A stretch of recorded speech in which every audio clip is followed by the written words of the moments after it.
场，吊哥的状态好吗？还可以。没有人注意他，没有人注意他。19这边完成对微博的一波击杀，19这时候还是满编，他们现在击败分已经来了8个，135.6分，只差5分了。但是班级这边翻出一个皮杆把子瑜打了过去，一个箭手直接进入那个安全区域。但是班级这边的一个皮杆太关键了，有个风，时机就要到了，直接被人击杀，现在只剩1个人，但是最终他们没有完成对对方的一个反超。是的，但是 AS 好像还活着 ，AS 好像还在。只有4分了，卡卡西来到一波天降，给了所有人的一波控制。节奏大家还在战战争中，他作为场上的一个搅局者 ，S 还在尽可能的存活。AS 这边的话一直在逼近，单排给我的那些东西，我现在全用上了，不要被冲出 AS， 被抓到了。有冰心诀，能有机会使用吗？有冰心诀，他在尽可能的挣脱，冰心诀招了 ，AS 怎么说自己的追击冠希望 ，AS 有机会又被抓了，梦游大帝。2022永劫无间世界冠军赛3排总冠军，他们就属于 G Team。再回来 T25这边的话已经破甲了，上面这个紫的是什么？紫的连弩，一般拿的可能会比较少一点。换了个甲是个破的。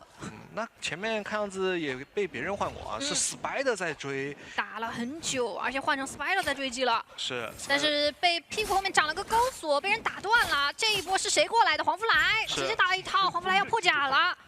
但两边现在都有奥义 ，Spider 这边的话封印解除也已经准备就绪了。这个炮的话应该就是 T25的 ，T25毕竟有一个紫炮。现在这一波的话，因为有3个人在 ，T25这时候的话他是不着急进场的，因为他是场上唯一这3个人里面没有奥义的那一个。远程武器先消耗一下吧。但这个位置想要下劈冲拳刚刚爆冲，对方封印直接解除了，这一下直接破甲伤害其实还可以接受，冲拳冲了一手，那这个是。直接先走也没问题，因为这个 T25过来之后的话，他们就弗莱是完全不知道 T25这个奥义情况的，而且 T25这边稍微打一下奥义就好了。那现在，黄弗莱应该要走了，他奥义已经交过了。在这个位置的话，其实没有特别好，没有特别大的优势了。接下来感觉在这个地方继续争夺的话，很有可能自己依然是处于一个劣势。这边找到 Spider。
风游，周览无穷也。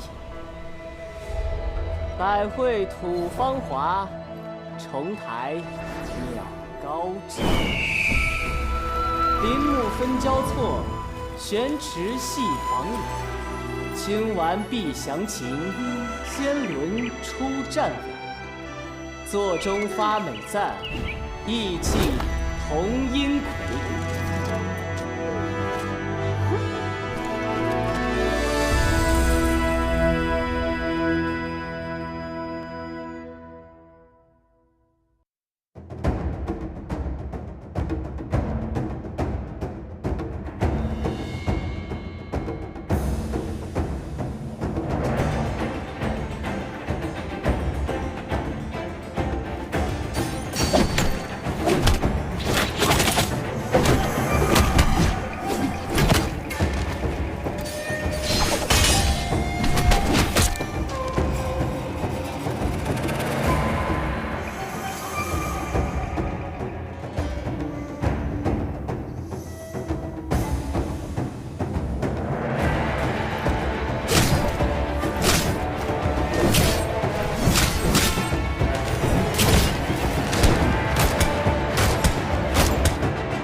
There is no point to this, Viper.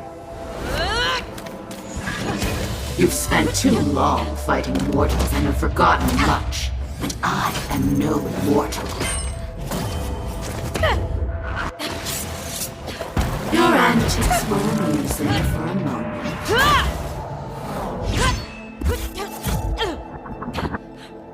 But it is time to accept your fate, sweet daughter. You're not my mother. You're a monster! How ungrateful. To be my child is an honor, for I allow you to serve me in death as in life. Now kneel. Viper? And who is this pest? Justina Gu, Winter's Grace.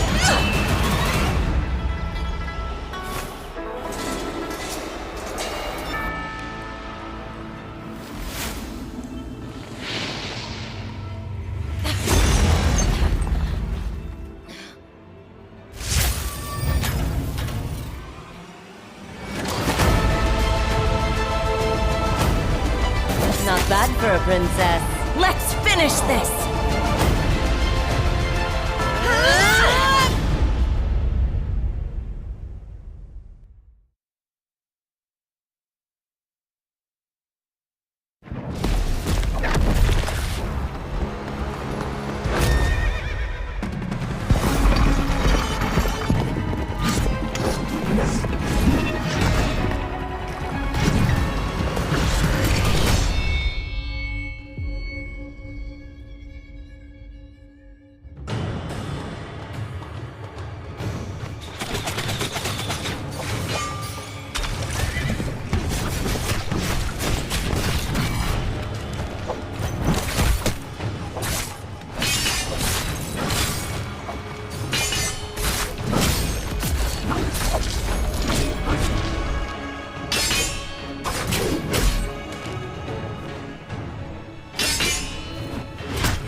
我那个娘也聊天，赶紧来试试。哎，我先来。这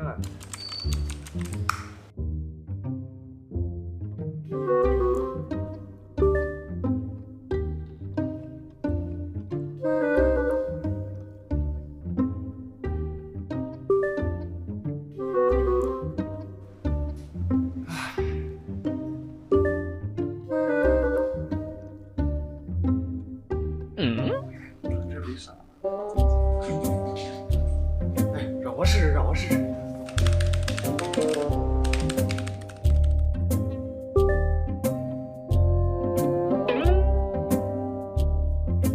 哎，看见没有？我那个娘哎，看着啊。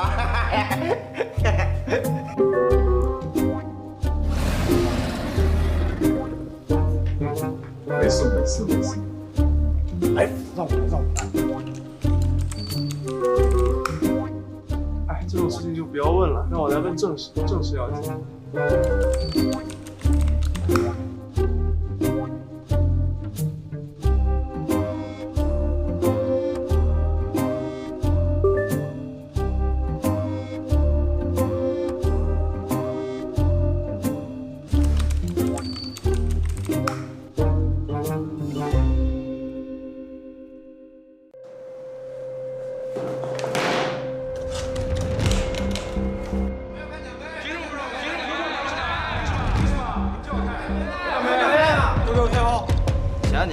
谁啊你？你在装什么啊？你谁啊？我楚大少修罗榜第1，没有资格看奖杯吗？我小星神，联赛第1态，凭什么不能看奖杯？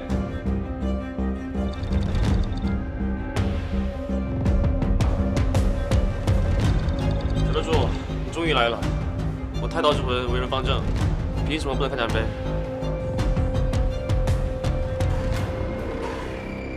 还是小德柱好啊！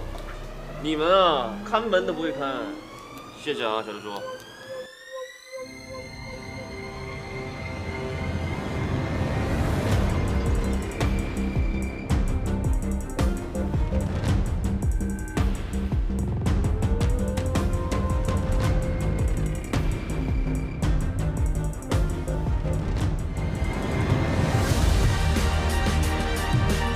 新赛季，我们必将跑过这条线。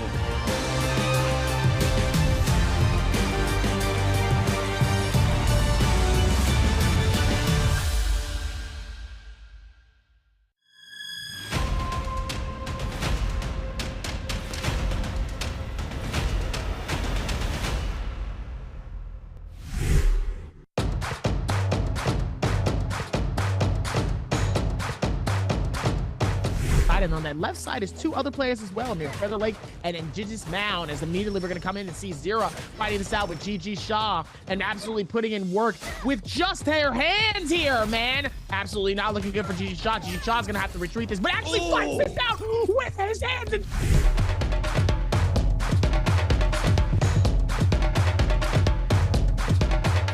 And there, now Action.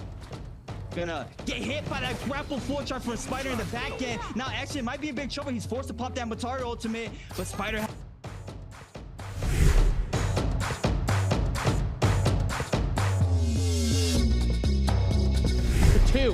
Both of the long swords are going to be very helpful for each one here, but these nunchucks are doing work on Rexy right now. Meanwhile, the dodging on each side of the 4th of the Yodohime ulti is going to be just as strong. He's going to dodge out on each side here, and X has just been putting in work here on each side, and it looks like he's going to hit him again with it. Oh, hits him once, hits him twice.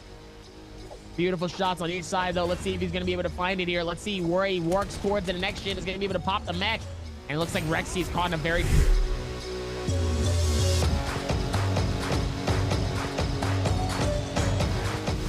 Dub. This could be massive as X-Gen is going to be able to connect him as well here, pushing him outside of the circle here, which catches him on the backside of this wall here. Meanwhile, it looks like we're going to be able to find it again. And GG X-Gen is going to be able to find it, pushes him with a nice...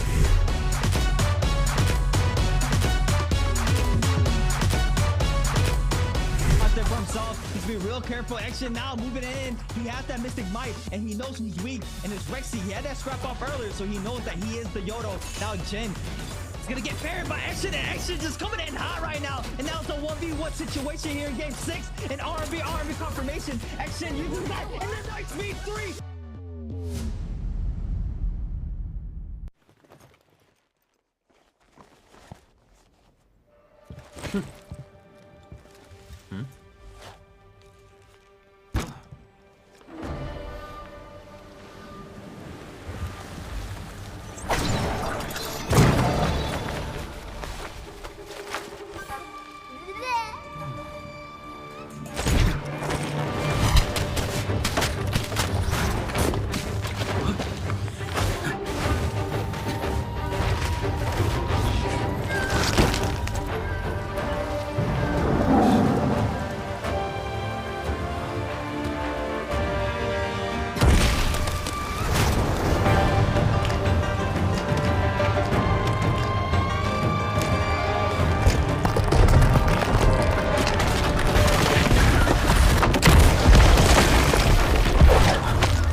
作为 Nbpl 守着3排冠军的获得者，我想说，新赛季的奖杯一定不会再摔了。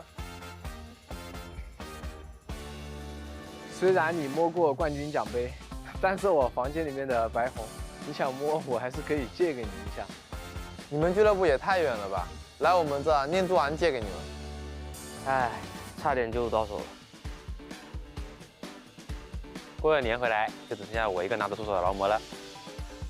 你看我干嘛？现在3排很卷的。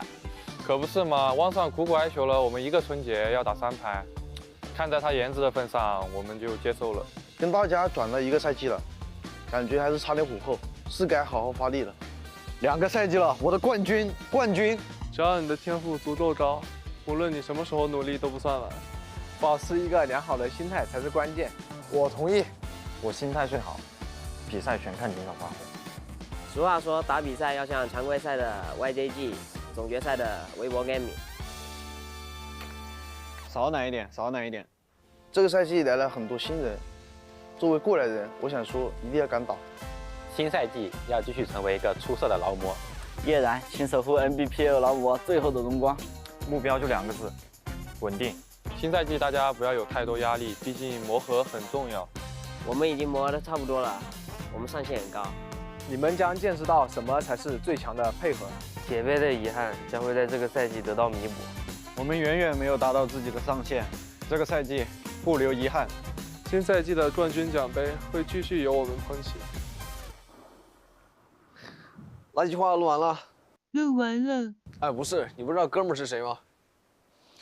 哥们儿是2022年锦鲤杯单排亚军 ，GT 57.8分核心打手，地气之子昊天。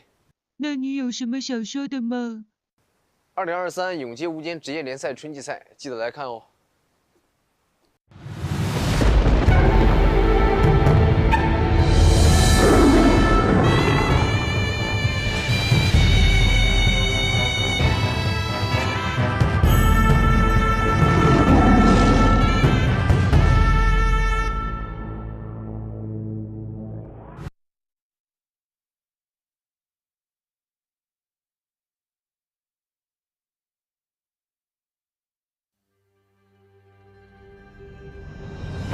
又有人要面对阴极真神的恐怖了，开辟新的时代。只是暂时结盟罢了。我们走吧。为了用这双洞穿天命的眼睛，阴神之眼，烛照万物。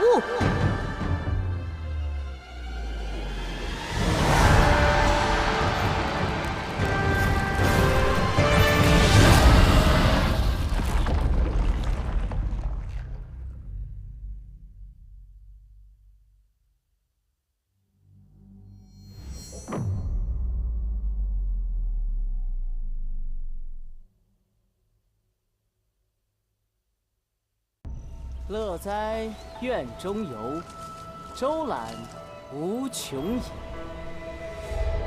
百会吐芳华，重台鸟高枝。林木分交错，悬池系房里。清完必详情，仙轮出战法。座中发美赞，意气同阴魁。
There is no point to this, Viper.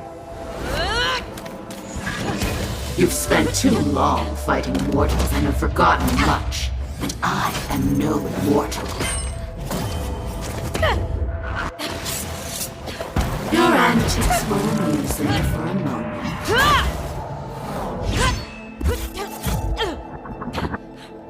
But it is time to accept your fate, sweet daughter. You're not my mother. You're a monster! How ungrateful. To be my child is an honor, for I allow you to serve me in death as in life. Now kneel. Viper? And who is this pest? Justina Gu, Winter's Grace.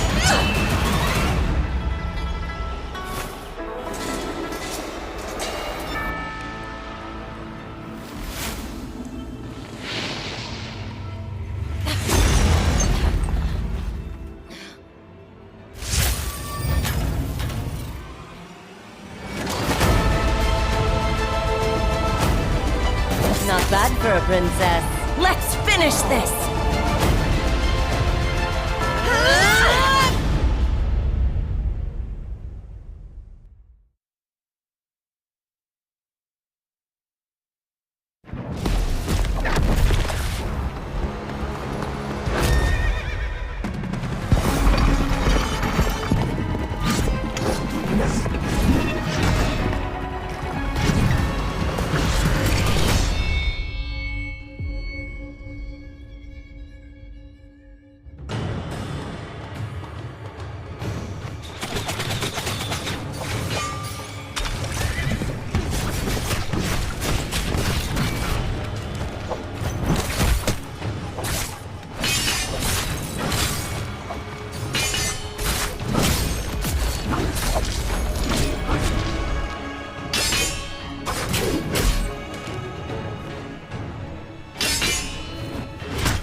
我勒个娘，也聊天，赶紧来试试。哎，我先来。这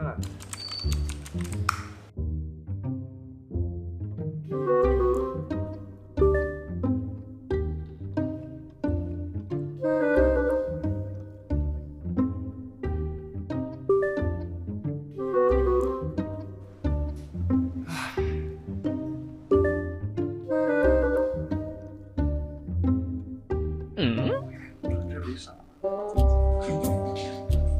哎，让我试试。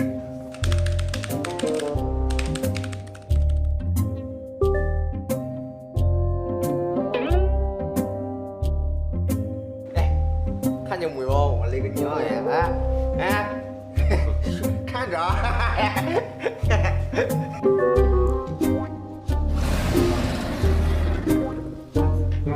没事。哎，让我哎，这种事情就不要问了，让我来问正事要紧。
What's going on, ladies and gentlemen? Welcome back to the NBPL. I'm your host and your cast of the Runekeeper. Joining me for a very special segment before we actually get into our Pro League games this evening is going to be my boy Nbpl. Nb, how you feeling tonight, baby?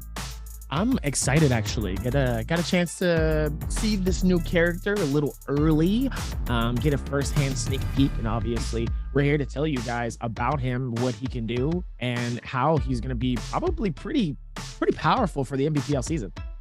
Yeah, you know, we're talking about the new hero, of course, Akos, that's coming out on March 16th, and we've got a lot to talk about with this particular hero and his kit. First of all, phenomenally well-designed character, in my opinion. Insane. He looks cool. He does cool stuff. He probably, to me, feels like the most balanced hero on release we've had since the start of the game, since we've added new heroes. He comes in and he feels like he has a very specific niche that he fits into.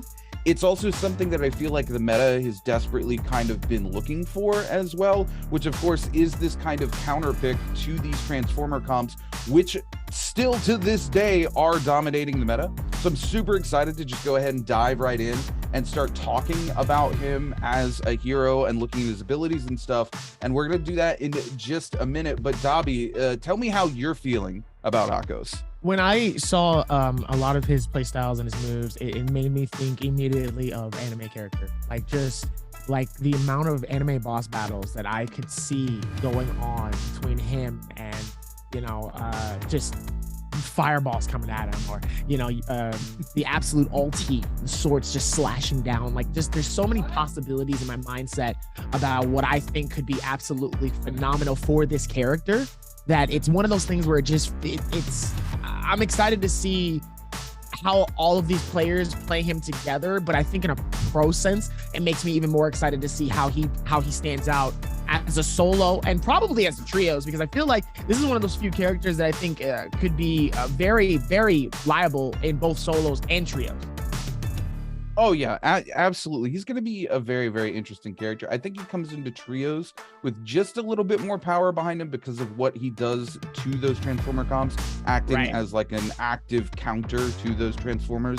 And we're going to take a look at his kit in a minute and we'll see exactly what that looks like. But I do think he is going to find his place and his viability in solos, because he does have some very sick movement tech as well. And we know that our solo players love to get that movement in, to dash around, confuse people, and, you know, just outright show people that NARAKA has some of the best movement of any game out there, much less any BR out there. But we are going to go ahead and dive in, ladies and gentlemen, before we jump into these showcase matches where these pro players are going to show you what they can do with Akos with just a couple hours of playing the hero. We're going to go ahead and take a look at the abilities. So first, we're going to take a look at his F1. If we can go ahead and throw that video up here so we can go ahead and start showing you guys what this is all about. And here in his F1 here, he's got a Roar, which is a super cool ability.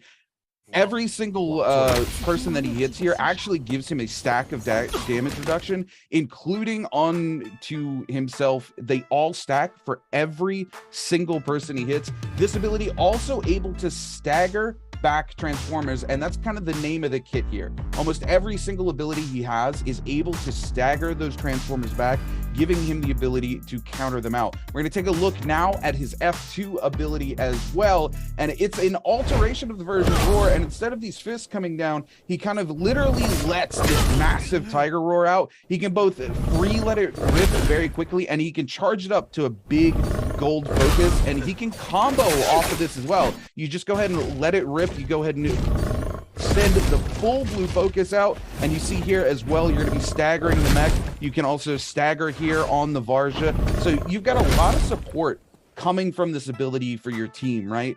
Every one of those Transformers coming in is a massive threat, and being able to stagger them off of your team, buy your team space, buy your team time, so that Transformer ult is ticking down, is absolutely massive.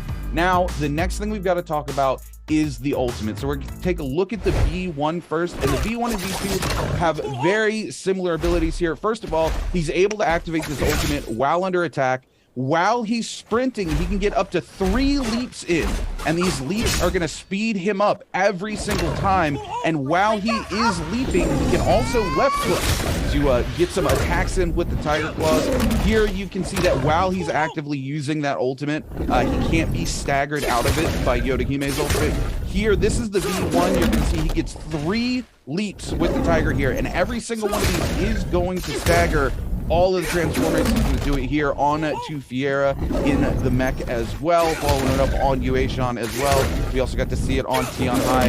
And then also, he has another variation of this ult, which is the V2 here. And the V2 gets 2 charges instead of the 3 charges, and it allows him to go ahead and grapple down an opponent and lock them down in a gold focus, which is absolutely massive when you're talking about duos and trios, because it opens up the path for your team to come in with some of those bigger charged blue moves off of, like, say, a great sword or a long sword slash to follow it up for massive damage. And one of the things to keep in mind as well with this ultimate is that all of the damage coming out of this ultimate scales with your weapons very similarly to how the Transformer ults do, meaning if you've got a gold weapon, you're going to be going in and hitting for a lot of damage. Specifically, if you look at the V1, the first 2 hits of V1, if you've got a gold weapon, hit around the 320 damage range, and then that 3rd hit comes in for a whopping 450 damage almost, and those back-to-back are absolutely going to destroy a Transformer in the blink of an eye. So he's got a crazy awesome kit, Dobby. Also, I think too, what's really awesome is obviously kind of keeping the lore of the Tiger kind of within its moves and strikes. Notice the way that he swings. Notice the way that even when he leaps towards the character for the takedown, it still kind of keeps that lion-esque type of movement here. And even the jumping was also really cool too. Notice the momentum that he does use, which is going to be amazing because it is kind of similar to a Tiger attack, and you have to be very wary of that because there is fast opponents here, but I can only imagine how fast these players are going to be using this, knowing that they can just go hop, and by their 3rd hop, they're at this point, they're flying, absolutely flying towards you. And most likely, if you have the V2 as well, that's also probably going to be a strong strike as well towards that if you do that with another combo. So there's so many combos that you can probably put within this one thing that Eiko is going to be very, very dangerous, not only for just the normal Transformers, but also just the other players too. Like we saw it with Wushin, we saw it with the Terracotta Warrior, that they were having the staggering effect as well. So nobody's really safe here against Eiko. Nobody's safe. Oh yeah, absolutely. No, massive kit coming in from him. I love to see it. I think it's going to shake up the meta a lot when we finally do get to see it coming to Pro League. But speaking of getting to see it come to Pro League, you know, we're not going to be seeing Akos coming in until, you know, maybe next season, next split. But tonight we've got something very special for you ladies and gentlemen at home. Before we get started here with the NBPL, we've got 2 showcase matches with the pro players going to be coming in, and they are going to be piloting Akos for us tonight and showing us exactly what he can do here on the big stage. And, you know, it is 2 games that are going to be coming back to back. We're going to take a look in here at some of the players now, giving us a little wave here from on stage. We love to see it, Dobby. Oh, we love to see it though, but it looks like also too, look at the fits as well here. As we're going into this, I am excited to see what some of these people are wearing here, because now it's not like they have to wear some of their Pro League stuff. They can go a little bit more casual, as we saw with the last player, and obviously as we're looking at Fang here getting ready here, as they're going to probably lock in as well. It's still going to be as well with everything else here, more and more. But we did see that bathing ape on that last player. I did notice that. He's got the Jordan on. I see it. Nice and clean. We're going to get ready to lock this in here for our first game. So this is the fun that we're going to be seeing here. Just to let everybody know what's going on. It's going to be a normal game like we usually do here for NBPL. Same points, same score, but everybody is running Eiko. Not a single person should be running anything different. Nobody should be doing anything in terms of locking in other characters, but everybody has full capabilities of using Eiko. So we're going to see a full stacked lobby of Eikos in these 2 games. So when we say this is a showcase, this really is going to be a showcase of what this player can do by some of the best of the best. Oh yeah, absolutely. And I mean, that's kind of the cool thing, right? And it's going to be interesting to see Akos in a vacuum here as well, because again, he really is meant to be kind of counteracting these Transformers. But in these particular showcase matches, we're not going to see any Transformers. It's just tiger on tiger violence, baby. Wow. You know, all right, actually, let me do that right. Hold on.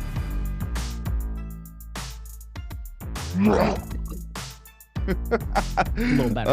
I love to hear it, Dottie. I love to hear it. I love the enthusiasm. Yeah, no, this should be very, very interesting to watch. And one of the things I'm excited to see, not only is the new character, but the fact that this character is literally like, he's not been out that long at all. And these pro players, even if they've had access to get their hand onto Akos, they haven't really, like, they can't put time into practicing a hero that's not going to be in the lineup yet. Like, obviously, if they've got some free time, they want to get in and play with them and stuff like that. But mostly, they're going to be coming in pretty raw into this experience, and we're going to get to see how they react to this new hero and in an environment that's extremely competitive. I expect to see, you know, in regular NBPL, we don't get a whole lot of BM. We don't get a lot of, like, you know, these players really kind of like doing weird stuff because everything's on the line all the time.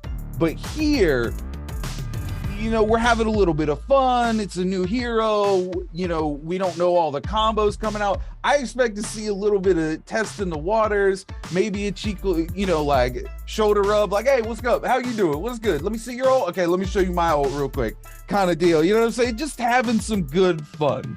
Yeah, there's going to be some a little bit of some hesitancy, and there's probably going to be some aggressiveness from some of these players. But I think at the same time too, at the end of this, at least for this particular thing tonight, it's just going to be for fun.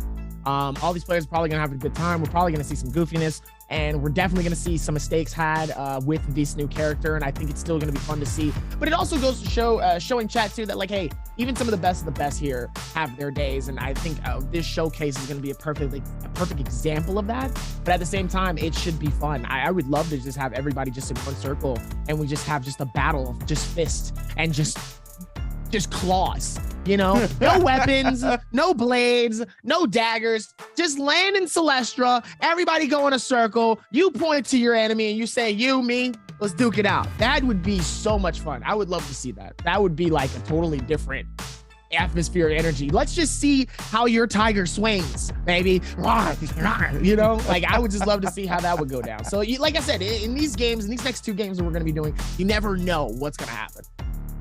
Oh yeah, no, you never know what's going through these players' minds. And again, I think some of these players are definitely going to come in here just looking to have a good time, get some little, get your fingers warmed up before you come in for the matches today, you know what I'm saying? And then some of these other players might be coming in, and you know, that competitive worm gets in your brain sometimes, and they're gonna be like, look, I'm a dumpster this whole lobby. We got the new hero, he's about to go absolutely crazy. Let me get in here and just show him what it's all about, you know what I mean? So I love when we do these showcase matches. I harken back to when we got to do the preview of Hollow Roth for the first time, and we got to watch all the new players running around the map, and just watching these pro players kind of fumble through a map they've never played before, seeing people walk onto spike traps and get sent flying off in the distance, or get hit with the rolling pin for the first time, and you know, you feel bad for him, but at the same time, you're just like, yeah, I remember my first time playing on Hollow Roth. And I think a lot of these players are going to remember their first time playing Eiko. And we're going to be able to broadcast it live. See, it's different when, you know, for you and I, you know, we can play Eiko, you know, on our own private time, and we don't have to worry about the embarrassment of, you know, losing fights with a character that we've never used before, and doing these practice sessions and trying to figure it out. Meanwhile, they're doing this live in front of hundreds of people, thousands of people live here on this channel. You know, that's a little bit more of a nerve-wracking situation, but I mean, as a pro player, you have to adapt. You have to get ready for any type of environment and any type of player that you're going up against here. So obviously, luckily, everybody is coming into this with a very similar playing field, which is good. So there's no real favoritism. There's no real advantage anyone has. Everybody's coming in with the same amount of information and the same amount of work that they have put in on Eiko, which is absolutely none. So it's going to be fun to see how these players adapt in just 2 games. Now, obviously, for me, though, I think we're going to see 2 totally different games. The first game is going to be much more hesitant. I think some of these players probably are going to get knocked out early. Some of these players are going to come into this and kind of just be like, what is this? This is crazy. But I think by game 2, after all of those fights, after all of the aggression, after kind of getting used to it, even for those few minutes here, I think we're definitely going to see a completely different game from we did on game 2. Oh yeah, game 2, my expectation or what I want to see from game 2 is I want to start seeing some experimentation, right? Like I've gotten in and I've got to play around with Akos, kind of come up with some of my own little combo ideas and stuff. But I'm not on the same level as these pro players here playing in the pro league. Look, I've got to understand it, but I'm washed, Dobby. Let's be honest. If I were to drop into this lobby, I would get absolutely minced. Throw him in there. Throw him in there with the wolves. Do it. Come on. Let's throw him in there. He's had a little bit of time. Show him how it's done. You can do it. I believe in you. But no, I'm sitting here watching with my popcorn. I'm really excited to see a little bit of experimentation because I've been playing around myself, trying to do some more advanced things with him and see what he's really capable of. But in the hands of a pro player who's really getting to get into that meat for the first time in a competitive setting, I would love to see somebody kind of theory craft something crazy and just throw it out in the middle of game number 2 and be like, oh, that actually works. Let's go. That would be probably the hypest thing I think we could see tonight in terms of Akos as a hero, is just a pro player be like, yo, let me try something real quick, and then it comes out exactly how they want it to, and they just absolutely delete somebody out of the game. Would just be just chef's kiss. We love to see when pro players we get a chance to actually witness a eureka happen. And obviously as a pro player, a lot of these players are really built on trying to break characters and find little loopholes and find things that maybe the normal NARAKA, a casual player, probably wouldn't realize that Aiko can probably do. Whether it's movement, whether it's the attacking, whether it's defense too as well. It could also be just the defending as well, and doing something, because we talk about infinite loops and we talk about juggling and we talk about all of these little nuances of things that not the casual player would know. So going into this for a new character, I can only imagine what they can do with this type of character and how powerful he is, the stunning, the staggering, and everything else that comes with this character. I can't wait to see what they provide in these 2 games. Yeah, absolutely. And we should be getting into that first game fairly soon here. Speaking of Devil, we are getting ready to lock in for game number 1. It's like I'm psychic, Dobby. You know what I'm saying? I called that right on the money. Absolutely. It's a good time had by all, and that's why we're really good with our timing here as we're getting ready to lock it in here for our game here. But this is some of our players here for this list. We got Mike, we got Spider, Miras, you're on. We have Panda, we have Cuckoo, we have Fang, we have ZX, Xjin, and we have at least 3 or more players here on this roster ready to go and that have volunteered to play for these 2 games here, and even Panda Man in the building, ladies and gentlemen, who we haven't necessarily seen play yet, but we will later on so far. Yeah, this is going to be very exciting. I like this roster of players that they picked for this. I mean, you got Mike, you got Spider, we've got both of our lovely female players here from the league, and Panda Man, always a crowd favorite when we get to see Panda Man come here. And Fang, I'm so excited that they put Fang in this, honestly. After day 1, watching this man absolutely just dumpster all of day 1, come out on top, throw a little bit of BM out, I think he's the perfect choice to put into a showcase match like this. Oh, absolutely. Even look at the fit, man. He's got a nice necklace. He's got a very comfortable fit on. I saw the little button up, and then he's got a sweater on top of that. The drip is nice with some of these players, man. We're going to have to do a fashion check one of these days for NARAKA. Love to talk about like what some of these players has got on when we have these type of days. We should tell them, yo, come with your flyest fit. Come with your flyest heat. I need a shoe check. I need a jacket check. I need all of it. As we're going to get ready to lock this in for our game number 1 here. I'm excited. This is going to be fun here. Oh, look at that. I already said it was going to be an absolute insanity of a game. But immediately they're going in and running in circles here. They're going to be goofing around. And I genuinely think these 2 games are going to be so much fun to cast. Oh, absolutely, man. You love to see the little train in the lobby. Just a little good fun here at the very start of game number 1 as we get ready to lock in. Still taking a look at some of our players here. Man, I love it. Did you check the fit, by the way? Akos has some absolutely sick cosmetics coming with him on release. That red outfit with the gold lion pauldrons or tiger pauldrons, absolutely insane. As we take a look here at player 13 coming across here in Sunwings, a little bit of looter in place, and here we go. EWG's Yiran going head to head here with ZX, oh no, sorry, Juron. I apologize here.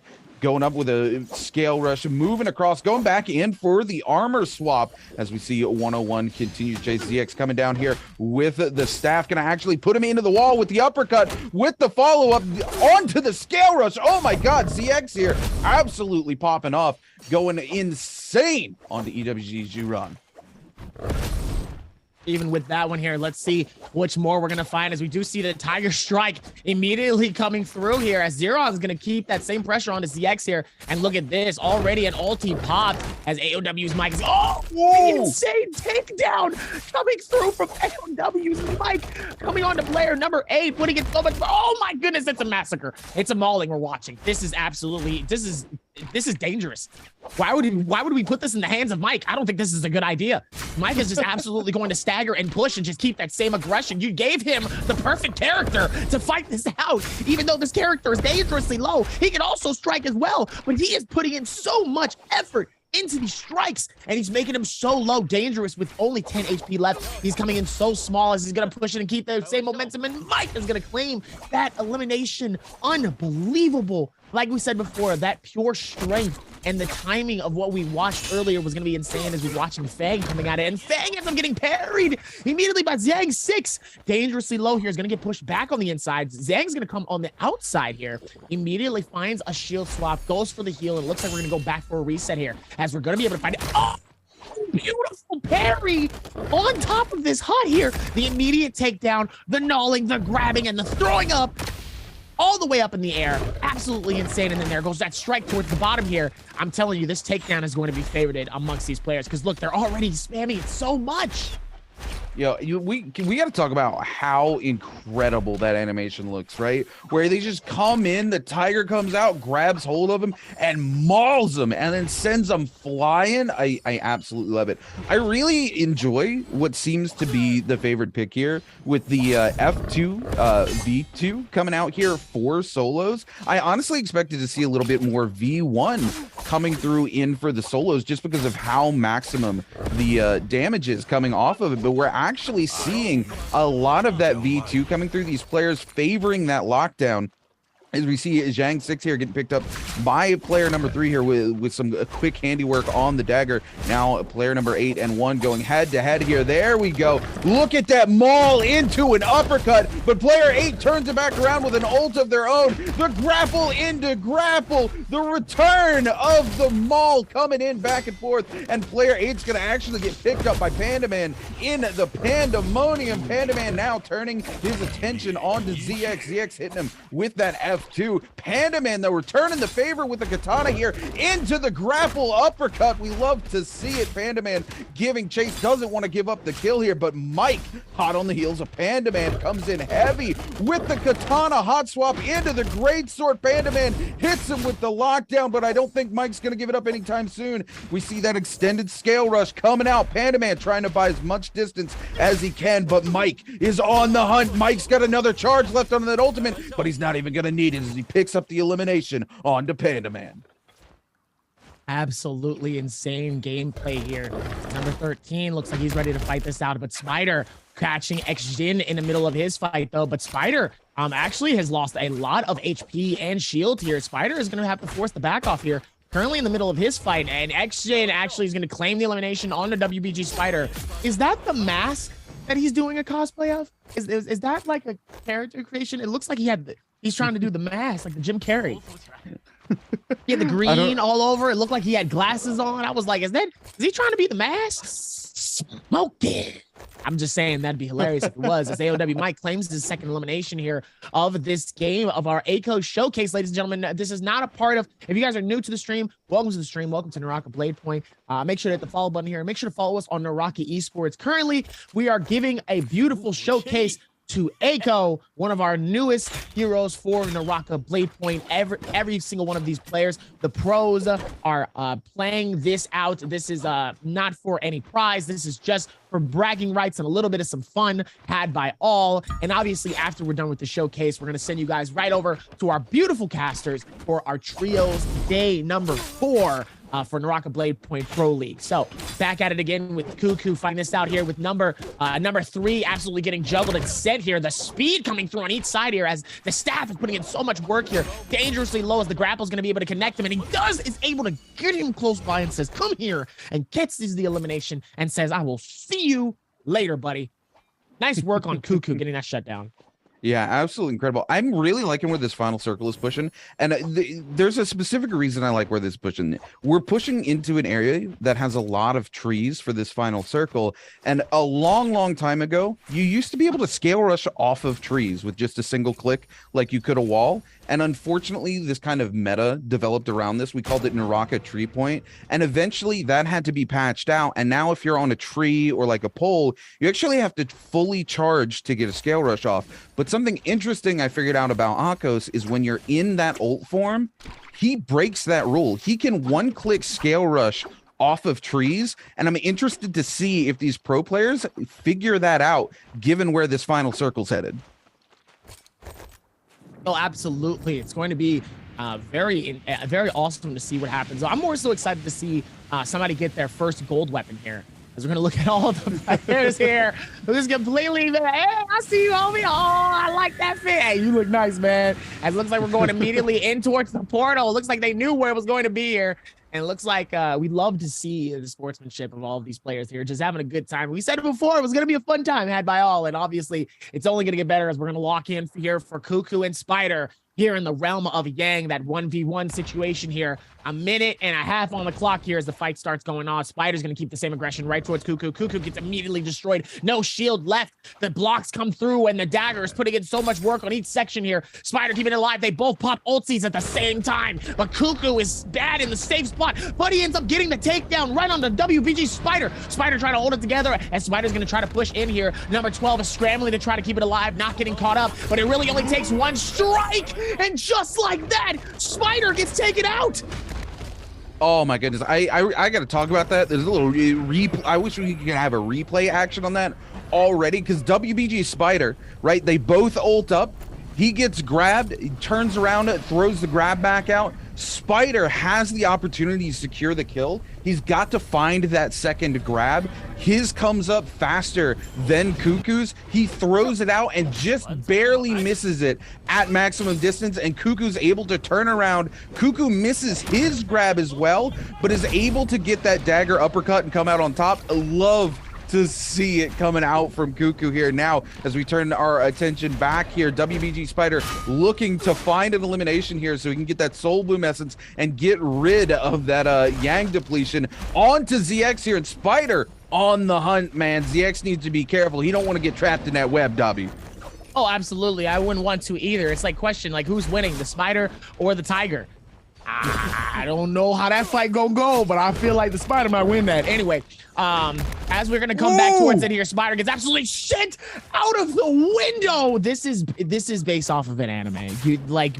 At this point, we need a NARAKA series because these fights are so based in every which way. I'm obsessed with how these fights are. Now knowing how Aiko and how powerful he is, this insane parry coming through from Cuckoo, beautiful reset coming in from Panda Man, the takedown slash immediately are going to come through here. The Lion's Roar comes through at a beautiful time here, and it looks like he's going to be able to jump over, trying to wait for the strike here, but Panda's going to come through with a beautiful strike, going for the reset, gets the finish, and shuts him down right at his prime. Meanwhile, Fang claims elimination off of Spider in this game. As number 3 and number 1 are going at it as well here. It looks like they're going to start to back off here. Looks like the shields are going to go in as well here, trying to keep the game alive for themselves here, not necessarily forcing if they don't necessarily need to. And ladies and gentlemen, there is 10 players left here, and the circle's going to close in 20 seconds. Fang caught up in his next fight here against Cuckoo. Cuckoo getting destroyed by the dagger, though. And it's a blue dagger, by the way, as both of them are going to keep pushing it together here, waiting for the strikes, waiting for the swings at all here. Scale Rush comes through, is a little short as Cuckoo's trying to back off as best as possible. Meanwhile, number 3 nearby could come through and third party this fight, trying to claim an elimination here. Meanwhile, Dax come through, is able to catch him with the parry, but the ulti comes through at a beautiful time here, trying to keep the game alive as Fang is going to keep the same speed and the momentum, but he ends up getting caught in the backside as one of the other characters, and now here comes the bouncing and the chase. Oh, I love to see this coming out from Fang. Fang utilizing that movement tech. And if you notice there, the grapple's not stunning him out of that movement tech as he just builds momentum and gives chase here. Fang turning every one of these situations on its head. I'm so happy Fang ended up in this showcase match here because, man, he's making Akos look so good here. I really love the decision for the V2 for so many of these players here, especially when we cut back to that moment where ZX sends Spider flying out of the window there.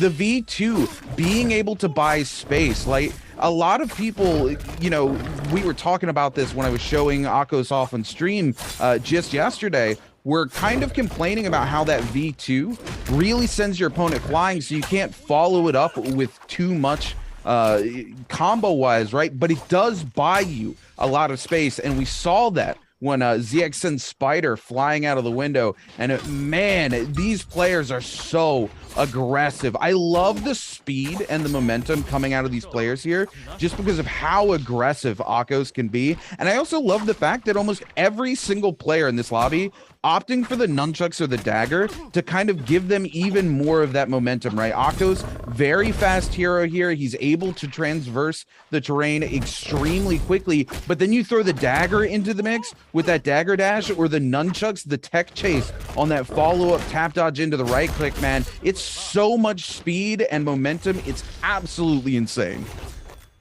Absolutely incredible the way that it's been so far here is Axion looking at putting that together and getting that smoking. Avi here with the all green. Looks like it's all 4 here. Just absolutely just mugging around and just vibing out with a new Echo coming March 16th. Ooh. Oh, Fang is going to come down with a big strike here. They're like, hey, that's cool, actually. Let me show you how I do it. Love to see it here. It looks like they're both just absolutely just vibing out here. Full squad here, just chilling out in game. Sometimes we don't see these often, so this is nice. This is a breath of fresh air a little bit. Well, you know, everybody's just vibing out. They're like, look, whoever gets in the realm of Yang, you get it. It's fair. Go enjoy your 1v1. Till then, we're just gonna hang out, baby. We're like, why fight? We're gonna do the same thing in the realm. Like, why? Yeah, exactly, right? Yeah. What are we doing? We might as well just chill. We're gonna have to fight it out anyway, so. And then look, they got in and they immediately start fighting after they got out of it. That's great. Here we go.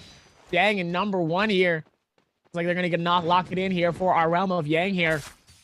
Putting it together here. It looks like it's gonna be Staff versus Dagger. The knee breaker immediately comes through from Zhang. Zhang trying to keep the same rotation and energy here. Number 1 actually getting depleted a majority of his shield here. And here comes the bouncing, trying to keep the speed and the momentum up from the bounce here of the ulti. Both of them having the ulti out immediately here. Zhang immediately gets hit right back at you and gets the shield depleted completely here. And here comes the bounce and the dive coming in on both sides here. You love to see the movement coming in from this new player and this new character, Akos. So much momentum coming through on each side here. Number 1 is going to put a massive amount of damage on the Zhang here. Dangerously low here. Waiting to try to see if maybe he can find it. The Staff putting in work. And now both of them dangerously low. Waiting for the strike to see if maybe it connects it. And does! And the Tiger wins it again and takes it over and says, that is my loot. Thank you. GG. See you back in game 2. Oh my goodness. I was talking about I wanted to see some cool experimentation stuff, man. If you saw there, Zhang with the ability there where he's just hopping around, he's building that momentum. He instantly claws into the player and it finds a way to confirm into an uppercut off of it and follows it up with a full aerial dagger combo. Absolutely sick. I love to see that these players are already thinking up cool things and experimenting with it. And that's one I'm definitely going to remember as we turn now to player 3, who's giving chase to J-Team's action here. You see a little Bane's Breath come down in the distance. Now back to player one, and Zhang going head-to-head again outside of the realm of Yang this time, and it looks like Zhang gonna come out on top for the second time. And player one's gonna be eliminated. Panda Man gonna come over. Zhang, Panda Man just kind of chilling. They're cool. They're like, yo, bro, let me get healed up here. We'll fight right after this. You know what I'm saying? Panda Man doing a little bit of repair over here. Hold on, are we gonna see the classic parry at each other to say we ready to fight? Are we? Oh. You know, I guess they're waiting. Maybe he doesn't want. Panda Man doesn't want to take that fight because he's got that Mystic Might, right? He's got that 25% damage reduction. Panda Man's like, he hit me with that F. He's gonna get even more damage reduction. I don't know how I feel about that. Looks like they're still going to be able to work towards this one here, as now Fang and Exian going back and forth with this fight here. Still trying to see if maybe they can get some impact here, as Exian trying to hold on here with the purple dagger. It looks like Exian is going to decide to retreat here. Oh no, gets caught by number 3 and the knee breaker from the staff here, forcing Exian to really be able to try to take off here as much as possible. Look at the movement and the speed, the scale rush coming through. Fang actually surprisingly being able to catch up here. Exian doing as much as he can here. Oh, gets hit. Oh, and then immediately the pistol is able to take Exian out of the game here. Gets the finish, and Fang is immediately going to fight this out with Panda Man. Panda Man be like, yo, chill. What are you doing? What's up? Hey. Relax. Not that serious. I love it over here. Fang just coming in, hitting Panda Man with a couple of bops, backing out, letting him heal up here. We are down to 4 players left here in our showcase match. And man, what a showcase match it has been. We've had some good funny. We've had some really good fights. We've had some experimentation. I've got everything I want already from this first showcase match, Dobby.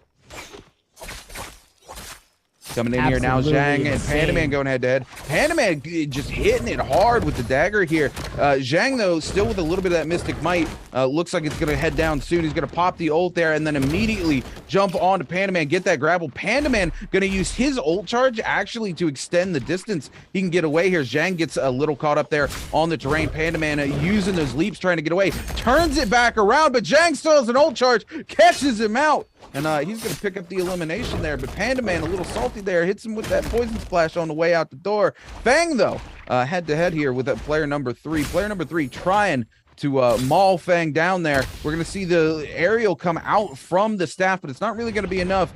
Fang's got enough HP here. Oh, the pistol comes out. The double pistol shot back-to-back is going to pick up the elimination. And now we're down to a 1v1. Love to see how the 1v1 is going to be here between Zhang and Fen. Come on, drop your weapons, use your fists. Would love to see it, though, as it looks like they might be sizing each other up here. Or are they going to go to a different place here? Are we going to go to an opening? Oh, no. Looks like Fang wants to do this fight right here and there.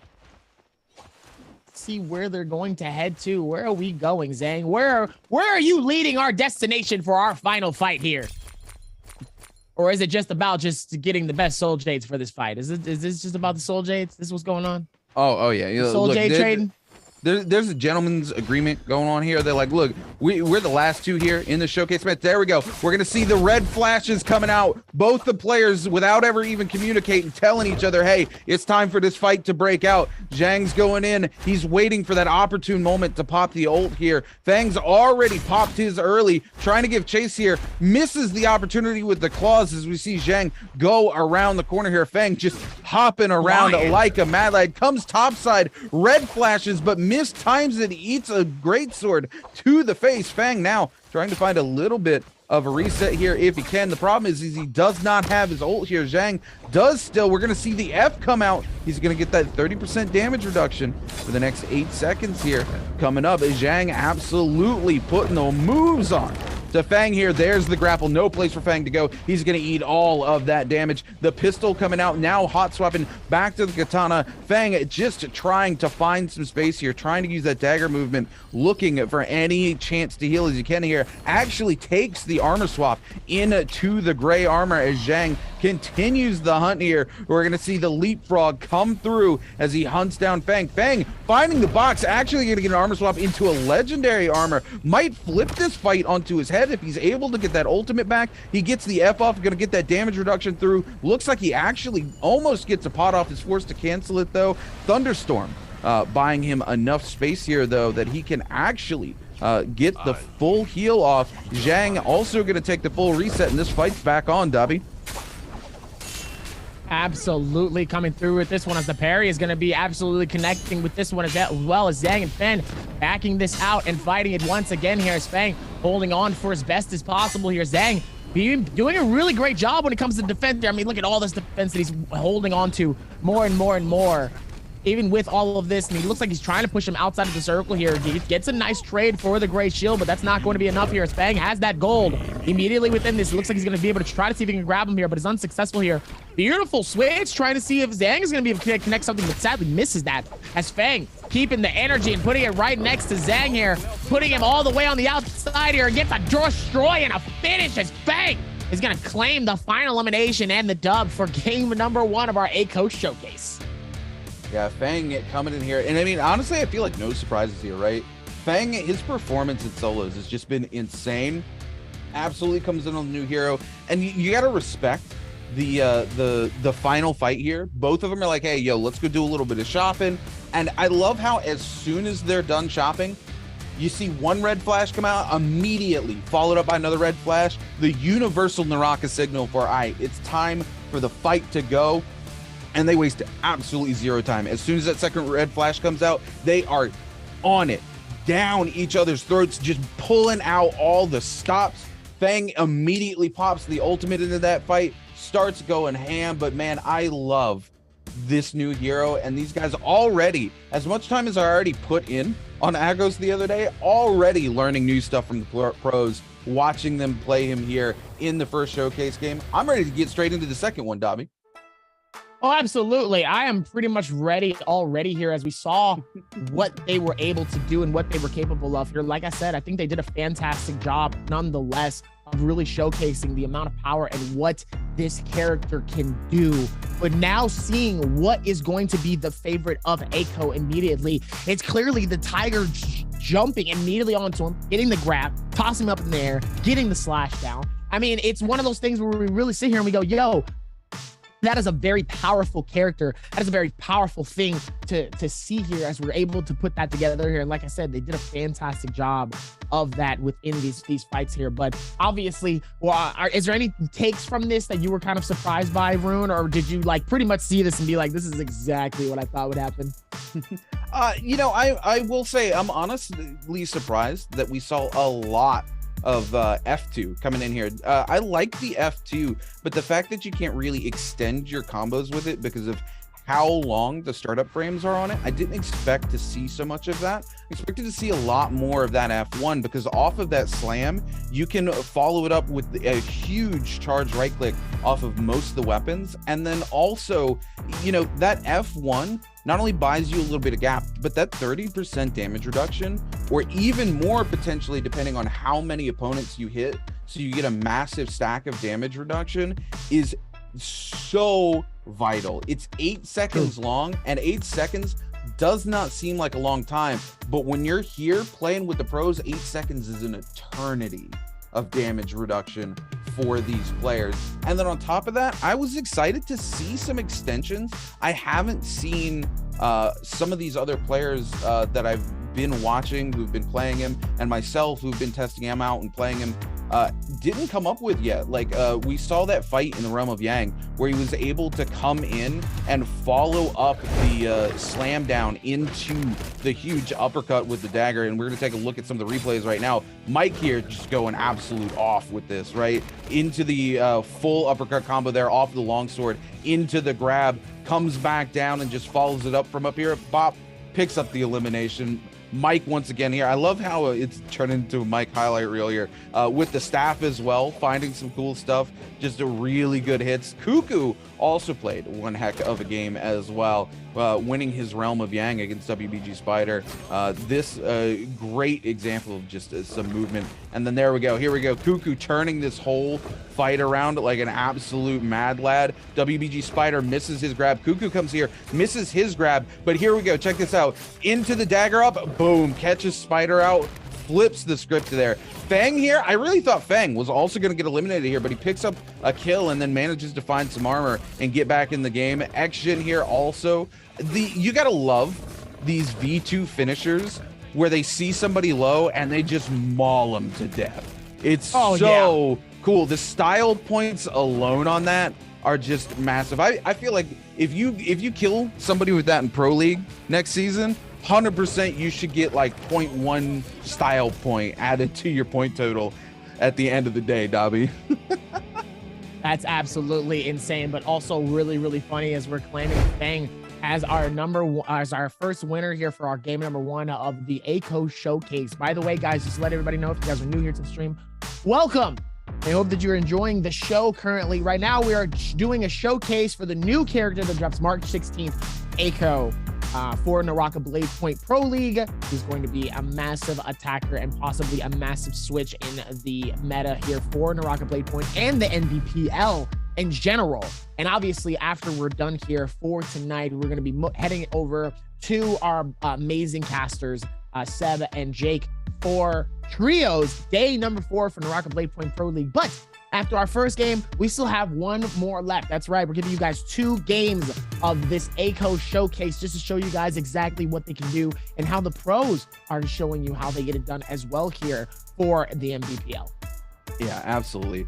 This was a really, really great showcase. Again, I feel like I got everything that I really wanted here, right? I wanted to see a little bit of funny. We got some funny in the beginning. I wanted to see a little bit of like agreements between players. The Realm of Yang's popping up and everybody's just kind of chilling, hanging out like, yo, what's good, buddy? How you doing? Yeah, you know, it's good. And then as soon as 2 people get in the realm, it's just a fight to the death off the rip, straight away. All kid gloves are off. You know, we were hanging out. It was cool. We were having a block party. You know what I'm saying? But now my favorite had to be in the middle of the one fight in one of the big sections, and there's like 4 people in a chase.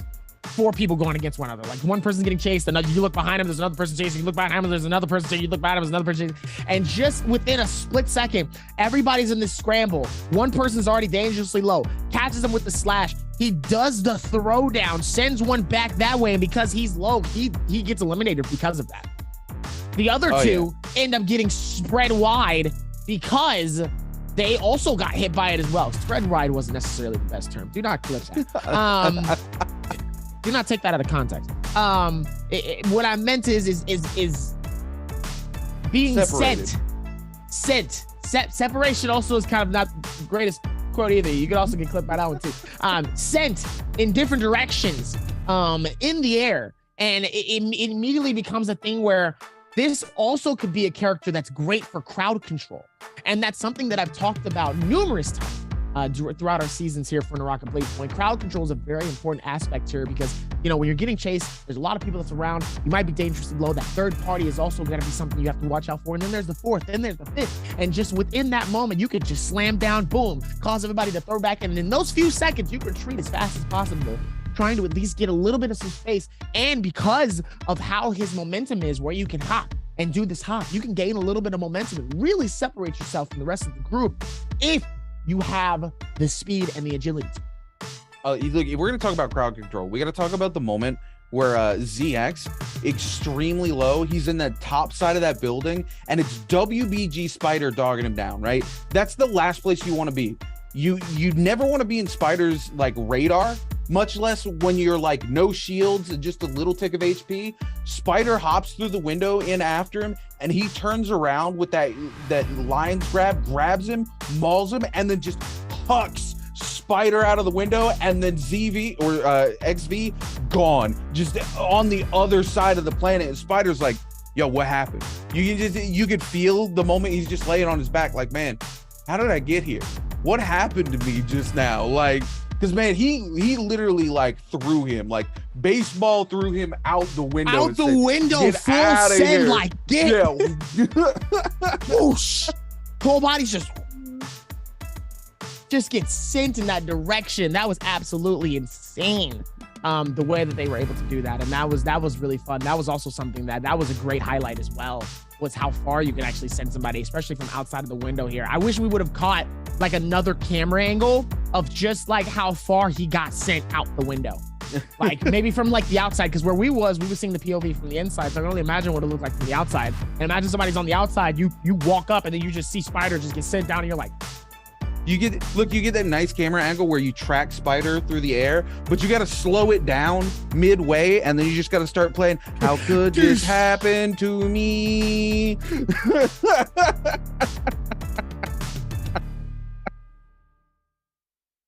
Yeah, you know Spider, as soon as that hit him, he was just like, yo, did somebody get the license plate number of that 18-wheeler that just hit me? He just absolutely gets sent out the window, and then it's just a slow motion reaction reveal of that one. And it's just like, at that time, you just never really know, you know? Honestly, I'd rather be the person that watches him and just get sent the way that he did, you know? Look, Spider about to dial that 1-800 how's my driving on the back of the 18-wheeler. Spider like, hold up, let me call this number real quick. Spider hits him with the... Oh, that's a lot. As we're gonna get ready to lock in for our game number 2 here, we're doing this Aiko showcase. I'm very, very excited to really get a chance to grind him out. The question is for chat.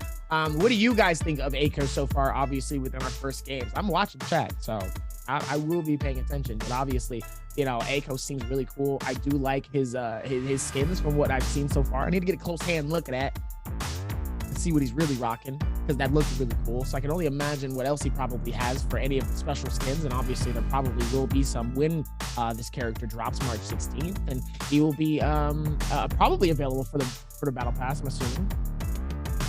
Oh, look, I mean, when he comes out March 16th, he's just gonna be crazy. He's gonna have some cool stuff coming out immediately. I looked at that first cosmetic. We saw a lot of players rocking that. It's just like this long fit red jacket, right?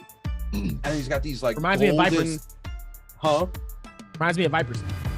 Yeah, it's Viper, but you got that nice, he's got the nice open chest, he's got some straps, he's got that Dante look going on, you know what I'm saying? That Devil May Cry Dante look, but he's got these cool golden tiger pauldrons covering both of his shoulders, right? Absolutely just drip for days, you know what I'm saying?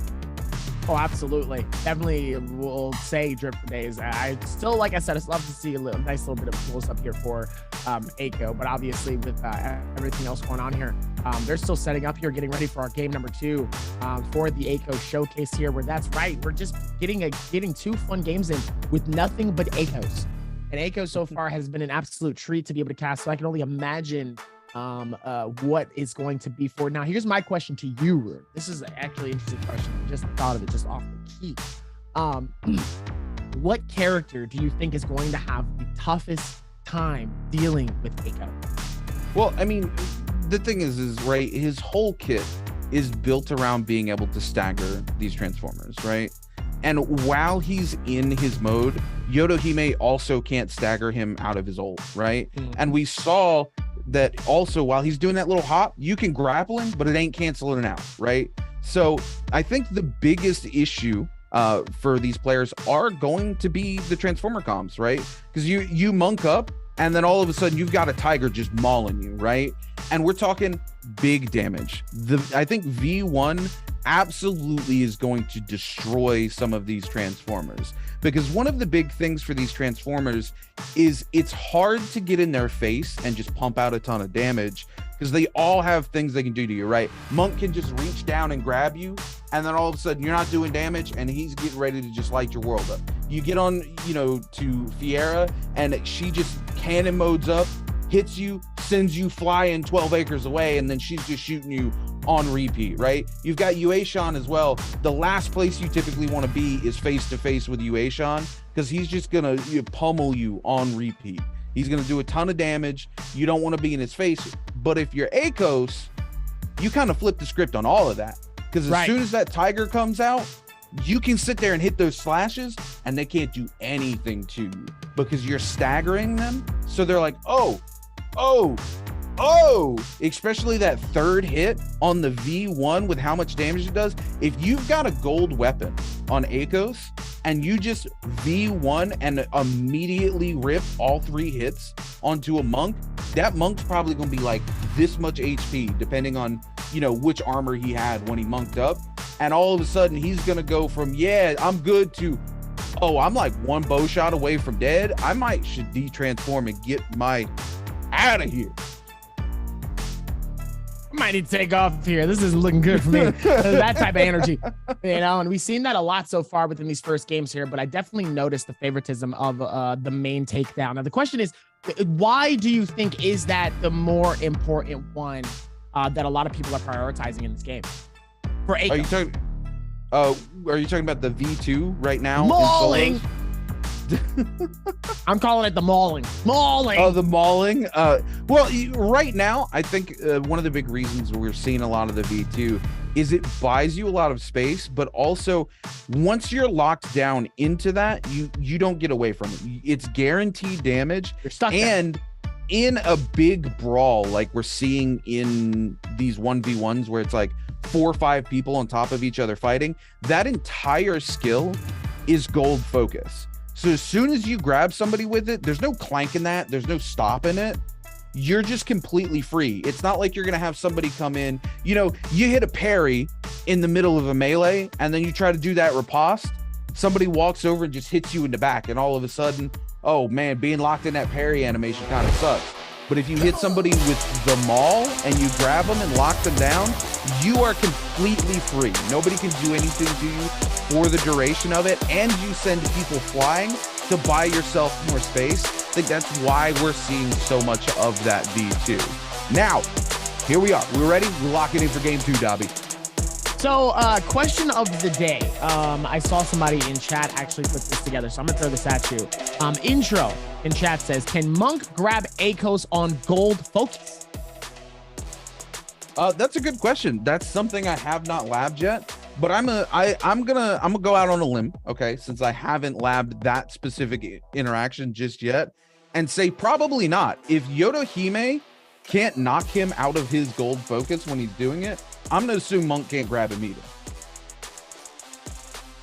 Absolutely, it can tell exactly what's going on here. Let's see if they can keep that same momentum into the next bit here, and we'd love it to see where we're going towards. This is we're gonna be able to lock this in for our second and final game for our Akos showcase here. So far, it's been absolutely fantastic to be able to cast this, to be able to talk about it more and more and more. And let's see how this final game is going to be all the way towards the end here, as there's still going to be more and more happening here. I'm very excited to see where the rest of it goes. I think it's only going to get better. Yeah, absolutely. And here we go, off to a fight already here. Panda Man absolutely blitzing the blue shield off of player 8 number here. Panda Man, I don't care if you guys, I might have spoke too soon. I might have just cursed Panda Man here, because player number 8 turned around, hit him with that F2 and went bop bop, and Panda Man disappears. Unfortunate. He ends up getting finished and claimed here within this fight. It's tough to see the first elimination here coming in from a fan favorite here, but it's okay because they can go back for the reset here. So it looks like we're going to go back to number 8, fighting this out with WBG Spider. Spider getting caught right on the backside here. 8's going to get caught with a juggle, and the right click of the katana is going to take out WBG Spider as well. What is going on here? Meanwhile, number 3 caught in between the face of AOW's Mike with a blue shield here. Nice scale rush comes through, hits Mike on each side here, trying to see if they can capture this fight well with a month of it. Here comes Zeron. Zeron looks like he's going to try to see if she can steal some shield as well. And it looks like 3 is deciding to back out and retreat from this fight, but Zeron wants some of this energy. Zeron's going to catch him. Beautiful parry, beautiful kick. Beautiful defense, and Zeron's going to claim their first elimination of this game. And then here comes AOW's Mike. Beautiful defense on each side here as the grapple's going to come in to connect Zeron. Meanwhile, AOW's Mike trying to see if they can do something with the staff. The staff trying to put in some damage, but those nunchucks might hit a little harder if you play it just right. Spider coming through, a double! Insane from the nunchucks, but here comes the grab and the slash coming in from Zeron. Spider ends up getting caught on the wall with Mike, and Spider is going to come back here with the salty run back as Mike is going to be able to catch one of the players, but Zeron is still got their eyes focused as Mike is going to be able to catch him on the wall. Goes for the mauling, gets him on the wall here, catches him in a tough space, and still going to be able to bounce it out on each side here as, oh no! Player number 3 actually ends up stealing the elimination away from AOW's Mike. Meanwhile, WBG Spider still wants that energy. Gray shield on both sides here. AOW Mike, no shield at all. Forced on the back off here. Gonna go for the scale rush. Trying to retreat a little bit more. Gets hit by a musket shot. Looks like this coming in from one of the other players as well here. Has to keep it alive here as Exton is gonna keep that same momentum right towards AOW's Mike. Is gonna be able to push in, gets the grapple, trying to connect towards it. Oh! Parry coming through from from AOW's Mike. Getting dangerously close here as it looks like he's going to find a gold trophy here. The question is there any shield under it? No! It looks like it's going to be unsuccessful as AOW Mike is trying to scramble, to run, to get out of Dodge's way. Doesn't want to end up getting eliminated by this, ends up getting grabbed, mauled, getting sent off the wall. Is it going to be enough? Yes, it is. The next skin is going to claim the elimination on Mike and not letting Mike let up at all. Wow. Exon wanted that elimination and he got it. Yeah, absolutely. The follow-up shots there with the pistol coming in huge for Action. The Maul not quite doing enough damage to pick up the elimination, but he just quickly hot swaps over to that pistol and says, nah, I'm not even going to let you touch the ground and have the opportunity to walk away when you're that low. Now back into the heat. Here's WBG Spider, player 8, going head-to-head here. You can grab Spider here.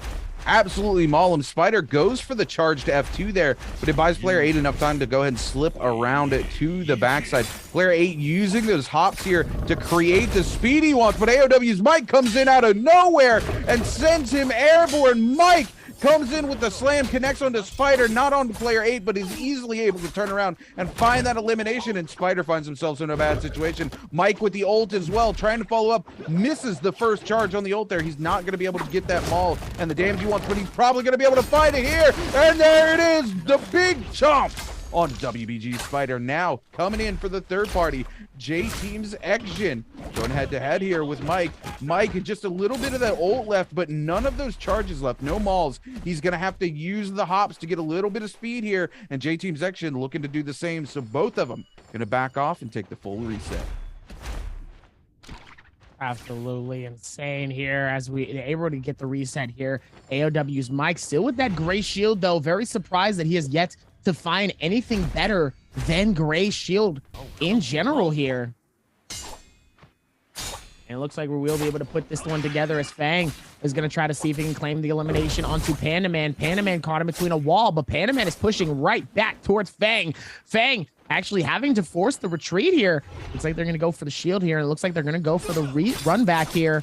It looks like Panda Man's going to try to retreat this as Exton actually gets destroyed by AOW's Mike. It looks like Mike wants to get a little bit of that payback, and Mike does, as Mike claims Exton for their elimination and gets the finish. Meanwhile, Mir caught in a fight between Cuckoo. And let's see here, beautiful parry onto Cuckoo here, as he's going to be able to connect and send Mir back dangerously. Meanwhile, here comes the mauling, and it looks like he's going to be able to fight him and sends Mir so far off the edge. Goodness gracious. Gonna have to call a truck driver for that one. I love to see it. It's like they bought a train ticket. Cuckoo just sent him downtown, you know what I'm saying? Come back in here on to Mir. We do see a little bit of a dash coming out from the staff, but unfortunately, Cuckoo, no charges left on the ultimate's gonna get picked up and mauled by Mir. Cuckoo now in a little bit of a precarious situation. Mir trying to find a way in here to clear up some damage. Mir actually going to be able to get a pot off, but so will Cuckoo. Mir opting to go ahead and go for the full reset, actually in favor of Mir to go ahead and do this, seeing as Mir does have the purple armor. And now we're going to see Cuckoo come in for the scale rush, but a massive headshot by Mir. Oh my god, I can't believe Mir hit that. The mid scale rush catches the headshot onto Cuckoo. Cuckoo, though, quickly turning things back around. Both of them, no shields. Mir a little on the low side here. Cuckoo looking to use that staff lunge, but it gets picked up by the Mir uppercut. Unfortunately, Mir misses the follow-up, but doesn't miss the parry onto Cuckoo, and GD's Mir picks up the elimination. Absolutely insane finish here coming in as number one is going to try to see if he can get an elimination onto Mir, but Mir is not going out without a fight. Beautiful Tiger Slam on the ground, sending Mir back, but it's not going to be enough here. Mir putting in so much energy and pressure onto number one here, forcing Mir to back off here, but here comes the jump, waiting to see if maybe they can go back for the strike, but misses it. And it looks like Mir, looks like they're going to let them go for the reset here. Meanwhile, back at it with number 8. And Action inside of the realm of Yang here. And let's see if they're going to be able to capture this fight and captivate it for everyone to see. Looks like both strikes are going to be able to come through at a beautiful time. And it looks like the ulti pops in on one side. And it looks like number 8 hasn't popped his yet. Trying to see if maybe he can wait it out for the perfect time, waiting for the parry. And it looks like he does pop it. And now it's back on both sides here. Number 8 get absolutely sent. The mauling comes through. On to number 9, Exjin, trying to hold it together. And they go for the repeat, goes for the switcheroo. That was actually really cool to see. It was like a full flip the way that they did it the last time here. And it looks like number 8 still trying to find it out here. It's number 9. Still ready to work towards this one and even get better towards the end here as Exton is able to get a nice, beautiful strike. And it looks like Exton is going to be able to dodge the strike and claim the elimination moments later. Yeah, X should come in there with a nice follow-up off the back of that. Ooh, ZX here trying to come in here with, yep, there it is, the Dreadful Whale trying to lock down Panda Man here. Panda Man also with the dagger trying to find him into that charged left click, but no, off the back of a bad charged left click, ZX finds the Dreadful Whale and picks up the elimination. Now turning our attention here to player number 1, going head-to-head with GD's Mir. Mir picking up that huge elimination on the Cuckoo earlier, but all they're going to need is one plank, and unfortunately, that's going to be it for Mir. But AOW's Mike coming in, looking for a little bit of vengeance for Mir, ready to turn things around, and now we see player 1 in the exact same situation Mir found themselves in. One clink was all it was took, and Mike was able to find it. Absolutely insane find here, and it looks like he was able to find it much more than that as well here. Let's see if maybe they're going to be able to find even more past this one here. Still a whole lot to do here, and it looks like number 13 is trying to find it here as he does able to get the takedown and the strike. Look at the massive circle of the snow that came through as that takedown happened. And number 13 is like, hey buddy, I see you, what's up, homie? Meanwhile, number 8 trying to see if he can find anything, maybe get lucky here, but no, the mauling is just absolutely just decimating this man. Number 8 is absolutely struggling to connect anything. Meanwhile, number 13 is striking everything that he can here. But there goes those leaps getting faster and faster every single time here. The turnaround for him to be able to find a blue shield has been absolutely amazing. Goes for the juggle, misses the strike of the mauling. Unfortunate though, the right click connects the first one. It doesn't connect the second, as 13 is going to be able to go to strike down and get the separation that he needs here. Both dangerously low. One has low shield, one low heal. The other one has low half heals, half shield. And it looks like they're both going to be able to emote back towards each other here. It looks like we'd love to see these friendly fights here on each side here. Trying to see if maybe they can claim it together. Oh no, he catches him with the Reza here for the spear. Misses the shot though. Unfortunate that Muska was not able to do what he needs to here as he's going to grapple to get close here. Beautiful right click connects him right towards him with the massive amounts of damage. It looks like we're going to go back for another reset. Yeah, player 13 here also just coming in more than happy to take this reset. This has been a long fight here between player 8 and player 13, but now AOW's might come in for the third party. This is something I love to see. So in pro play, you're not allowed to emote because you could potentially give away who you are, or, you know, all sorts of things. Not that any of these players would cheat or do anything like that. You know, we're talking about the most professional players here, but you love to see kind of the cheeky emotes getting their opportunity to come through, because this is just a showcase match. We're here, we're having fun, and you love to see it. And Mike, definitely a fan of the emotes he's got here, trying to come in here onto player 13. I love the respect here. Mike flashes at him, 13 doesn't red flash back, and there's just that understanding between the two players instantaneous. He's going to wait till we see the red flash come out from 13, and that's the universal sign to go ahead and let things just rip off here. Mike even giving him some soul jades. Look at this. There we go. The red flash in both directions, and we're off to the races, ladies and gentlemen. AOW's Mike looking to find some pistol shots here. We're going to see a Dragon's Rush come through from player 13, but they're going to cancel the Nej's Might in fear of the ult coming out from Mike here. 13 does go ahead and pop the ult, looking for the opportunity, misses the lockdown here, unfortunately, from their first charge. With only a single charge left, they need to be careful, but they throw it out and they miss that one as well. And Mike's not going to miss the opportunity. Here we see the infinite juggle coming down with the terrain. He just continues to walk player 13 down the edge. Mike so close to picking up this elimination. 13 doesn't want to let it happen, but the musket shot comes out, and AOW's Mike picks up the elimination. Absolutely. What an insane finish here. An insane kill all the way towards that one. The shutdown can be absolutely flawless here, and obviously it was, as AOW's Mike and Action nearby here. This fight, you could tell, is a little bit more choreographed. You can tell that these people know what's going on and how they're getting used to it. I think they've done a fantastic job of it, and I think now we're really starting to see it more and more. The confidence of some of these players here, as we're now down to our final 4 here. And it's only going to get better here, as it looks like we got AOW's Mike, we have Action. I'm curious where the other 2 are here within this fight. And it looks like AOW's Mike and Action saying, what's up? As they're about to get ready to lock this in for another fight. Yeah, here we go. We were just waiting for the red flash to come through. I love this. Just showing off everything they've got. Just do. Oh my god, not the Karumi question mark coming in. No. Can't hit him with that. Mike also hitting him back with some of the emotes as well. There we go. They're going to take their fight to the realm of Yang. It looks like somebody else would beat him into it, though. So it's going to be ZX versus J-Team's Action as they go head-to-head here in our final realm of Yang here in our second showcase match. Who's going to come out on top, chat? Is it going to be Action or ZX? Let me know over in the Twitch chat. Here we go. We're going to see a longsword slash come out, but ZX here with an expertly placed musket shot actually pumps out a ton of damage early on to Action. From J-Team, Action going to follow it up with a nice grapple combo here. ZX coming in. Both of them not wanting to pop the Tiger early. We do see the F2 come through, and now ZX forced to throw the Tiger. Needs to be careful in his timing here because Action has his available too. Don't want to get caught in that maul while you're trying to throw your own out here. Both of them coming in for the hop, but it's going to be Action who finds the hit coming in. ZX actually getting forced to pop the charge and not connect onto Action just to get away. Action finds his grapple though.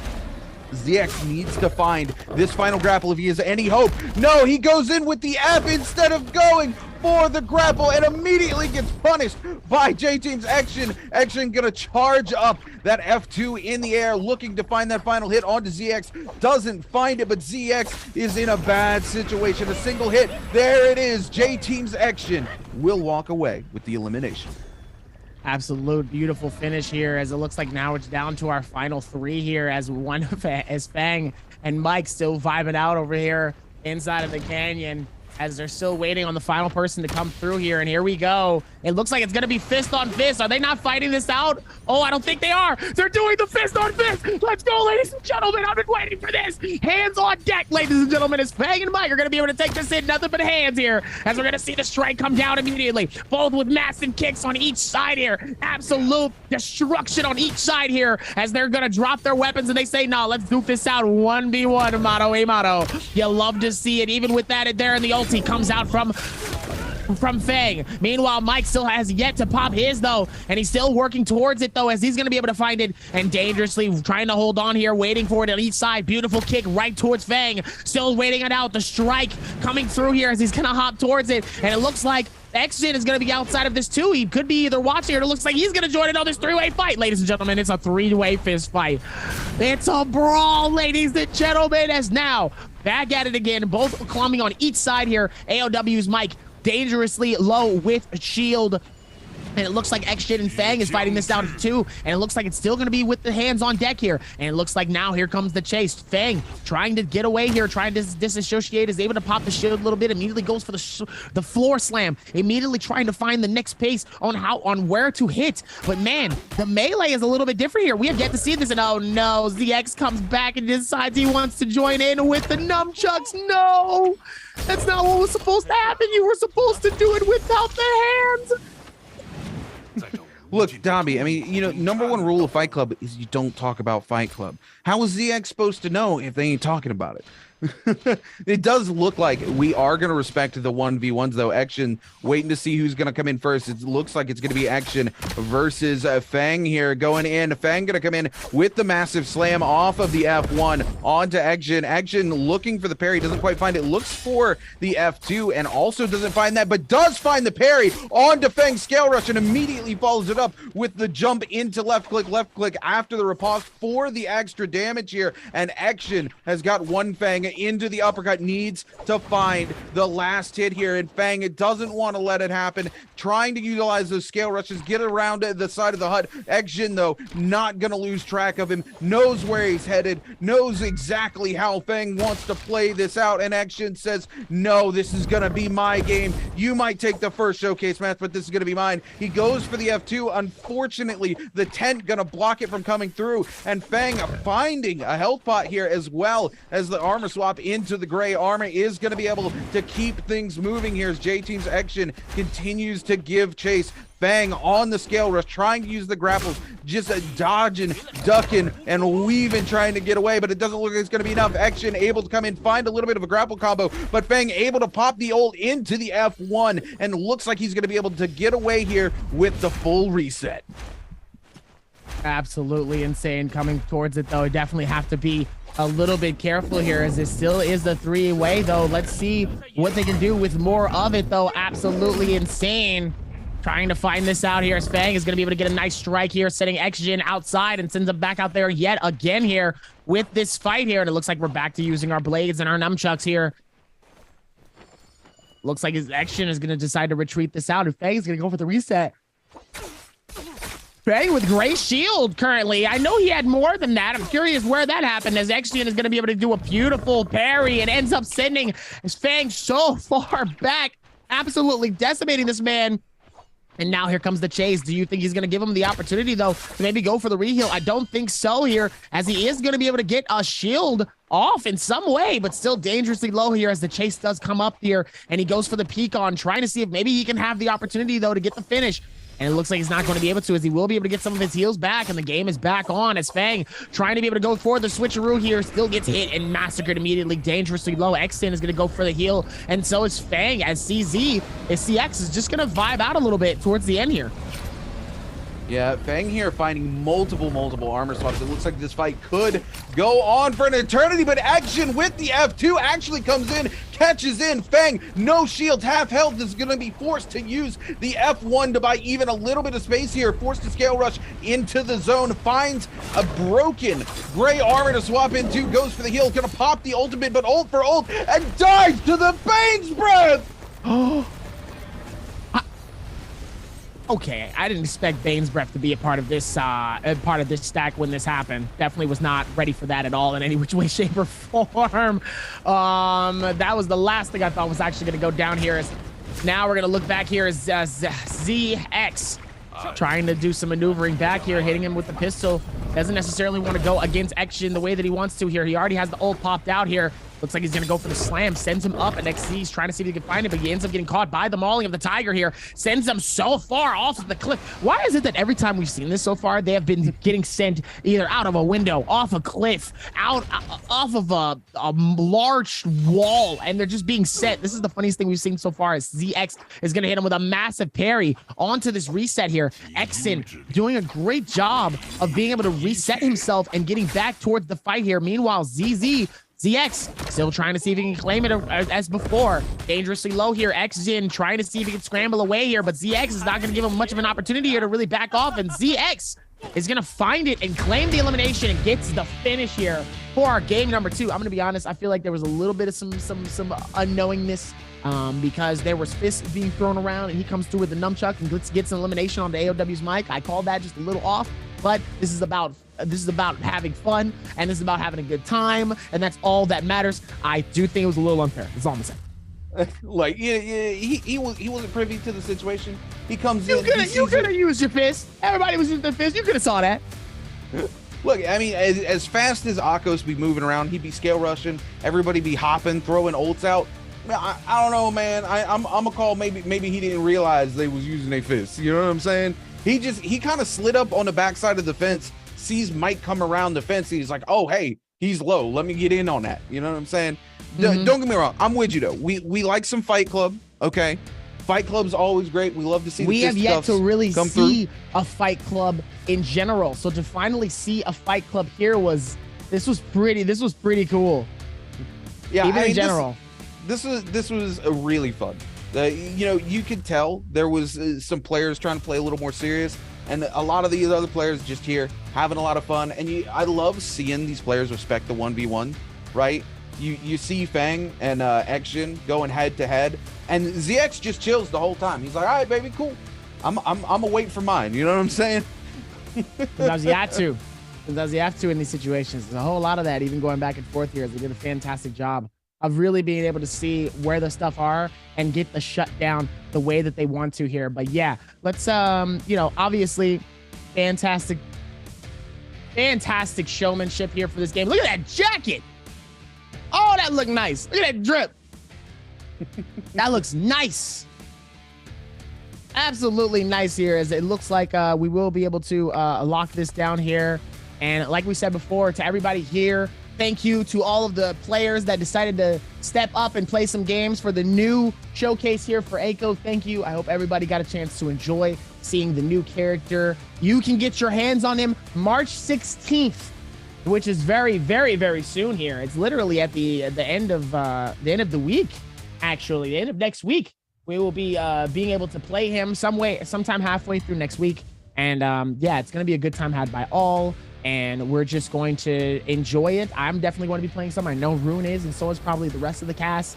And it's going to be an absolute good time. But thank you guys for tuning in and checking this out and just having a good time with us. Like, we're just here just to have fun. And in a few minutes here, hopefully very, very soon here, we will be sending this over to our casters over for our trios. But Rune, what'd you think?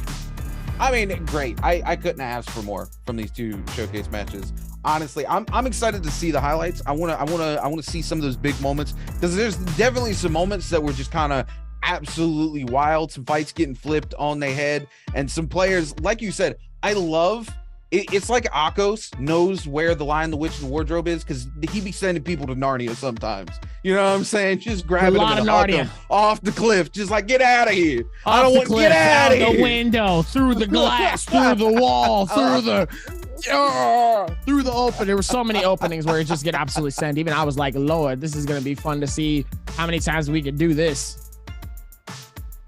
Oh yeah, absolutely, man. And you know, we got a couple of things before we jump over and get straight into your regular NBPL, but happy to be here. You know, on a note, you know, tonight wasn't my night to cast, but we're here. We got some showcase games. I got to scratch that itch, that NARAKA itch. You know what I'm saying?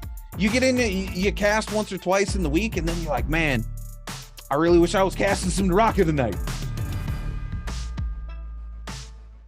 Still going to be able to work towards that one, though. I mean, even with everything that's happening, though, I mean, it was just fun just to see all these players just kind of lie back, relax a little bit. You know, seeing the circle of Eiko ducklings just going around the circle and just like having a little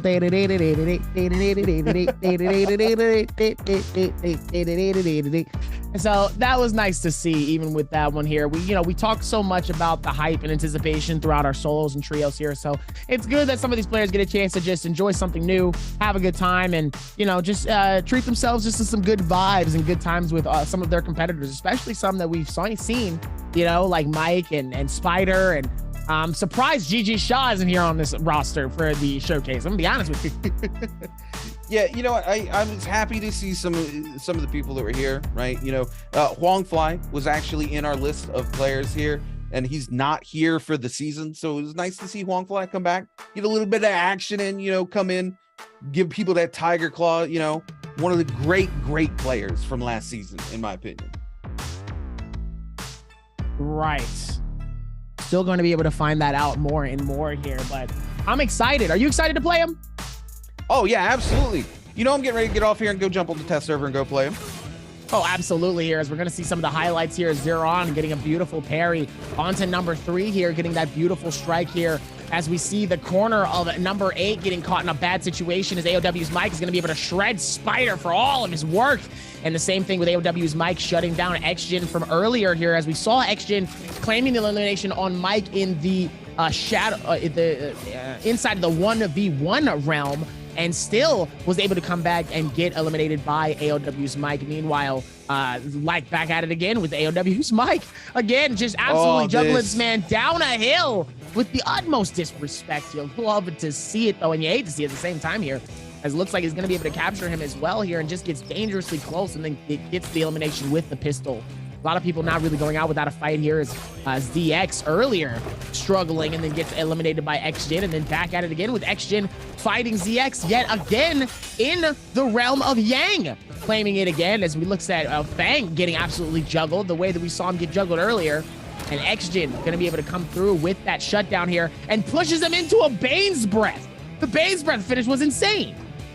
Oh, Fang was a little bit butthurt about that. Little salty, right? Just a little salt, just a little bit of salt there. And I mean, I love these fights in the end. The absolute respect of the 1v1s coming through. Nobody disrespecting that. This is a showcase match. It's not like when you're playing in the Pro League. You can't really respect those 1v1s in the Pro League because There's too much money on the line. There's too much pride for your team on the line. But here in the showcase match, you get to have a little bit of fun. You see the 1v1. You can sit back, take your little coffee break, and go, all right, you two duke it out. I'll get mine when it's my turn. And he was able to do that the way that he does, and he did a fantastic job of it, and so did everyone else here that really got a chance to use and have fun with Eiko. Like I said, you guys will be able to get your hands on him in the next patch coming March 16th to NARAKA BLADEPOINT and all platforms here, as we're steady going to get ready here for trios. We're going to be sending it over very soon to Seb and Jake here. But at the end of the day, that is technically it for us. We have been excited for more and more stuff. I know Rune got a chance to play him a little bit earlier and caught a good feel for him. Obviously, Rune doing a fantastic job telling you guys in terms of as V1, his V2s are going to work, his F1s and F2s, F3s are going to work as well here. It's still a lot, and this is still the early stages of how powerful this character can be, not only with what we have seen and what he's capable of, but also what these pro players are going to slowly interject and dissect and just study more and more and more. And eventually we're going to be seeing him just do some insane stuff way beyond what we have seen tonight. And that I'm very, very excited for. Oh, yeah, absolutely. I mean, just seeing what they already came up with here, I can't wait to see him in trios. This was a lot of fun getting to see the solos, but I really want to see him get in and kind of do his thing where he's going to shine, where he's able to stagger those Transformers back and kind of put a counter onto that meta, kind of come in and weigh on it just a little bit. And I really like that his design doesn't like hard counter the Transformers, but does buy your team a lot of necessary space. You know what I'm saying? But like you said, Dobby, that is going to be it from you and me today. We're going to throw things over to Jaeger. Jaeger, take it away. Hey guys, this is Jaeger and welcome to post-game interview. And now I'm standing here with Fulai and let him say hello to our audience. Hello， 大家好。Hello， 欢迎富来，可以给大家介绍一下自己。对。Hello， 大家好，我是黄富来。好的，欢迎富来，再次欢迎回到我们的赛场，应该不能说是来到。现在，哎呀，看到你，我也是非常的激动。So welcome back to Nbpl. And first of all, a very important thing. I think everyone is very interested in our new hero, Echo's Who. So how's your feeling today? 那首先最重要的事情就是今天打完这个比赛，大家对新英雄都非常的有兴趣。富来怎么评价一下这个英雄呢？这个英雄在单排里边强度还挺高的，然后三排强度也很高。这个英雄在以后应该会是成为一个主流英雄吧。好的 So Fly said he thinks the new hero is very strong, both in the solo game and also in the trios game, and he thinks it will be very popular in the Nbpl. Okay, so because you back to the Nbpl again, and we are really interested, like how is it going these days? Where you go? 那我们也特别的想问一下富来啊，最近因为这个新赛季没有看到你，就很多的观众朋友就觉得少了一大乐趣，看不到你也非常的遗憾。跟我们讲讲最近自己过得怎么样呢？最近在搬家啊，过得还不错，然后搬回成都，就是我出生的地方嘛，然后还是吃的什么的也挺多的，然后比较习惯住在那里。说吃的很多是又要在说自己的体重，那我感觉今天看到没什么变化，还是挺英俊。后面没有，后面会有计划减肥。好的。So Fulai said actually these days he's moving back to the place he birthed and eat a lot at these days, and he is also going to plan to eat less and exercise. Okay, so also back to the Nbpl again. For the new season, I would like to know how's your feeling. 那回到了我们这个 Nbpl 的战场啊，今天看到新赛季的这些选手们，最近比赛肯定看了，对不对？比赛看下来，整个感觉怎么样呢？我感觉大家都有进步吧，然后还有包括新来的一些选手，像今天有跟2位就是新到的女选手一起打这个表演赛，然后感觉挺强的，其实。就没有大家想象中那么的这个就是弱不禁风，但其实挺强的，对。听得出来，富来哥还是给他们很高的评价和肯定啊。So Fulai said he think for the new season, our solo game player, they improve a lot, and also because today they are having the exhibition match, and he also met our 2 female esport player, and also they are very strong. He gave very high comment on these 2 players. 好的，谢谢弗莱哥，谢谢您给他们非常高度的评价，再次欢迎你回到我们这个战场。最后再问一句啊，就是我相信很多观众朋友对于你的离开还是会特别想再见到你，还有什么机会可以再看到你呢？就以后如果有官方邀请的解说或者表演赛之类的，我应该都会来。好的，好的。So Fulai said if he had chance, he also will be our caster in the NBPL or also be our like exhibition match in NBPL, and we can looking forward to these games. 好的，再次欢迎富来，感谢你接受我们今天采访。Thank you, Fulai, for today's interview, and we will take a break and be right back later. 乐哉院中游，周览无穷已。百会吐芳华，重台鸟高枝。林木分交错，悬池戏房里。清完必详情，仙轮出战晚。座中发美赞，意气同阴魁。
There is no point to this, Viper. You've spent too long fighting mortals and have forgotten much. But I am no mortal. Your antics were amusing for a moment.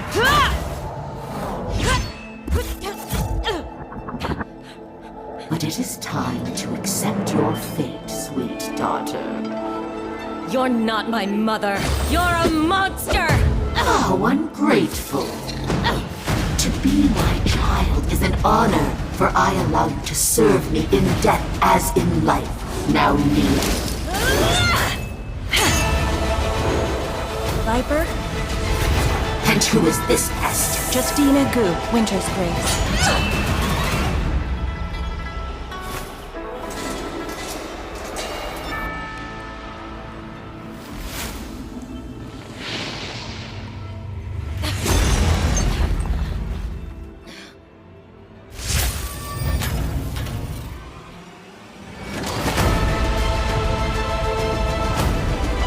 Not bad for a princess.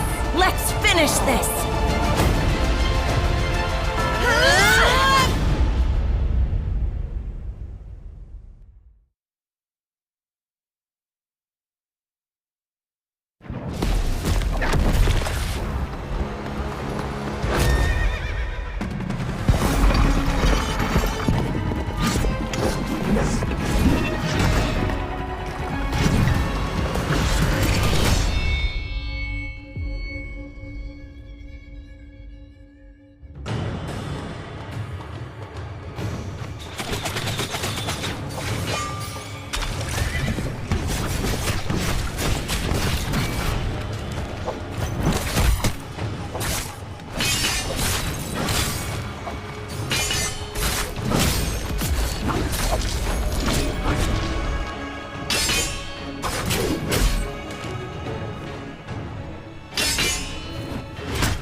我勒个娘，也聊天，赶紧来试试。哎，我先来。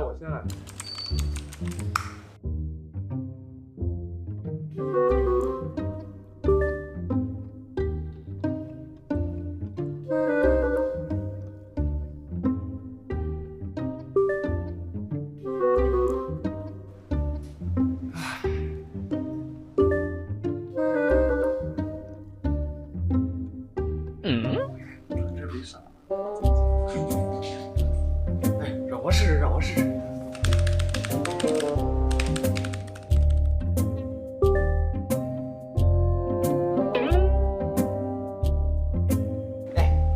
看见没有？我勒个娘呀！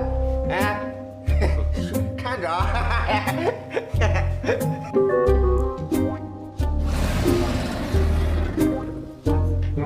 没事。哎，让我来。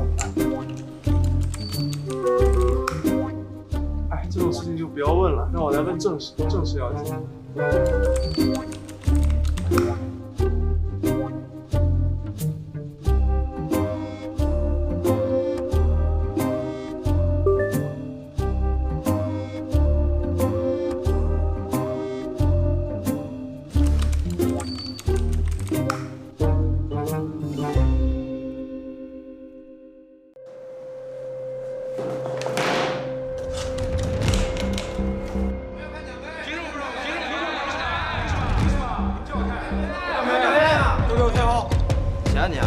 你在装什么啊？你谁啊？我楚大少修罗榜第1，没有资格看奖杯吗？我小星神联赛第1太，凭什么不能看奖杯？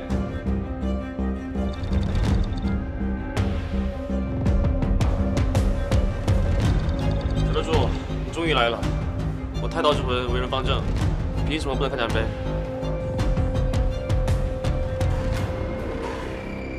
还是小得主好啊！你们啊，看门都不会看，谢谢啊，小得主。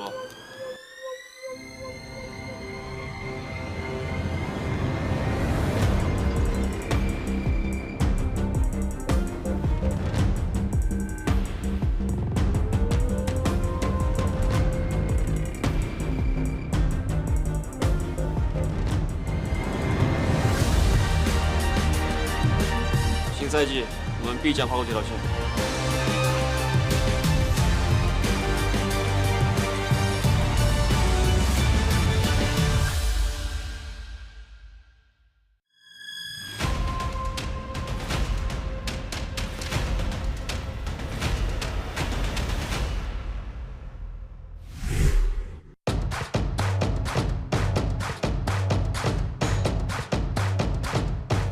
side, and on that left side is 2 other players as well, near Feather Lake and Indigenous Mound, as immediately we're going to come in and see Zira fighting this out with GG Shaw and absolutely putting in work with just their hands here, man. Absolutely not looking good for GG Shaw. GG Shaw's going to have to retreat this, but actually fights this out with his hands. And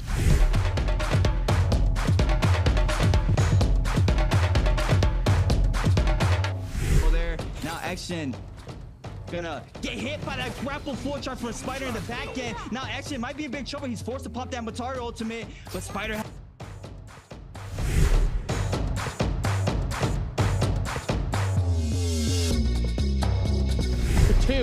both of the long swords are going to be very helpful for each one here, but these nunchucks are doing work on Rexy right now. Meanwhile, the dodging on each side and the 4th of the Yotahime ulti is going to be just as strong. He's going to dodge out on each side here, and Action has just been putting in work here on each side, and it looks like he's going to hit him again with it. Oh, hits him once, hits him twice.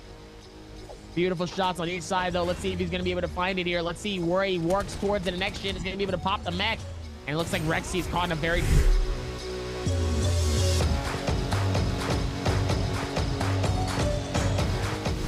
dub. This could be massive, as X-Gen is going to be able to connect him as well here, pushing him outside of the circle here, which catches him on the backside of this wall here. Meanwhile, it looks like we're going to be able to find it again. GG X-Gen is going to be able to find it, pushes him with a nice...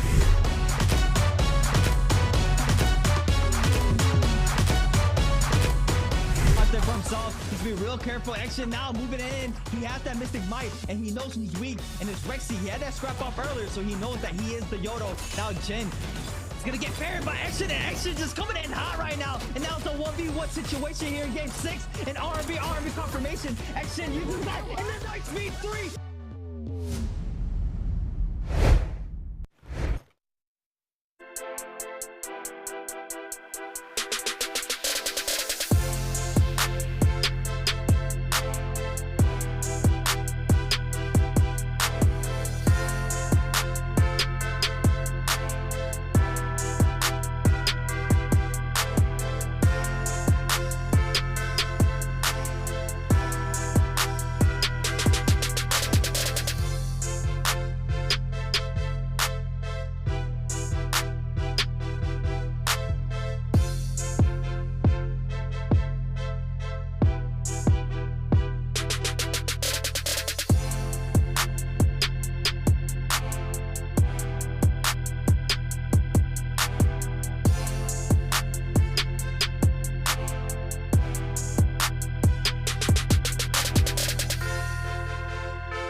Hello, everybody, and welcome to the NBPL. My name is Hipfriend, and I am joined by Seb. It has been a hot minute, mate. How are you doing? You all right? It has been so long, and let me just say, I am so happy to be back at the NBPL. I've been watching these past couple of days. Man, they have stepped up the game. They have really stepped up from so many different things happening. Panda Man now on a different team. Like, in my head, I'm just, oh, KZ's Panda Man. That's iconic. Now we have OUG's Panda Man. There's so many things going on that are brand new with this NBPL 2023. I'm just so excited to be back and casting. How are you? How about you? What's been up?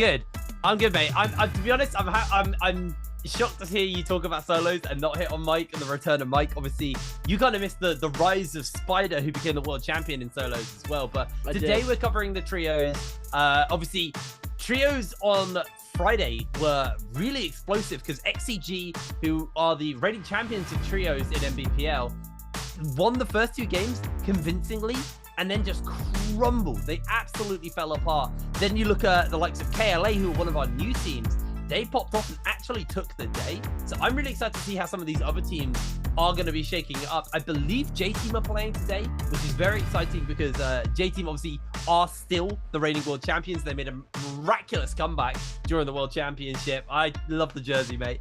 That's my team, baby. J-Team, let's go. Are you excited for, is it T? Is it T? I think it's T. I can't remember their name. I'm sorry. We'll see their name in a moment anyway. But oh, of course, yeah. Because they are the original J-Team roster from the first World Championship. So we've got the current reigning World Championship J-Team and the original World Champions on a new team. And they're playing in the same group. So I believe that group are playing today, which means that we will see these two teams kind of show up. And I'm excited to see, you know, which ones are going to be the ones to kind of really put their like stamp down on the league. I mean, with XCG and KLA having a pretty good start to the season, you know, the onus is on a bunch of these teams to show up. And with the missing of FPX now that they're not with us anymore, you know, I'm curious to see, you know, what the power dynamic, what the power balance is going to look like. And I feel the first week's not the best week to get a good read on how the teams shape up and how they're going to look as we move later in. But at least gives us a taste, right? It gives us an opportunity to kind of start to draw some conclusions and figure out, you know, where the power balance is. Because I think there's some teams who I would have said were 3 wins or like kind of just 3 points in previous seasons, and then now they're not. One of those teams is Bowder, and I know they're 12th right now, but honestly, these guys look way more consistent than they did in previous seasons. In season 2, they looked, I'm gonna say it, they look trash. They look really, really bad in season 2. And yes, they were 12th, but Friday, was a very, very high scoring day. So a lot of teams getting some pretty serious points on the board. I mean, Bowder getting 13 points. We've seen trios games, but that's like 3rd place. That's how high people were scoring on Friday. But here you are, KLA, absolutely astronomical day 1. My goodness, 145-point game in game number 3. That is insane. As yeah, look at XCG did end up crumbling towards that ending. They had came out really strong in those first 2 games, getting 37 and 33.8 points at the very start, but they weren't able to come away on top in the end there. 81 points, still not a bad place to be. In second there is JJH taking away 3rd. We're going to see GG, EWG, GS, and AOW taking up the rest of those spots here. We in the 50 to 60 point region. Today we're going to have 6 total trio games between pools A and pools B. This is going to be an interesting game because we're going to also, I personally haven't been able to see Holoroth in competitive play that much. I haven't casted much of that. So it's going to be cool to see the difference of Morris Isle versus Holoroth, how these different games play out. I know watching it, you can see that there's always different styles of play. Like we tend to see less Monk on Holoroth with the extra terrain. It's going to be really cool to actually fully experience that today with all of you guys, ladies and gentlemen. We're going to be hopping into our first game shortly. But first, predictions. How do you think this day is going to be going out? How do you think the tune? Because you had said earlier, the first week isn't really a great place to judge because, you know, they're just getting back into the swing of things. They're back on stage. They don't really know. Of course, they've been playing each other for ages and ages, but there's new metas, new health damages. You have to keep into consideration everything. The dagger got nerfed. Everything is different now. Yes. So interestingly, I totally used to agree with you on the Holoroth not using Monk, and as much as I hate it, anybody who's watched this show for a while will know I dislike the Transformers comp. I think I don't have a problem with it as a core concept. I just think it's too strong, so you kind of get that stale, or like the games grow a little stale because everyone's picking it. Farah, or Fifi as some people are calling her, she came into the meta as someone who could shake up trios potentially because she looked like an anti-Monk character, and then they released her V3 and the ability for her to share the mech, and now we're in what me and Rune have now dubbed as the Pacific Rim meta, where you've got the kaiju and the mech, and the worst thing is they just pair up. So while Monk is waiting for his ultimate to come back, he'll just hop in the Ferromech. It gives him mobility because obviously the mech can fly. It does a lot of damage when you get that secondary fire off. When you go stationary, Monks can't grab you out of the mech, and you do just colossal amounts of damage. Absolutely huge stuff coming out from it. So typically, I don't think Monks suit Holoroth, but I think you're going to see a lot of Monk on Holoroth, just purely because of this specific Rim meta and the teams that are getting picked up. But before we get into our first game of the day, we actually had a chat with the lads in KLA to see what they had to say about their first day in the league. 李老板最近在练舞，他一边练舞一边看我们的比赛，很辛苦。今天失误也有，但是比赛就失误是不可避免的，所以只要尽可能的去减少失误吧。但今天有几把还是挺可惜的，能拿更多的分，但是也不能去想，要往以后看嘛。还有第二天的比赛，我个人的话，我想先拿一个冠军吧，不管是周冠还是联赛的冠军，还是节杯，但是想先拿个周冠吧。 Great video there from KLA as they're getting ready to set up. Their coach watching them here as they were saying they did make some mistakes, but mistakes are inevitable. They ended up coming out on top, which is great for their first day in the NBPL league here, as we're going to see all these teams getting ready and set up. There we go, my boys repping the brand new long sleeve jerseys. That's one thing I wanted to talk about as well.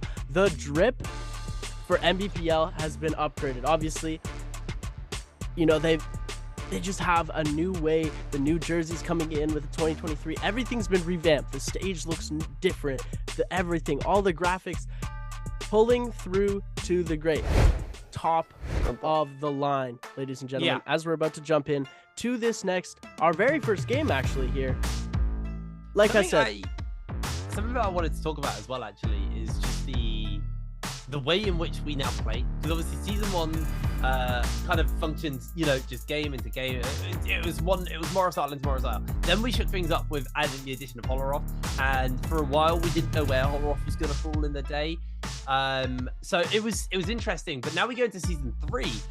What I like is the fact that we get game 1 and 2 back to back. There's very little time to breathe, and we saw it work for XCG in the first 2 games because they just took that momentum into the second game and smashed it through 2 games in a row. But then they fell off in the break in between game 2 and game 3. And then after that, they just struggled to kind of get going again. So I really think that the current way that it plays is really interesting because it's a marathon and not a sprint. It's a really, really bizarre way to run it, but I love it. I think it's really fun. But before we get into this, we actually have another video from another team who are ready to talk a little bit more about their hopes and dreams for this split. 这不好说嘛，我感觉打比赛还是蛮有意思的嘛。上个赛季中途退出去，没打，感觉心里有点痒痒。正好 GT 姆扎克说想我了，那就回来再试一下嘛。其实这还好，因为直播平时训练赛也都有去阵容调整这些东西。你像扎克最开始玩无尘的，后来玩了妖刀。我来之后，他可能最近也在尝试红叶，我也在尝试红叶。 选出来最佳就是谁适合玩这个位置谁去玩嘛，慢慢调整，慢慢配合。Nice there to hear from 101TN, obviously joining J Team a little bit later on in the year. Has honestly been a great addition to this team. Was solid back in season 1. I actually can't remember who he was on, but they were a pretty scary team. That's really bad that I can't remember. I'm pretty sure. Was it Bowder? It might have been Bowder, yeah.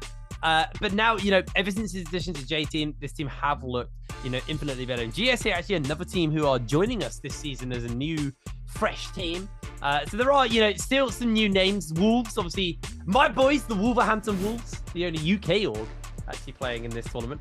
A bit of a change out, actually. Benchu being a new addition to the roster. LXX actually, I believe, stayed. It was Wolves 14, who was another player. I can't remember the rest of the Wolves. This is the thing. We've got so many teams, and everything's changed. Trying to remember who's on what team. The King, though, these guys, unfortunately, were at the bottom of the barrel on day one. Another new addition, another new team to the league, and they were struggling. They were definitely struggling. I didn't really see overall that much impressive kind of that many impressive games coming out from them. Yeah, they had a top 4 finish, I believe, at one point, but for the most part, the King, you know, they felt fairly passive. As you can see, looking at kind of the comps that they play, they are playing that the Sandstorm Monk comp that we did see for quite a while, especially during Season 2.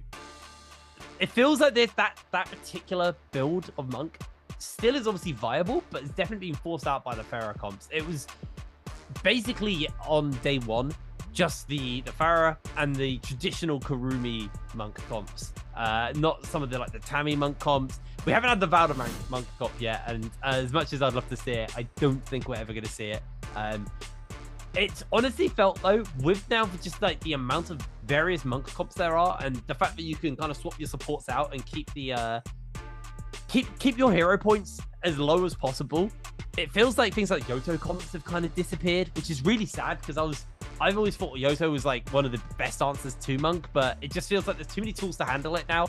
And the Yoto comp is more a defensive comp, but plays to the end of the game. And a lot of these teams are scoring early, and Yoto comps don't typically score until the last minute. And at which point they can feel like panics and put the kills together. And it's a shame. It's a shame to see it kind of fall apart and crumble. So, you know, we're gonna have to keep our eyes on those guys and see, you know, what the comps are gonna, what the team drafts are gonna be looking like. You know, I'd like to see some changes to try and see some more teams kind of come in and have an answer to the Monk comp, especially for maps like Holoroth, because you can get those final circles at the end where the teams, they struggle. They really struggle to kind of sometimes find the openings, find the opportunities to get into fights, because the terrain can just be such a nuisance. Just running through a bunch of the teams though. Alliance back here in the saddle. See if they're going to be able to finally have a good split. They've been a team who, you know, we were excited about for quite a while, but unfortunately, you know, they never really found their form. They were always at worst a kind of like mid of the table team. So they always kind of had that area of a struggle on that front. So we'll have to see whether or not Alliance do have enough fuel in the tank. Because remember, we're seeing only one of these teams once today. Some teams we will be seeing twice because they played on day one. With the fact that we have 3 groups, that is just kind of the nature of it and how it is going to be going down. Now look at this is OC. Yes, that's it. OC did play on day one as well. Unfortunately for OC though, it wasn't the best performance. They definitely felt I'd say a little bit underwhelming. It's probably the best way to word it. It really wasn't the best performance coming in from OC. So we'll have to see how they're going to be playing. Again, playing a altered version of the Pacific Rim comp. Actually, I believe that is the normal Pacific Rim comp with Tammy. You don't run UA Shen. You don't run Triple Transformer. That's a nasty comp, actually. I've not thought about Triple Transformer. That'd be horrible to play into. Triple Transformers seems like it's just a little bit too much. Like, at one point, do you say, okay, stop. This is not a good idea. We do not want to see this. Please just...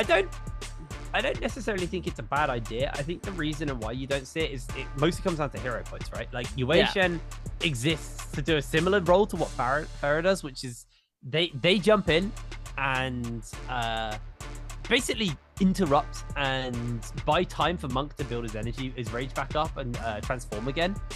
When on the other side, if you have Pharah, she does that but better because she gives him a safety net, a mech to sit in. Triple Transformer would technically work if somehow both Pharah and Monk are basically on cooldown at the same time. But like at that point, if you've not won the fight and you're still going and it's not, and you haven't taken at least one person out, you're probably losing the fight as it is. I think Tammy forces you to, well, Tammy allows you to hold onto those ultimates when contesting Mora's blessings and other bits and bobs like that. Exactly, right? So we are going to be able to hopefully see that coming into these games here. Temmie is such a versatile hero because you can sort of slap Temmie into any comp and have him do well.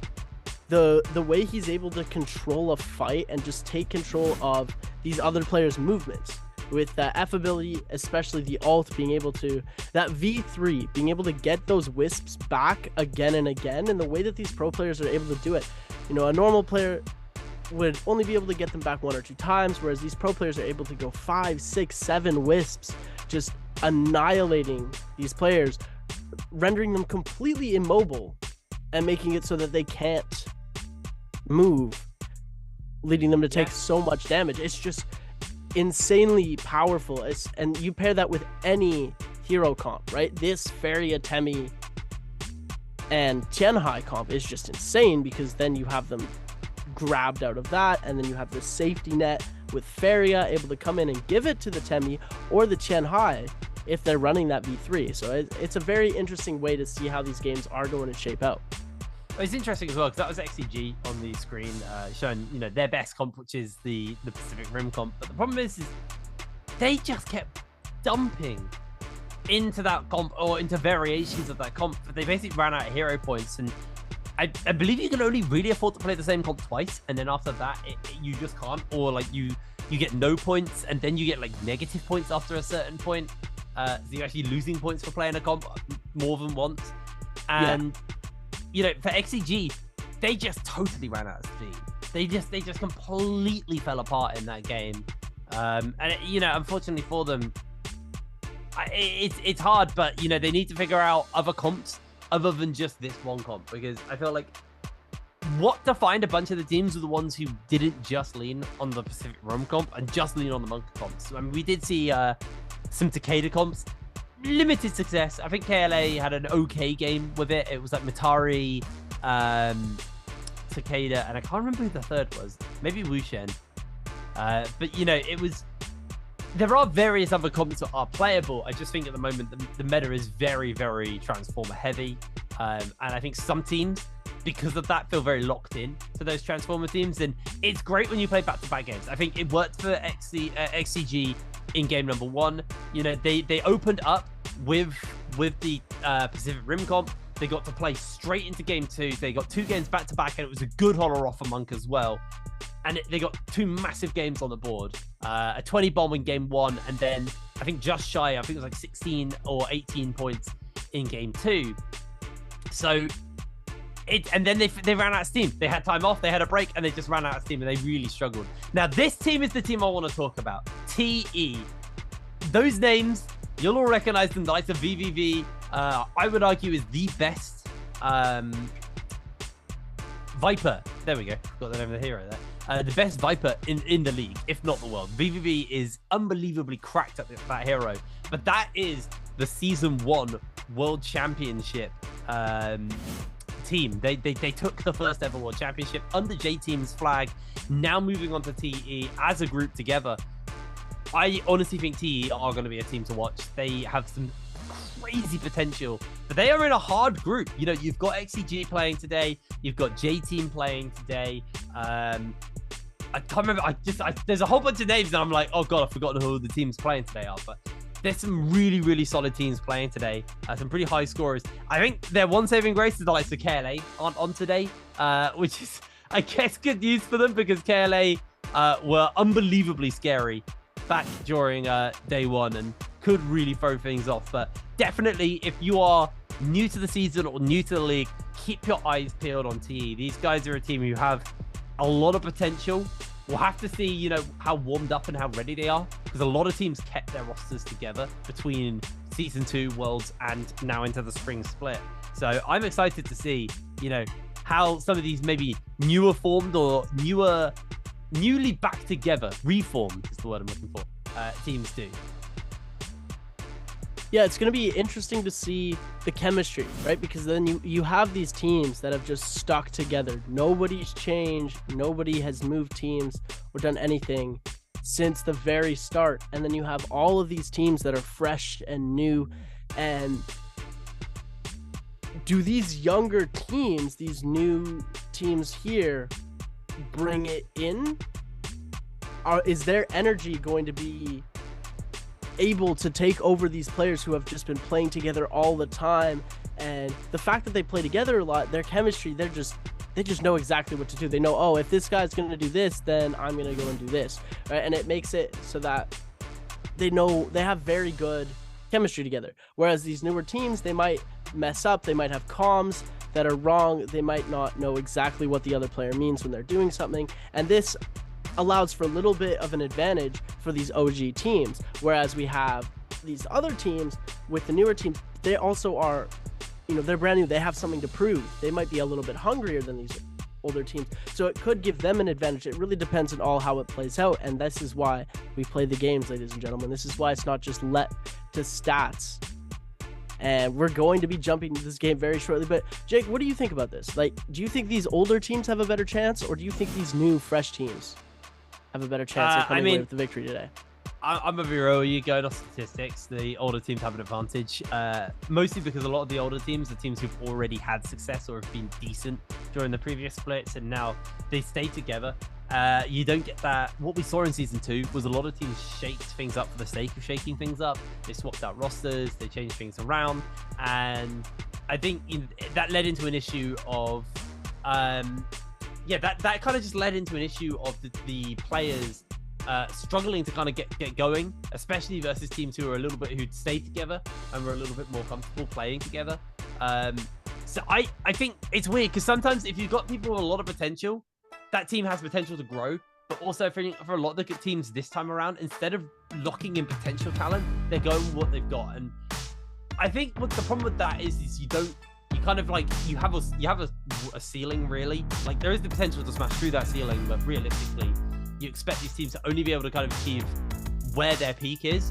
And if you add someone new, that peak might be able to go higher.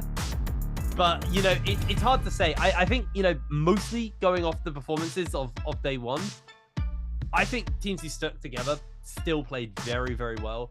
Most of the teams who were new or like had shuffles up were definitely still finding their footing, other than the likes of KLA.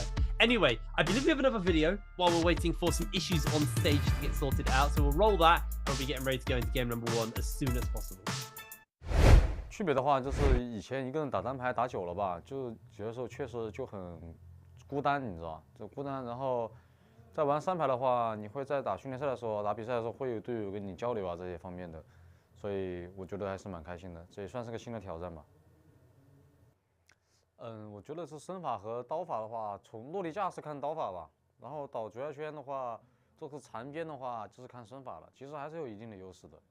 然后再其次，主要是欠缺的就是3排的经验吧，就包括今天个人的发挥的话，有3场没有发挥好吧，就是导致就是自己的原因，导致就是这一局队伍没有拿到更高的分数。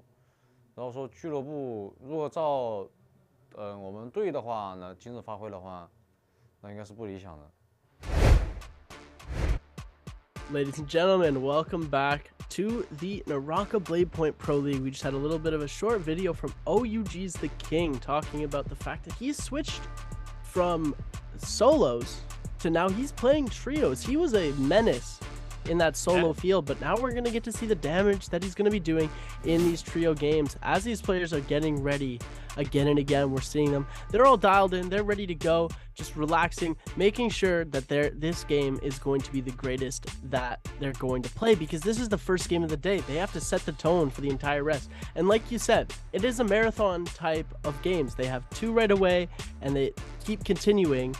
And what they're going to need to do here is not drop that energy, because like you said, XCG had an amazing first 2 games. They were able to ride that energy, but as soon as a break happened and they were able to just sort of calm down, boom, they lost points because they lost their energy. They weren't able to pick it back up, whereas these other players who played steadily were able to pick it up towards the end and go in and have amazing games.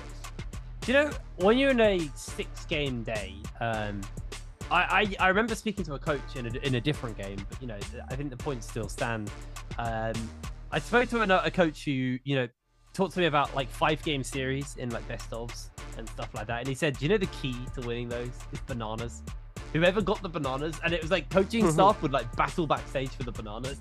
Because whoever got the bananas would win, because by game 3 onwards, the exhaustion starts to set in, and things like bananas are slow release energy. So these are long days, and you know, this isn't like a best of. This is, they just play 6 days, 6 games per day. So it is a lot of NARAKA to be playing, especially now when it's back to back. Like game 1, like I think it's like 4 or 5 minutes they get in between game 1 and game 2. Then they have game 3 after a short break, that's very short as well. Game 3 into game 4 is like the longest break of the day, and then it's another back-to-back set of games. Oh, KLA are playing today. I will come back to that in a moment. But yeah, the extension of the day, the extension of basically the amount of games you're playing in a day, in close proximity without, you know, like a 15-minute break like they used to get in between. It is really about pacing yourself, because you have like 2 sprints and then into a bit of a slower slog, and it can be really, really tough on the players. And I think we saw it with XCG. KLA on your screens though, these guys did not struggle on that. They seem to have a really clear plan of how to play through the kind of very stop-start nature of the day.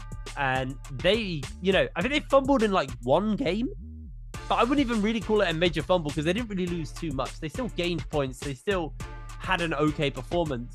It just wasn't their best day, best game of the day. But I mean, when you had a 35-point game a little bit before that, you know, they had 2 20 bombs or plus 20 bombs. I think it was like a 21-point game and like a 26 or 27-point game.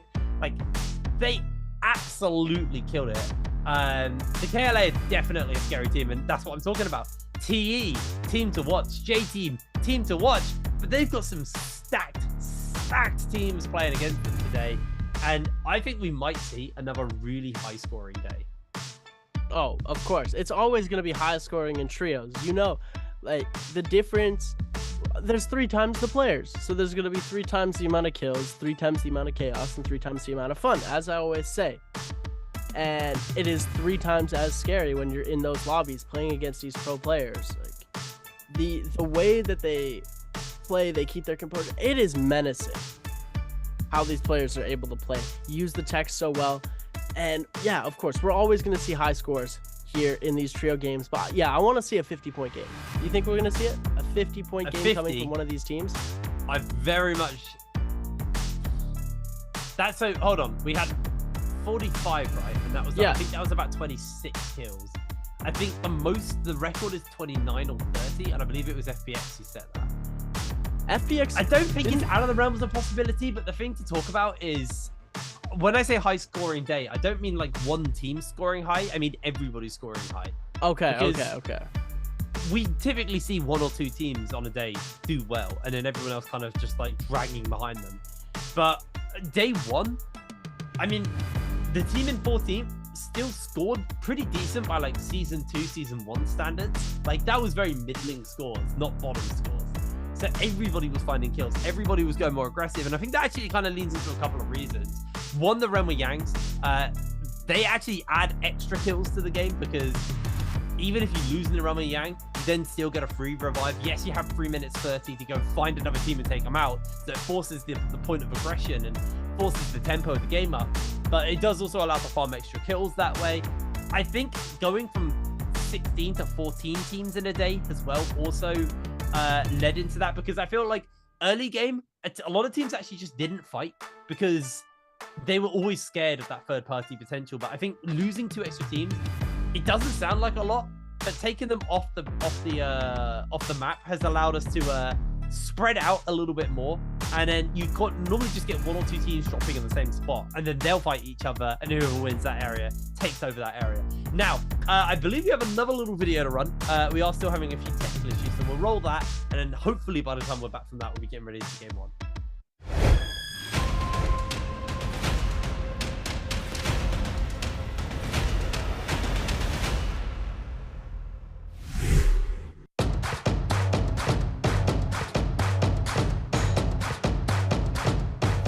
side, and on that left side is 2 other players as well, near Feather Lake and Indigenous Mound, as immediately we're going to come in and see Zera fighting this out with GG Shaw and absolutely putting in work with just her hands here, man. Absolutely not looking good for GG Shaw. GG Shaw's going to have to retreat this, but actually fights this out with his hands. And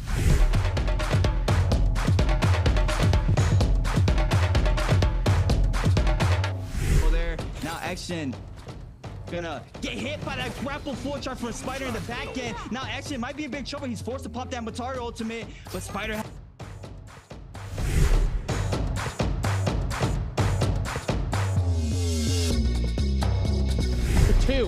both of the long swords are going to be very helpful for each one here, but these nunchucks are doing work on Rexy right now. Meanwhile, the dodging on each side and the 4th of the Yotahime ulti is going to be just as strong. He's going to dodge out on each side here. And X has just been putting in work here on each side, and it looks like he's going to hit him again with it. Oh, hits him once, hits him twice. Beautiful shots on each side, though. Let's see if he's going to be able to find it here. Let's see where he works towards, and the next gen is going to be able to pop the mech. And it looks like Rexy is caught in a very...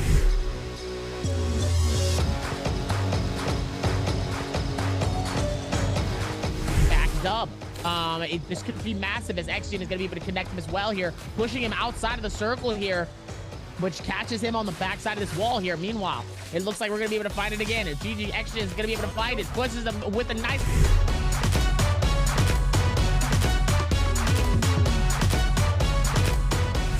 for himself. He's being real careful. Action now moving in. He has that Mystic Might, and he knows who's weak. And it's Rexy. He had that scrap off earlier, so he knows that he is the Yodo. Now Jin is gonna get buried by Action, and Action just coming in hot right now. And now it's a 1v1 situation here in game 6. And RB confirmation. Action uses that, and then nice V3.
我勒个娘，也聊天，赶紧来试试。哎，我先来。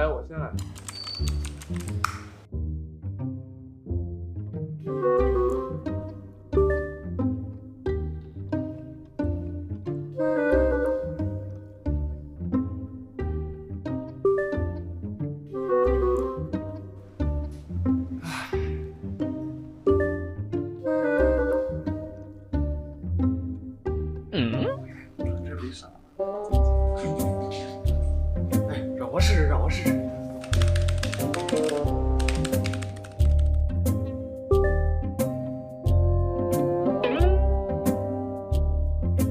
哎，看见没有？我勒个娘呀！看着。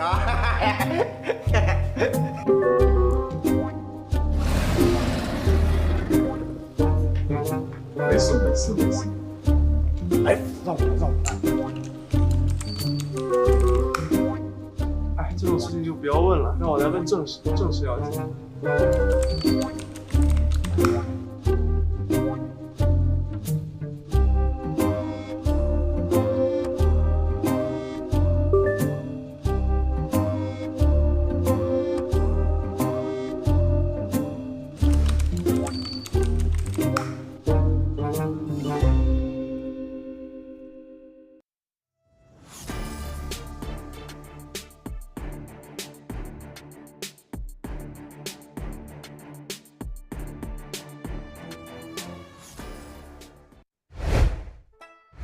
Hello, everybody, and welcome back to the Nbpl. Apologies about the break. We were having a few technical issues. I do believe they are done, or if not, almost finished and ready to get into that game. I'm still excited to see, how this game number 1 is going to go down. There's obviously a whole heap of teams I've got my eyes on. TE being the big one for me. I'm super excited to see how a former World Championship roster does. Technically, they've had a year apart, so it's been a hot minute since these guys have played together.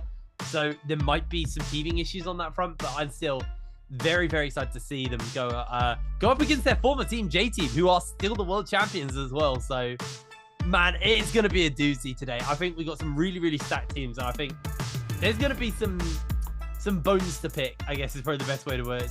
Some beef to settle, let's say.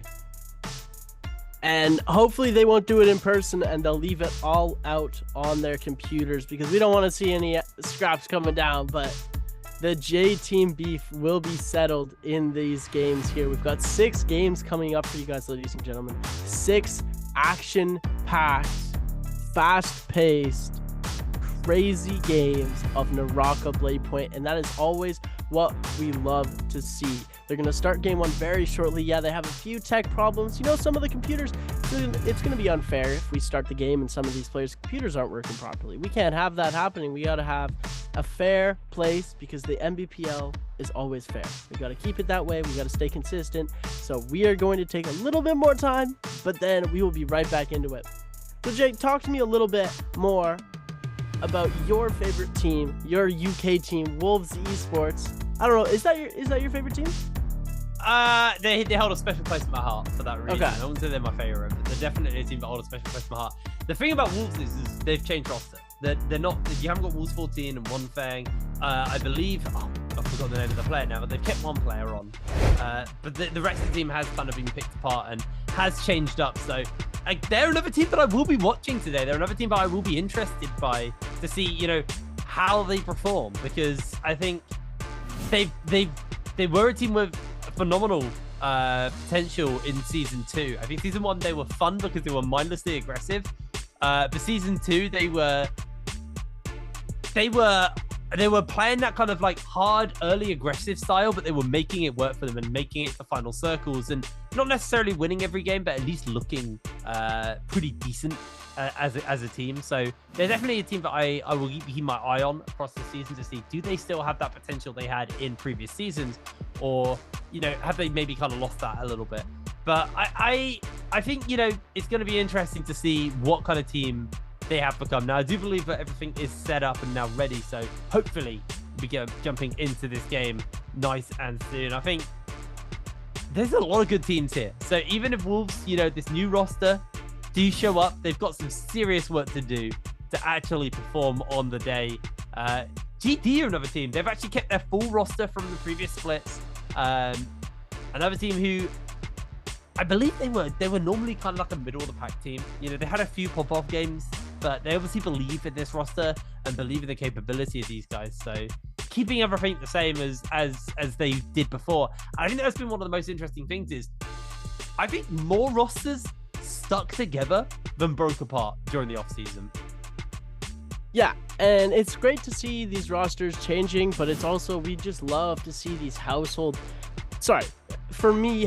names that I hold near and dear to my heart staying together. GD is a perfect example of that. We see these teams sticking together. The OG Bauda roster as well. I miss teams like ADA. We're missing teams like these older teams that we used to see in the first World, Season 1 of the Nbpl, the ones that I hold near and dear to my heart, aren't necessarily together completely anymore, which is okay, because we're seeing these new teams coming in like TE, TXJ, VVV, and LYD. This team before was on the team of Fun Plus Phoenix. They were also on J-Team as well. They were the first J-Team. Yeah, this was the original J-Team before Worlds, because J-Team's Worlds was when long. This is the first Worlds winning. That was the first. They won the first Worlds for that roster. Okay, and we got teams as well like Alliance. Alliance is another great team that we love to see. They have an EU region team as well, I'm pretty sure. This is one of those teams that is difficult. It's a little bit more difficult for them to gain traction, as we've seen in the past, but hopefully they'll be able to step it up here as we are about to start into game number 1, ladies and gentlemen. This is the moment you've all been waiting for. All of these teams getting ready, getting together so that we can play some NARAKA. The moment is here. Game 1 is about to kick off. We've got GS, OUG, TK, JL, Alliance, XCG, Wolves, GD, OC, Bauda, KLA, TE, Ventus, and last but not least, J Team. Ladies and gentlemen, welcome to the NARAKA BLADEPOINT Pro League. All right, let's see what the hero select is going to be looking like. What the individual heroes are going to be. I'm expecting, especially in game 1, to be just Transformers and Pacific Rim.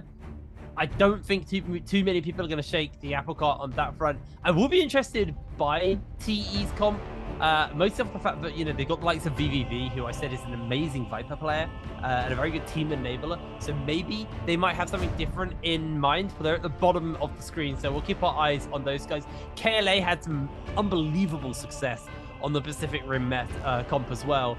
Obviously, the big one as well is XCG, who are playing that. So KLA actually going in for a traditional Yotohime comp here, and then TE actually locking in a team comp which they made. They were the pioneers of the Transformer comp, the Karumi, the Yueishen, and the Monk.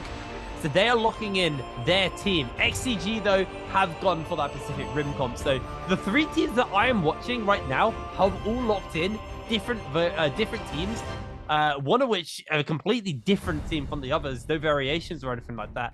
And then across the board, there's a couple of Pacific Rims, there's a couple of traditional Monk comps coming in, and I believe there's like 2 Yotohime comps. But having a look at where everybody is dropping, for the most part, it's fairly spread out, but there is going to be a little bit of action, I believe, over towards, not actually the shipwrecks, a bit away from that, but there are a whole bunch of teams dropping over here, so this could be a pretty explosive start in this area. Celestra's a gold zone and nobody is dropping right there. It looks like these players are going to be trying to go for these Fireflies before they actually enter into these fights here. So we're going to see Team OUG landing all by themselves just a little bit southwest of Celestra. We're going to see one team in that close shipwreck area as well, as game number 1 is kicking on the way. So we're going to flip over to J Team here, 101TN.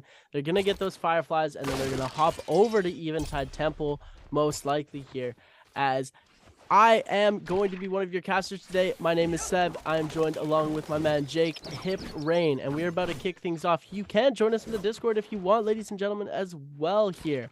Follow us on Twitch as always, as we're going to flip over to KLA here. They've got TE's TXJ as well close to them, but it looks like they're not going to engage too quickly here, as VVV hiding in a bush right there, trying to avoid conflict right off the bat. It's TXJ rocking the default Monk outfit here, as we're going to flip over to GD's Dongqing here, taking a lot of damage from XCG Xiaonan's dual blades. Kakashi trying to go for a parry, does not hit it here. So we're going to see the bell come up from Xiaonan, unable to take.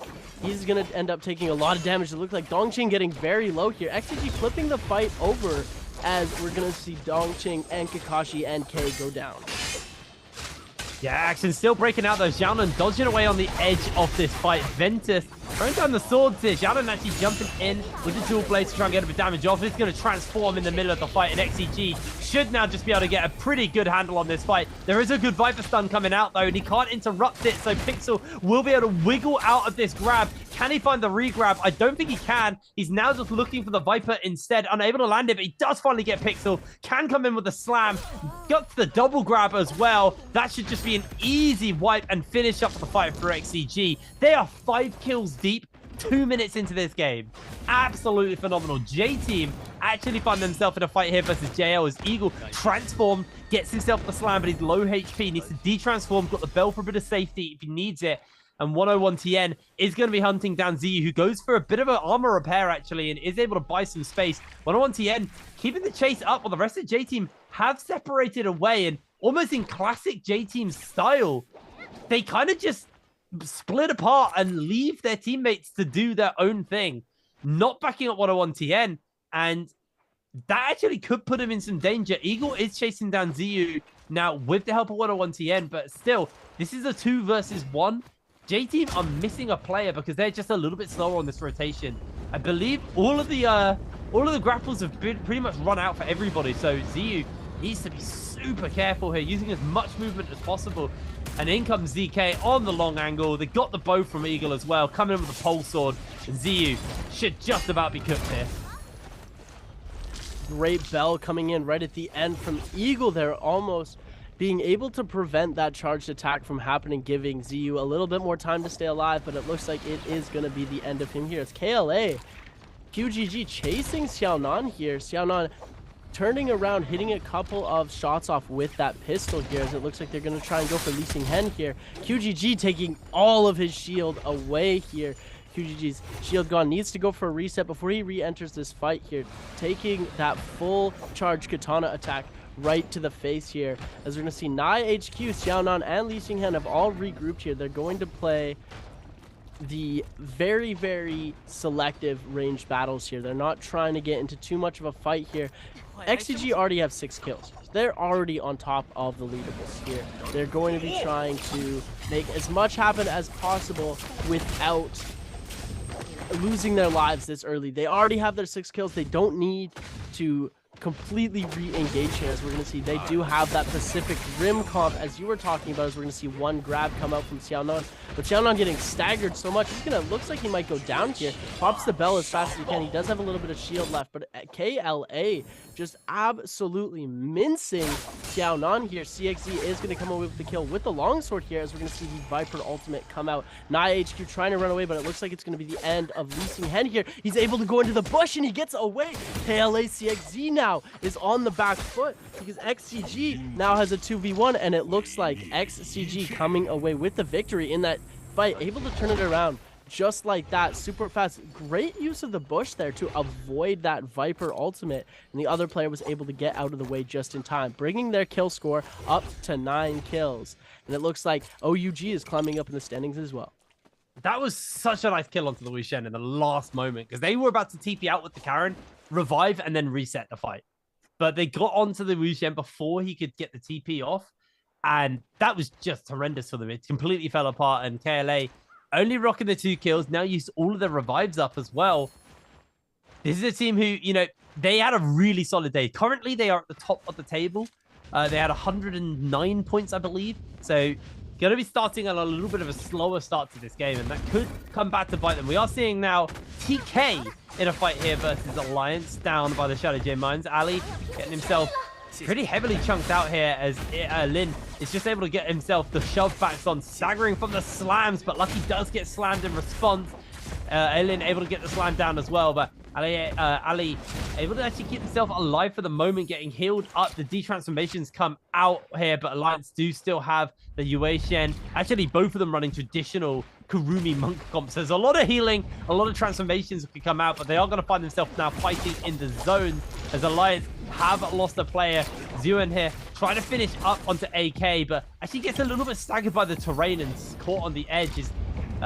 Juan is actually able to force back a couple of members. He wants to get the revive onto Lucky. They're inside the zone. They've got time to be able to do it. It's a very early zone. It's zone 1, so it's not going to do too much damage. And Ali actually not going to be getting revived here, so this is going to leave TK down a member. They're going to have to run towards the next resurrection point and hope that Ali can get there and join up with them. Meanwhile, XCG starting in style like they did in day number 1, forcing out the Wu Shen up, but being able to use the mech to get into the air and spot where Ventus ran to. XCG now can keep the chase up. They are going to lose the mech from Night HQ, but he can now just join the rest of the team as they are going to aggressively push forwards here. Really, really nice use of the mech to kind of scout out where your enemies ran to. Taking a look now at XCG. Looks like they are still on the hunt. They see Team Ventus over here, and they know that they aren't very high in health. So they might try and take out another team. Ventus with only 1 kill and 1 point on the board so far. XCG might want to take advantage and capitalize on that here, as we're going to see them not follow this fight too closely. They do still have their resurrections left, but these resurrections are fleeting. So if they get into a fight and lose their resurrections and die, that is going to be it for them. Even with those 9 points put up on the board, they still need that kill multiplier and those placement points to be able to go a little bit higher in these standings. They want to keep it consistent. They don't want to go out just yet, because they would only get those 9 points. And a 9-point game isn't terrible, but a 27-point game is way more valuable. As always, more the better here, as we're taking a look. Right now, this is going to be a little bit of a mid-game lull here as the resurrections are going to be going away in about 5 seconds here. We do see, taking a look, after this first initial bloodbath, it looks like XCG is carrying it pretty much on their own with OC, Wolves, and GD close behind, but only with 3 points tied as well. As we're going to see, flipping over to J-Team here, TE, TXJ, looking like they want to settle this beef, as you were saying before here. As we're taking a look, J-Team, they're just trying to go for the Realm of Yang as fast as they can, and it looks like they're going to get in against each other. No fights happening there. Surprisingly, for me, if it were me, I would get them low as possible before they get back into that realm. But well, it looks like we're going to see a crazy realm here starting off. J-Team and TE's TXJ both monk up instantly here. TE is taking a little bit more damage than Eagle. Eagle trying to stagger TXJ as much as possible before any of this damage gets really done here, as LYD dealing a lot of damage. ZK is going to get grabbed out of that Kurumi ultimate here. He just needs to go for that one more grab. He is going to be able to grab ZK, and VVV is able to actually deal a lot of damage with that longsword as well. Hopping back over to that Kurumi ultimate to gain just enough health as possible back here. As the Kurumi ult goes down, the Tian High ult goes down. LYD here dealing a lot of damage as well in that Yui ult. We're going to see 101 Tien now in that Yueshon ult as well, trying to give us huge slam onto LYD here. LYD very, very low here as we're going to see him try and go in, but the Kurumi ultimate is going to come out, playing it safe. Having that Kurumi ultimate just a little bit later than that J-Team has really allowed them to keep their footing into this fight for as much time as they can. 101 Tien here, very low in health, still dealing as much damage as he can here. ZK trying to go for that scale, that into the Nej's Might there. 101 Tien out of his monk, trying to still do something, which we're going to see an Overcomer come out, the Horsey bringing a huge strength onto J-Team's Eagle here, as we're going to see it try and bring it out again as he slams down onto the last player, ZK. And ZK is going to go down. TE's TXJ is going to be the one to get them to come away with the victory. A very, very close fight off the back of that, though. They're really happy with that. Also, getting their hands on the Golden Dagger nice and early. He's going to do favors for the Monk, giving him more damage to work with. Purple armor as well, more health to work with. Really, really clutch fight coming out. Bowder did win their Realm of Yang as well, while Ventus got their hands just on a Mora's Blessing, but they were taken out. So they've lost their Mora's Blessing, their Mystic Might buff already, unfortunately. OUG are currently now finding themselves in a fight with Alliance, as it does look like Lin actually losing a fair amount of HP here. SS trying to find these grabs here for OUG, but struggling somewhat. They do catch onto Lucky, but he's going to de-transform, so does look like they're going to be able to get out, as the King's going to keep the pressure up for the moment. They do see it coming in with a charge attack, and actually Alliance picking 2 up with the pole sword already, getting a whole bunch of damage off, and OUG are going to be the first team eliminated from the lobby. Nice and early in this game. Now cutting over to JL, who are finding themselves in a fight versus Ventus. Able to find themselves 2 kills onto Ventus there. Don't quite go for the full tidy up and clean out, as TE will see them in the wings. So I'm amazed TE are holding this. They're playing very, very slow here, waiting for a third-party opportunity. But remember, they've got that Vermilion's Bird Smite, so they have the opportunity to take a fight whenever they want, and it's kind of risk-free. But I think for now, they just want to do some shopping and grab some Soul Jades before they chase up for anything more. TE stacked on Soul Jades here. They do have a lot of gold and a lot of purple, that as we can see in their inventory here. This looks like a team that is absolutely stacked and ready to go for fights. We did see that they have a golden dagger in their loadouts as well. When that comes out and how effective that's going to be in their fights is yet to be seen, but they do seem to have caught Ventus's WX98 here, trying to run away from this fight. They could be trying to lure them into the rest of the Ventus team, and it looks like WX98 tried to defend against this team, and it looks like it's going to be very difficult for him. Last player alive on Ventus is going to try and get away here, but is unable to.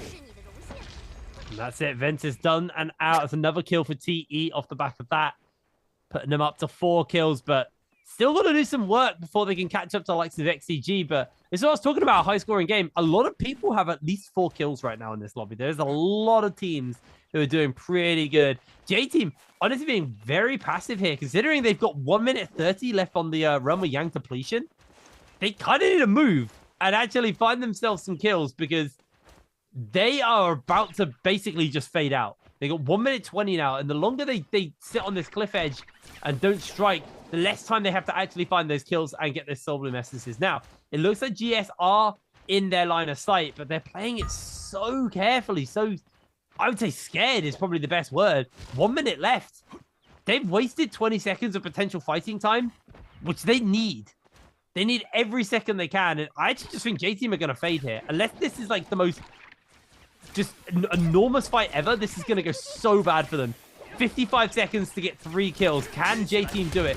Jumping in immediately onto GS. They're going to throw everything down. Transformations coming out, and Sandstorm catches onto 101TN though, as he's going low. Eagle needs to find the grabs. He needs to get the kills for his team. He's going to miss one. Anne's going to mech up. This is really going to put a stamper on it. Slam coming down onto Xiaohu. He's low HP. 101TN needs to try and finish up onto Xiaohu. Should just be able to get him here. That's going to be 1 Soul Bloom essence, at least for the side of J-Team, and a slight opportunity, a slight potential for them to survive a little bit longer. 22 seconds though, and I think they might be out of options. Eagle's been staggered. He's going to try and keep the pressure up. They're running out of time. J-Team, they sat on their laurels, and it's going to bite them right in the backside for this one. 8 seconds left. I don't think Yu is in any danger anymore. Grapples come in, knockups go down, and J-Team fade from the map. Sad to see it happen, ladies and gentlemen, and it looks like J-Team ZK is going to be the only one to stay alive here, as they did get that Soul Bloom essence, which means that they're going to be able to go a little bit into the storm here, try and put some distance between these teams, because he knows if he tries to fight that team 1v3, it is going to be wraps for them. He's going to be able to buy at least one of his team members back with the money that he has there, so it shouldn't be a problem to get the team back as later on, but it will be a challenge. They will not have all of the loot, all of the soldiers that they had before. So we're going to take a look at this Realm of Yang here. It's going to be Bao Da versus TE's TXJ here. TXJ trying to make something happen with that gold dagger, is unable to right off the bat here. We're going to see a huge Kurumi ult coming out, saving most of their players. We're going to see him get caught in that Temi Sandstorm, but so high up that nothing happens. TE's VVV as well, trying to also deal as much damage as they can with that spear. We're going to see TXJ as well. Balda's Lion TT as well, just sending in shots after shots on that Feria ult, just getting that high ground and that vantage point here. We're going to see Moon go down here to LYD. Yueshan on the team of TE here. TE controlling this fight as well as they can. TXJ actually going very, very low here. We're going to see Mao Mao taking a decent amount of damage as well. Lion TT trying to make something happen with the katana, using it to put a little bit of distance. Lion TT is the only one with the full amount of health here. So Mao Mao is in a 2v1 situation against TXJ. We're going to see a huge parry come out, and that's going to be the end of Bao Da in the Realm of Yang. As of always, they do have 4 minutes, sorry, not 40 minutes to get themselves back into this game. They are going to take that Vermilion's Bird buff, which has been the one, sorry, not the Mystic Might buff, which has been the one that has been more favored in that second box, as we're going to see Team GD actually did opt to go for that Draco Storm here, and it looks like they are using it to the best of their ability. JL's AS taking a lot of damage here. GL's K using the Scale Rush to the best of their ability here. JL's AS taking a lot of damage, but they are going to Wu Chen ultimate out there as fast as they can. It looks like they are going to be able to escape. GD isn't able to come away with the recovery here, so they're going to still send a couple of bow shots their way before they exit this fight completely, but it looks like GD isn't going to be able to come away with any kills. TE kicking off with 7 kills. Now, I mean, this is their first game of the year, their first game as a team. Well, for a long time anyway. So it's cool to see them, you know, coming in, swinging, taking every Realm of Yang, being hyper aggressive with it. And it's working out for them because they're getting really good gear onto the Transformers team. The big limiting factor of Transformers is gear. If you can get golden armor, golden weapons, or at least the purples, but the golden's what you want, you really buff the capability and the damage of your Transformers. So team with a traditional Transformer comp, winning every Realm of Yang they can get their hands onto, they are going to be sitting so pretty going into this final circle, and they're going to be scary because yes, XEG, they started off the game with a lot of kills, but they haven't actually been into any Realm of Yang. So they haven't, maybe they've got some Mora's Blessing goods, and maybe they've just been lucky on loot piles, but like there's a guarantee that TE are going to be pretty geared up going into into what kind of follows now. So a lot of teams are going to be very scared of them, and the final circle is going to be really, really powered and kind of run by the tempo of the power of this Transformers team. Now, Bowder are in the same position as J-Team were. Something we didn't talk about was during the middle of that Realm of Yang, J-Team actually got to a Mora's Blessing and got 2 Rebirth Charms off. So they actually will be back to a full 3-man team for the final circle. So they actually are going to be A-OK. We saw this quite a lot yesterday as well as a Friday as well, where like teams were losing. They just make sure that one person gets cleansed to the Realm of Yang debuff. They pass all the gold to that one person. All the Dark Tycoons to that person. And then they just go and buy get the Rebirth Charms and just pick up their team. So they don't have to go for the full committed fight and lose for it. Now, Bowder have found themselves in a skirmish with KLA. KLA currently the leaders of the scoreboard who lost the fight at the beginning of the game. Have been a little bit more on the back foot with only those 2 kills, but now they're looking to see if they can find the fight. Mammon actually takes himself a katana click charge there. Moon trying to block it out for a bit. Is QGG, sorry, taking a whole heap of damage, and KLA decide they can't fight for this. They've got a Yoto comp. They want to play for late game, so they're just going to back off, refresh and heal. But look at their gear, just blue armor. They're really, really behind right now. And Bowder hunting KLA. Bowder with a very much more armor, stronger. They do have a better comp right now, as according to Soul Jade's armor, but KLA does have that. They just have that drive in them right now to be able to go and take these fights to try and get this better gear. And it looks like KLA's YKC is going to go down to Bowder's Mama. CXZ is going to go down, and that's 1, that's 2, and it looks like the third is short to follow here. QGG trying to make something happen. We're going to see the ultimate in desperation come out here. Looks like they're able to gain back a decent amount of health before fully closing off and trying to get out of the way here, as they're going to focus attacks as much as they can. In desperation is able to pick up one more kill before calling it a day, and Lion TT is going to finish them off with the purple katana, Zoro style, 3 swords. We love to see it. We love this pace of the game. I'm having a great time right now. Bowda's Moon is going to be going out here. So they are going to have to buy Bowda's Moon back. This is going to be interesting to see how they're going to fare with only 2 players now. He said, if I'm going down, you guys are going with me. You guys are going to be at a disadvantage for the rest of the game here. Let's look at J-Team's 101TN with gray armor. Well, he did just get revived, so unfortunately hasn't been on fun better armor yet. That is going to be the problem right now for J-Team, is they're going to be lacking a little bit in the item department after going down. GD are taking themselves a fight versus Bowder, but it does feel like Bowder might be in a little bit of danger here, as Lion TT on his lonesome is able to get a bunch of damage off onto GD, but there's Bowder eliminated from the lobby. Lukaxi just about to get in and heal themselves back up, but it looks like actually our final circle is going to be here at the Shadow Jade mine, as Bane's Breath does rain down onto all of the teams in the surrounding area. They team are just playing on the edge of it, feeling comfortable that they can dodge anything that comes up. But no, it's a Mora's Blessing spawning up, so they just want to get their hands onto this Mora's Blessing while all the other teams aren't there. J-Team, this could be a bit of a comeback for them. There's golden armor in there for the likes of Eagle. There's a golden bow in there as well to kind of buff his damage as well. He's going to grab the armor, he's going to grab the bow. Soul Jade's grabbed out as well. That is fantastic for J-Team, actually.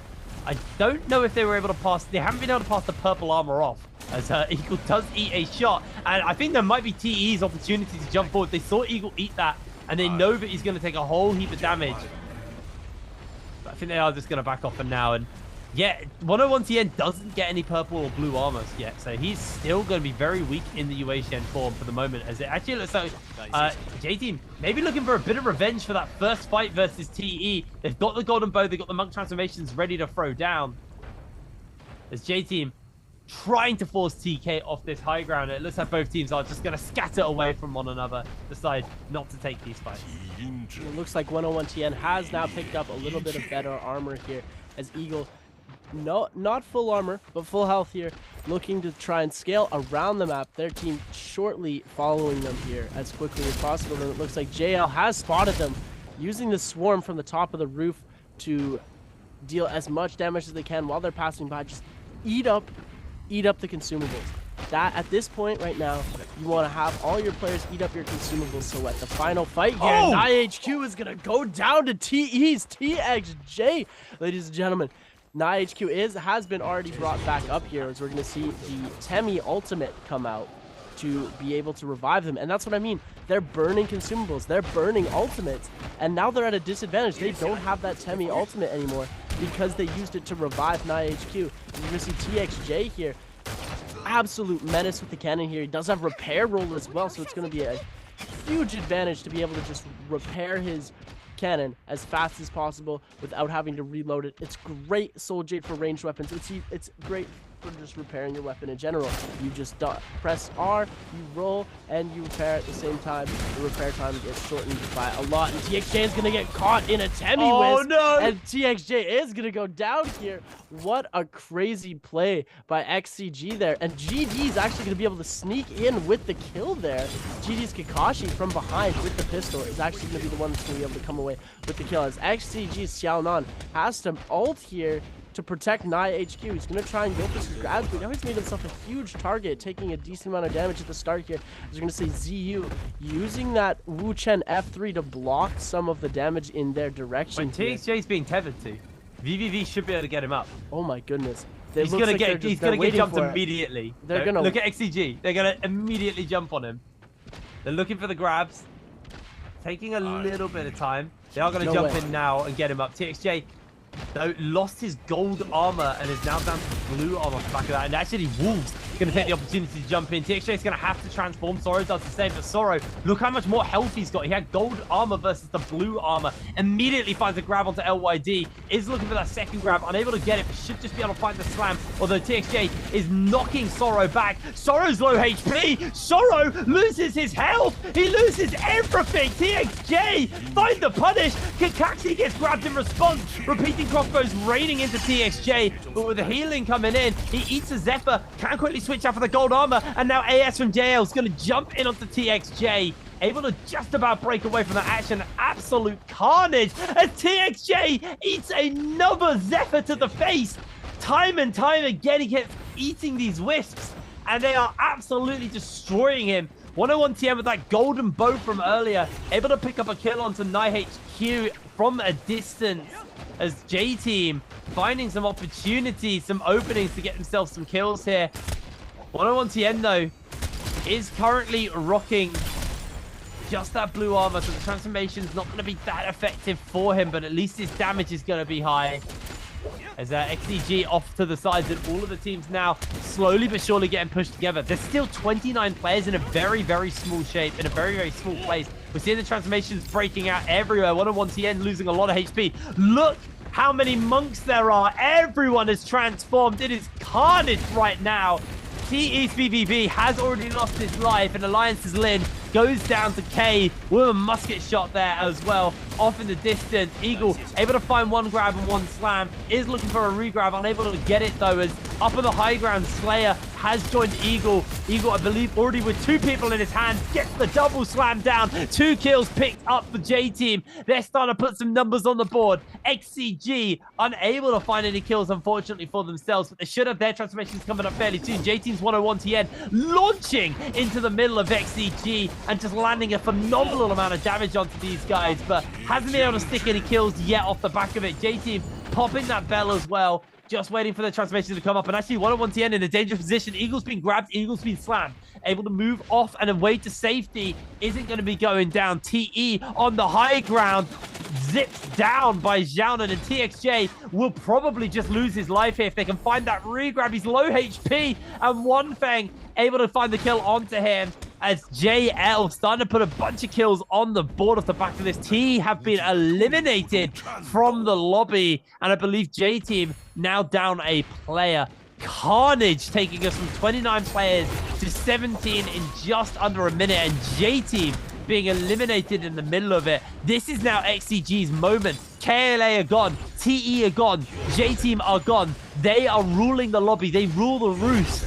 They can heal back up. They can get this rage back up and look to take this game. But AS has gone for the Yotohime ultimate here, trying to hunt onto some members. Dongqing loses a lot of HP here. AS will chase onto him as Dongqing just about breaking away. Low HP, zipped out by the Wu Shen ultimate to get him away to safety. But I do think he still went down as Wanfeng actually is able to pick him up. Jiaonan trying to see if he can build up the rage with the cannon. A bunch of people clustered together. This is his opportunity, but he needs to heal and repair that weapon before he can press through a little bit more. GD equalizing on the kill right now to the likes of XCG with 2 minutes left. The energy is high.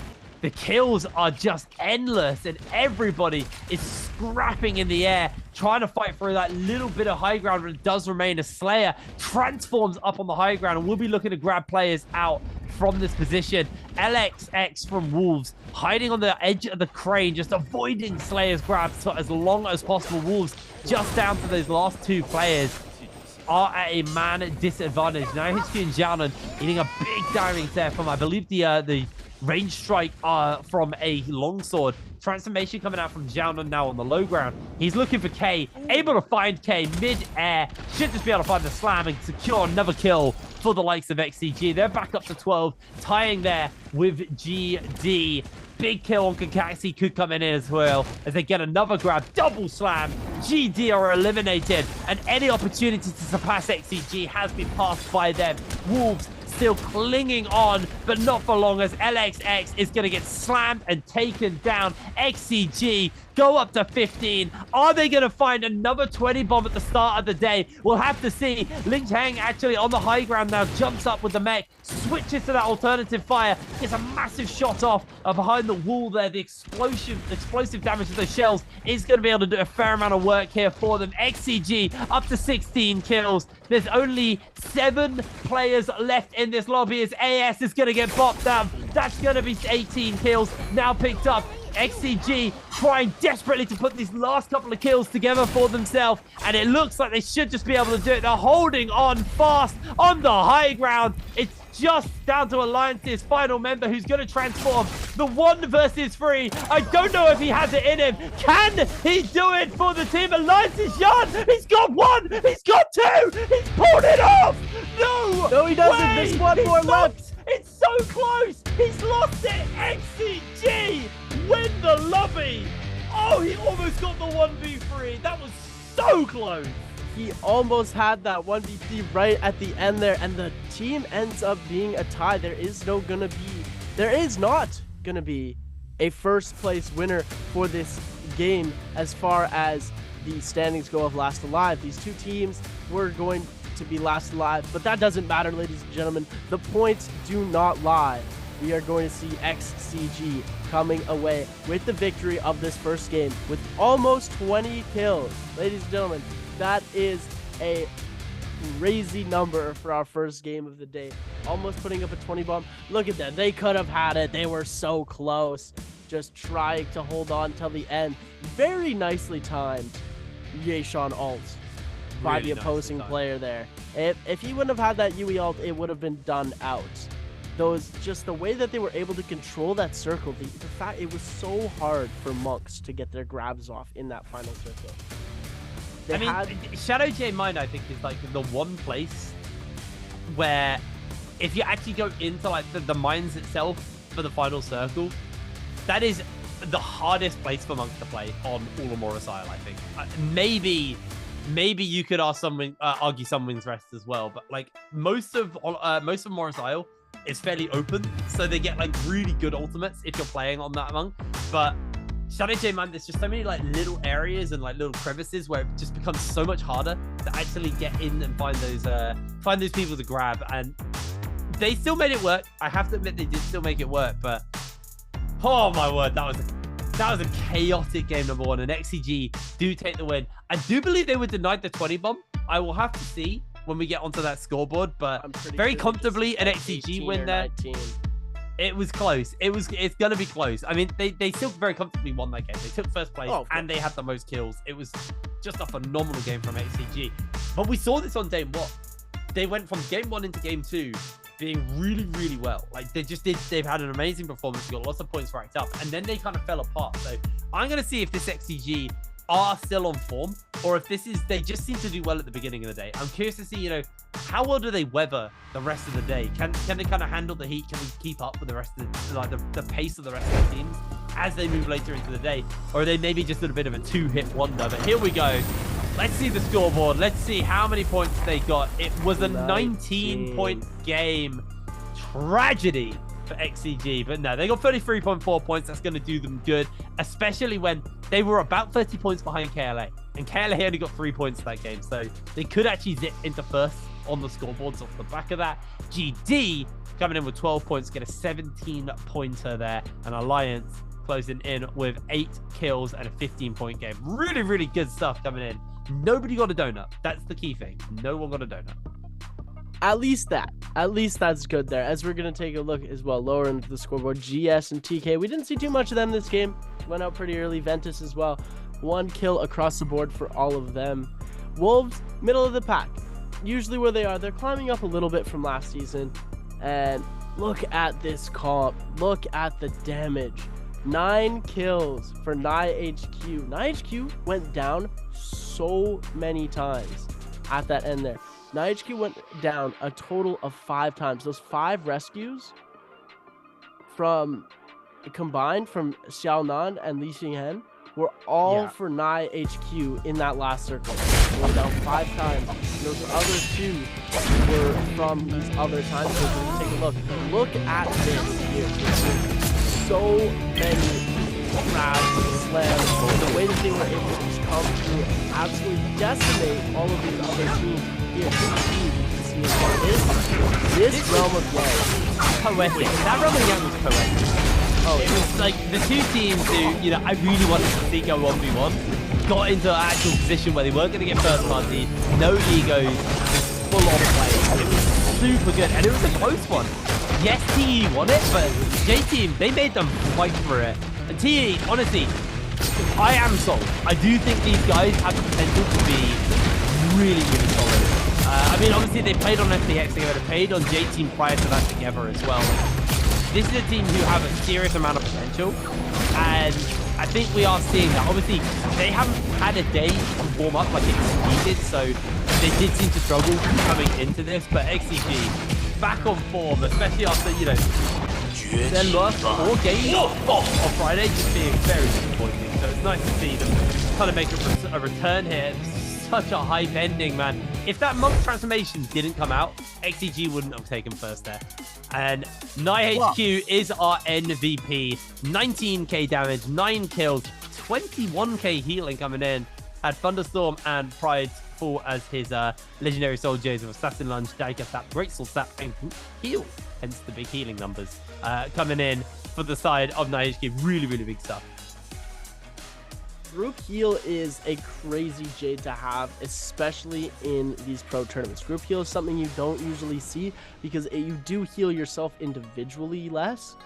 But when you're playing Feria and you're trying to support your monk, you can heal yourself and it'll heal your monk in the ultimate. So the way that they played around it was very good. The damage, the healing, the assist, they had 5 kills before their rebirth, before they ever died once. Yeah, absolutely. Picked up 5 kills. XCG showing exactly what we wanted from this team. XCG doing exactly what we needed them to do. It's always what we're going to see. It's going to be great, and I'm just so excited to see how they're going to keep this momentum up. If they're going to sprint and go into this next game, get a lot of points, and then fall off for the rest of it, or they could maybe hopefully keep up the momentum and keep going, keep winning games all day. But that's what we saw. You know, that's the funny thing is we saw a lot of XCG at the start of every season. XCG is always there. I mean, keep in mind, right, hold on. XCG did win Season 2 in trios. They have definitely been one of our top performing teams for a very, very long time. I think they had a similar, Season 1 for them was very much like WBG's Season 1. I mean, WBG won it, but like, they just went under the radar the whole time. Then going into Season 2, we still kind of crucially underestimated XCG because it was all about YZG. Who were the team who we really were keeping our eye on as like the team to win it all. I also believe there was a bit of hype around Wolves and FPX, but FPX kind of fell apart during that season. But then like XCG were just always consistently in that top 3. And then when it got to like the actual finals, they just popped off. XCG just absolutely popped off. So don't be surprised if you see XCG just winning a couple of games per day and then just kind of like simmering after that and just playing it, you know, 4th, 2nd, and 3rd. And then when you get to the bi-weekly finals, when you get to the grand finals, that's when you'll see XCG kind of go in hard, because that's kind of how they played season 2. That's kind of how they played season 1.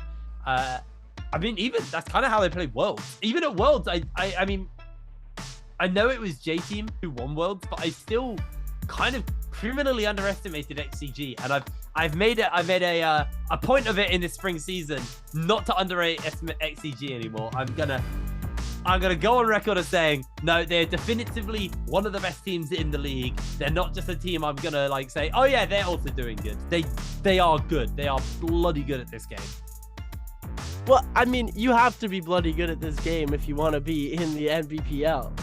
Yeah, I mean, you say that, and then TK, I don't think have scored more than like 6 points a game. So okay, but I'll flame. But, I don't care. But let's put it in perspective. TK versus Yumi and Runekeeper. Okay, yeah, okay. So obviously, I'm not saying they're bad players. I think there's a difference between like me saying, oh, they're bad players. As a team, there's a bunch of teams right now and in previous seasons who I just think functionally weren't good teams. Doesn't mean that individual players aren't good. Of course, the players are good. You're getting scouted to be on a high league, but I think for some teams, I don't know what it is, whether it's the players not meshing, whether it's maybe their macro or like understanding of rotations isn't there. I'd be interested to kind of get some insight on what the teams work on, and crucially to see what the better teams are working on versus what the weaker teams are working on. Because to me, it feels like some of the weaker teams, I feel like they actually rely a little bit too much on macro, so they don't do anything. That's like almost an issue in the sense where like they don't want to take fights because, oh, if we get third party, they'll know we should be playing for Realm of Yang. And they're not actually focusing on like, okay, this is potentially just a really good fight for us to take. And I think that's what separates the good teams from the bad teams is there is no hesitation around third party right now. I think it has bit some teams in the back, but I also do think for some teams, they don't seem that scared by the idea of a third party. They would just go balls to the wall and run into a fight and take that fight. Because they know that mechanically they can outplay whoever they're playing versus, and even if the other team's good, they'll have a good enough understanding of how to win that fight. So they're able to rack up those points early, because I think separating teams right now and how the meta is right now, early points matter just as much as late points. I feel like a lot of teams are putting more emphasis on scoring early and then taking that into the late game and then scoring a little bit more at the end than what we used to see, which was teams do nothing and then pop off at the end. I remember like season 1 and season 2 final circles before the Realm of Yang came in, and we'd have like 37 to 38 people in it's still left in the lobby. Like nobody would be out. It'd be carnage. And now we're seeing like 19 players from like 4 minutes on for like the last 4 minutes. It's crazy how much faster the meta is right now. Yeah, the way that the meta has switched is actually, I'm in love with it. The fact that it's not fights at the start and then like a big lull and then like the last 2 minutes are fighting at the end. The fact that there's constant action throughout the entire game is the thing that just gets me so excited. And I love the fact that they've changed it up like this. As we're taking a look, here are our scores. Oh, Ventus. Oh, Ventus. They've only had one game. I can't blame them too hard. They have only had one game. J-Team and TE in 18th and 19th. Again, only one game, but that is a little bit tragic for them, to be fair. Like, these are two teams. I mean, the 3 teams I wanted to watch are all at the bottom of the table. That's so sad for me, man. GD, 15th, obviously, pretty decent game for them off the front of that, but we'll head a little bit further up the table and see how some of these other teams did do and how everyone is sitting. The expectation is the teams that have played 2 days are going to be higher. Obviously, the King, you know, yeah, they had a 1.7er. That they did have some points coming into today already. So expect them to be probably by the end of the day. I'm going to be a little cruel here and say I expect to see them at the bottom of the table, or, you know, on the lower end of that, or at least in the bottom page. But for a few teams who obviously we haven't seen today, the likes of WBG, AOW, who still had good days on day one, so are still going to be relatively high. But this is what I mean. Like a 55-point win day used to be like a fourth or fifth place day. Like exactly, and that was still a good day. And right now, just based on some of the other teams' performances, it's just like, I mean, EWG are 6th and they haven't played a game today. Like, this is how high scoring day one was. Absolutely phenomenal stuff. But XCG still haven't surpassed KLA. 33 points wasn't quite enough for them to catch up, but it is very, very close on that front. I am so excited to see how this evolves over the rest of the day. The end of the day, that graphic is going to be so fun to watch and see, you know, where the teams are at. Yeah, the graphic where you get to see the overall standings, comparing them to teams who have played only one day to teams who have played 2 full days. Yeah. And you can see that some teams who have even only played one day are beating teams who have played 2 full days. It's sad to see sometimes, but it's also like, wow, some of these players are insane. Yeah, absolutely. Absolutely. Well, obviously we will be shifting things up going into our second game. We'll be moving on to Holoroth. Obviously you haven't had much experience casting Holoroth. It's carnage, it's fun. Obviously we got new weather effects in there, like the meteor shower and stuff like that. I'm very excited to see, you know, what this game's gonna look like. I mean, I say that, but then I also kind of just know it's gonna be more Pacific Rim. Like, it's what we see so much of. I was happy to see some Yotos, but I feel like to make Yoto viable, she needs to be immune to like CC while using her ult. I think that needs to be a change.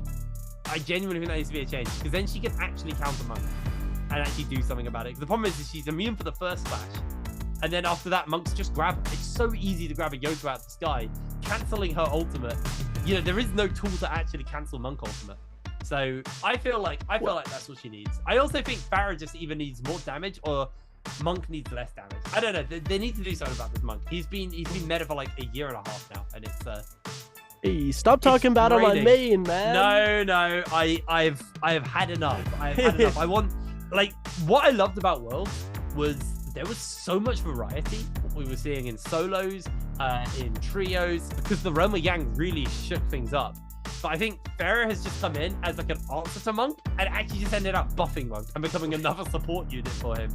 And it's just like, okay, we're in another Monk meta.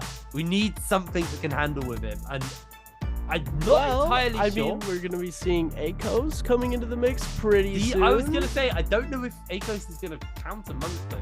Do you think there's an answer in that? Do you think he's going to... Because I heard players talking about him being very good for solos.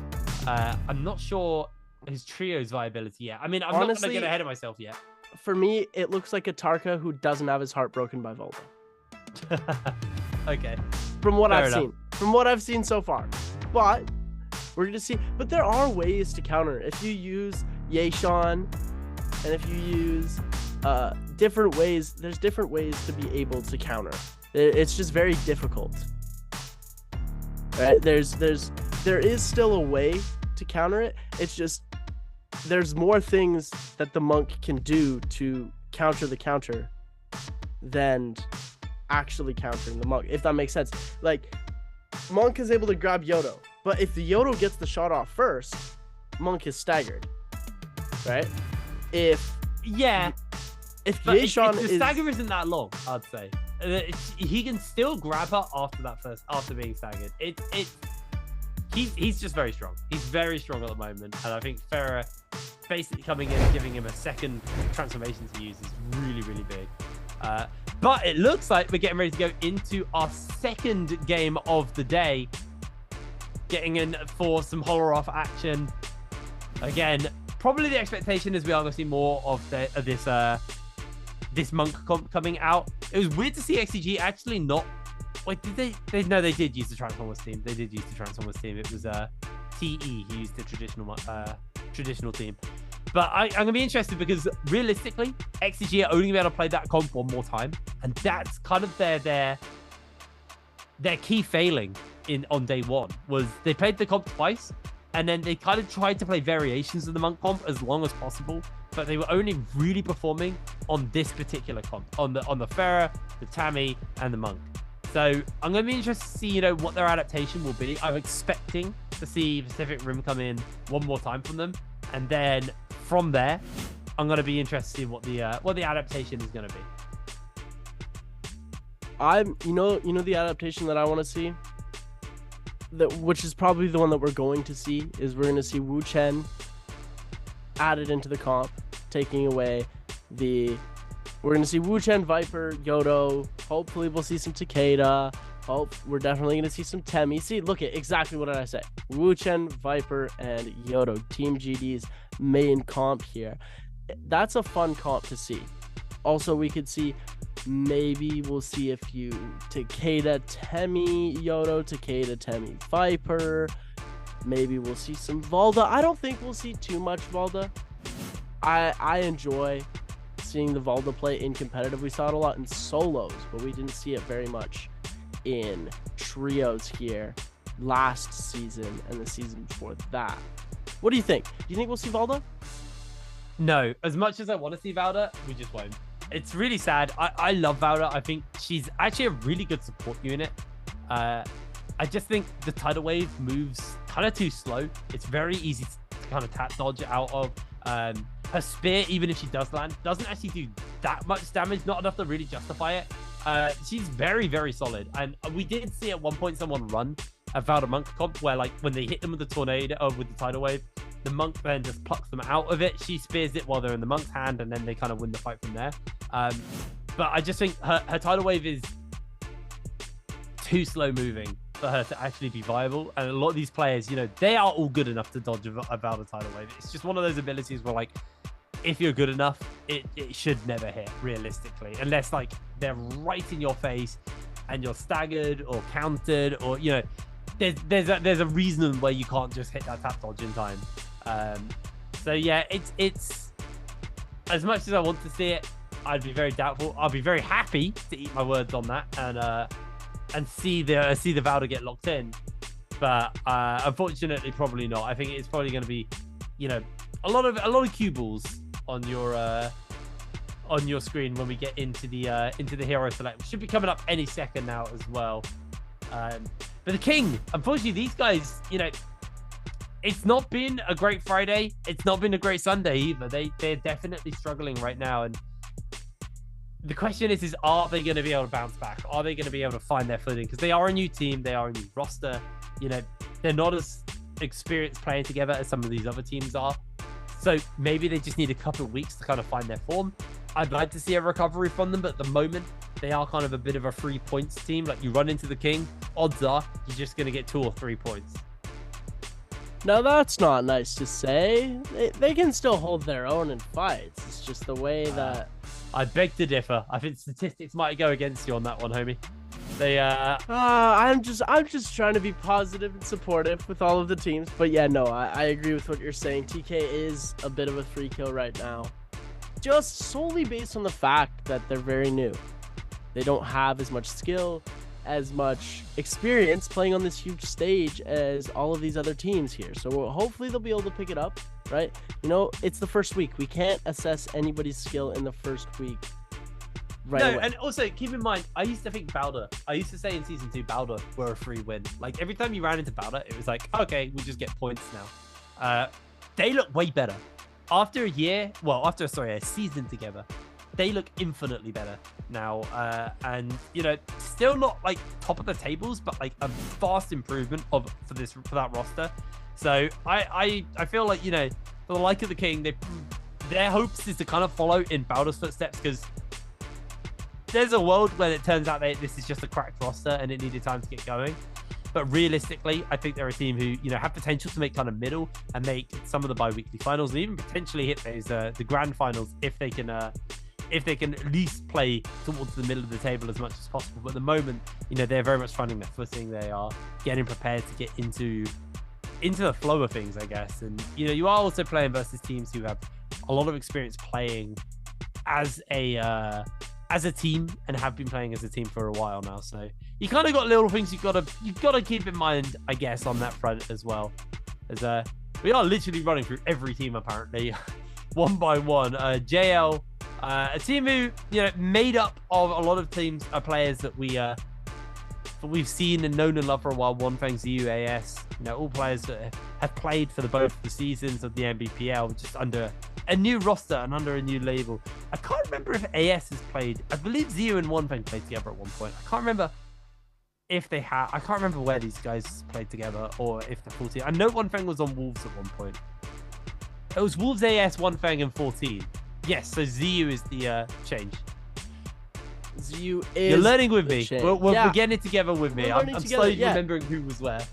Well, because yeah, VVV, TXJ, and the other player on KL, is it? Sorry. No, that's a TE. What you just that roster? Yes, this roster right here. Actually, the ones KLA, CXC, QGG, and YKC here. This is a strong team. But sorry, I was talking about Team TE. And that team used to be Fun plus Phoenix. And they used so they've still been together. They're just under a different name, a different organization, could be different coaching. All of the things are just, when you see this difference in a team, they're rebranding. It's the same players, but you have this whole different attitude coming through with these players, making it so that they have it just creates a different atmosphere here, as we're seeing, like even J-Team. J-Team's original team was Wushin98, who's now on, I think, Ventus or Baoda, and Wen Long, and J-Team's Lee, who no longer plays. That team was insane, the way that they won the first Worlds. The way that the second team won the first Worlds here, this team, ZK, Eagle, and 101TN, the way they were in amazing, phenomenal, the way that they came out and played. So we're going to see this as well. The way that they're going to be using the subs is going to be great as well. We haven't really talked about that yet. The substitutions in this game, all of these trio teams have an extra player on hand in case they need to sub out, in case something's going wrong with one of the players, in case they just feel the need that, oh, we need to switch up our comp, right? We're going to have another player come in and play this other team. So they're able to have someone play a little bit more, if that makes sense. They're able to work around it. Again, unfortunately, hence why we are going one by one by the scenes. We do have a few on-stage issues. These do happen when you play live. So we'll take a little bit of time before we get into that second game, unfortunately. Gives the teams a little bit of time to kind of reset. But it also does take away from that kind of like high tempo. XCG are probably itching to get into the game as soon as possible. They've got that momentum. They want to carry that forward going into game number 2. And their hot drop paid off for them. They got 7 kills in that initial hot drop. And they were like, okay, we're happy with the 7 kills. We can now just play for the end of the game and just play to get the to get as many points as possible. So it's been it's obviously gonna be a bit of a pain for those guys, but I do believe because we have some issues going on, we are going to throw to a very quick break, and then we'll be back with our second game. So we'll see you in a moment.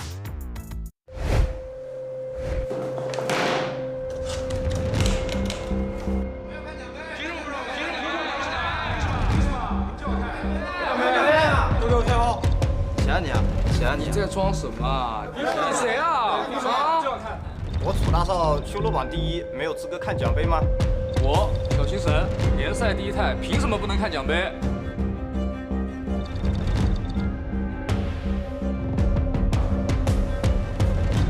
小德柱，你终于来了！我太刀之魂为人方正，凭什么不能看奖杯？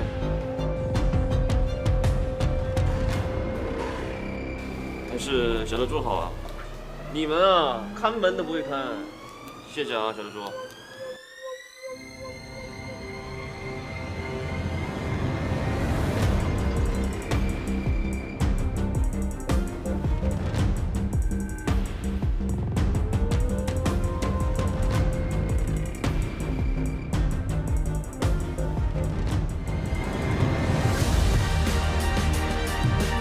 新赛季，我们必将跨过这条线。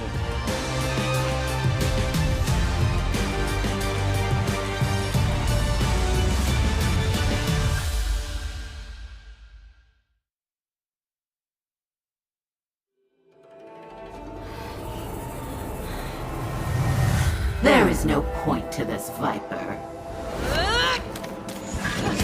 You've spent too long fighting mortals and have forgotten much. But I am no mortal. Your antics will amuse me for a moment.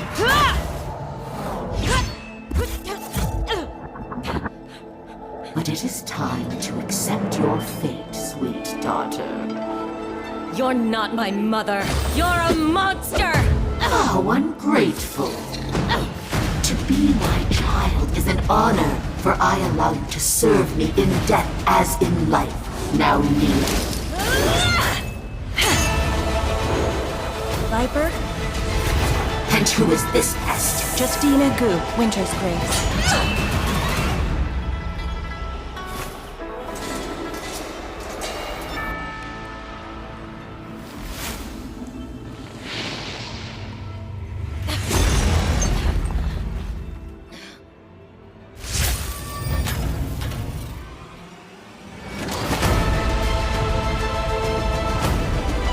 Not bad for a princess.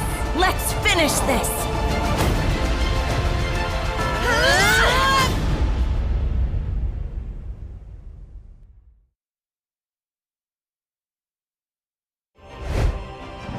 Hello, everybody, and welcome back to the NBPL. We are into Hero Select. Apologies again about the delays getting in, but we are ready to go. And oh my word, is everyone running Pacific Rim? I think there's 2 teams, right? Hold on. There's literally 2 teams not running Pacific Rim, and they're just running traditional Transformer. Oh my lord! Oh my god! If I can't tell you how broken this comp is, this should at least try and give you some understanding of how broken Monk is.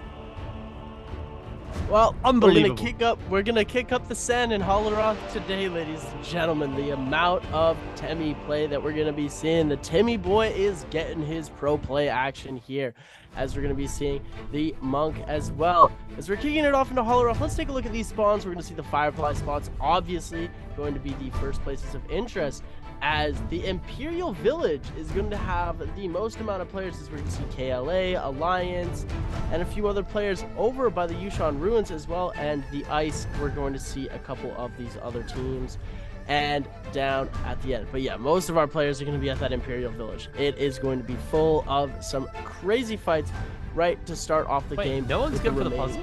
No one's going puzzle. And the remaining teams at Matab, we're going to see XCG down there, and it looks like they're going to be pretty on their lonesome. 6 kills potentially able to be picked up in the first 5 minutes, but without any more able to come after that.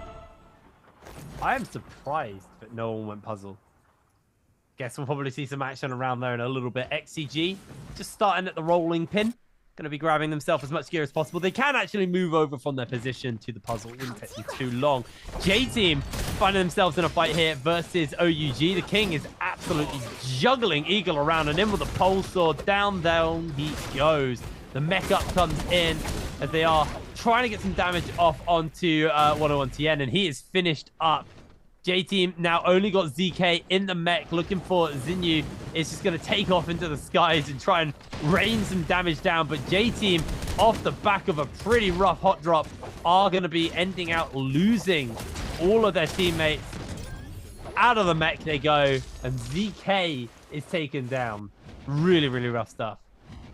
Really rough start indeed, Hip Rain. As we're going to take a look here, GS, we already have these monks up here, and from Team GS is very, very low here, as GS is trying to make something happen as well. Lucky from Alliance here is trying to go around, but Wolf Sorrow is going to be able to pick up the kill onto GS's end. Alliance Lucky trying to make something happen, but is the only player left alive on his team right now. They do have their souls. They are going to be able to respawn, as KLA back in the mix as well here, as they take a look at, they see Alliance is Lucky, and they're going to go in on the 3v1 here. We're going to see what Lucky can do, and it looks like, oh my goodness, they're able, the shot from the F3 YKC here, able to hit a crazy shot, silencing Alliance here, making it very difficult for him to get away. No use of his abilities permitted. Coming through with that kill, as we're going to see Wolves coming up onto the side of KLA here, and it looks like they might want to engage into this fight. because they still do have their souls. QGG is the only one who doesn't have the resurrection, yet he has the best armor on the team here, as we're going to take a look. Going up onto the ballista now, using that ballista to get a better vantage point to see these other teams. But it looks like nobody is around for them. We do see a soul close by, but nobody else. Yeah, it looks like KLA have actually got GS in their line of sight if they want to go for it, but they're just going to play this nice and chill, move in towards the edge of the zone, because it is going to be pulling into this area. They're now nice and safe, but actually does look like KLA are chasing onto GS. See if GS can get away. Actually, I believe they caught a grapple onto QGG. You know, KLA, they had a rough start. They actually called a mech in to try and get the interrupt and actually get onto you. That was super smart. And he's just going to be punished for this. There's not really too much he's going to be able to do off the back of that. I love the use of the V3 on the mech just to knock them back. Really, really smart. Yeah, we've been seeing it come up a lot in 3-bans and in solos. They've been able to use that V3 of the mech, not to go in it, but only to use it as a way to stagger and knock back the other players. As we see it happen again, as XCG's NiHQ is going to end up getting into there, as we're going to see OC with the Bane's Breath here, and it looks like Slayer is going to be taking a lot of damage, getting into that Temi F here, and OC Slayer taking even more, getting very low. Pops that bell to be able to get out of there as fast as possible, but NiHQ is hot in pursuit, dealing as much damage as they can. He's able to get a pot off, but he goes to one shot here, and one more tap, and he is going to be down and out. OC Slayer manages to get away here, but it looks like Xiaonan is going to be able to come away with the kill. Zemeng trying to see if they can do something as well. XG is trying to do something as well, but OC is just taking so much damage. They're going to see if they can go for the charge. Tries to go for the parry, unsuccessful, and then tries to pop that F3 finally at the end, and now it's going to be it for OC. We're going to see another Bane's Breath being popped already here, or it's the same Bane's Breath, they've just re-entered here, and it looks like Zemeng is going to go down, and that is going to be it for Team OC for now. I do not know if they have their souls yet or not. If they don't have their souls, they will not be able to resurrect into this game, but it looks like they might. They're going to be able to rejoin us at a later date. Okay, they haven't been knocked out yet. Yeah, you'd see if they've been knocked out, you'd know they wouldn't have their souls. J-Team hunting XCG here. Let's see if they actually decide to go for this. It's been a hot minute, really, since we've seen XCG be challenged. They were challenged, obviously, in the later half of day 1, but day 2. But now we're on to day 4, already kicking off of a pretty solid start to the day. A 19-pointer game to kick it off. Really, really, really, really big. So, see if J-Team were feeling it. Obviously, they don't know who they're fighting versus or who they're looking at until they see the scoreboards pop up. So, J-Team, they can't assume that they can't just go, oh, yeah, that's XCG. But even so, maybe not feeling it. You also see the Zephyrs being sent out, but XCG aren't going to be able to find an opportunity to find a kill here. But cutting over to TE, who finding themselves in a fight with GS right now.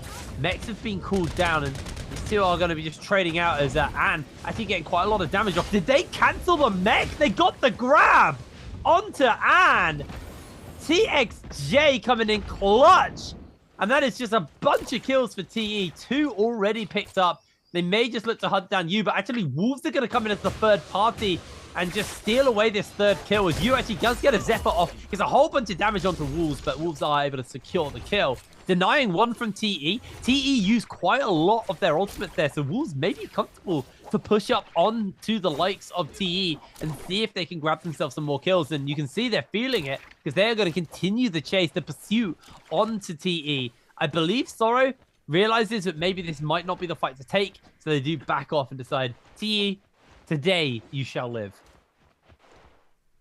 And it looks like, yeah, they don't want to take the fight. The resurrections and the circle closing, it's just all these factors play into whether they want to take this fight or not. They could risk it all for the biscuit, or they could just play it safe. They already have a lot of kills here. They don't need to be playing too aggressive here. J-Team as well. No kills up on the board yet, but they do have their resurrections going, so they need to play this as safe as possible. They are using our classic Pacific Rim comp, as you've been talking about before.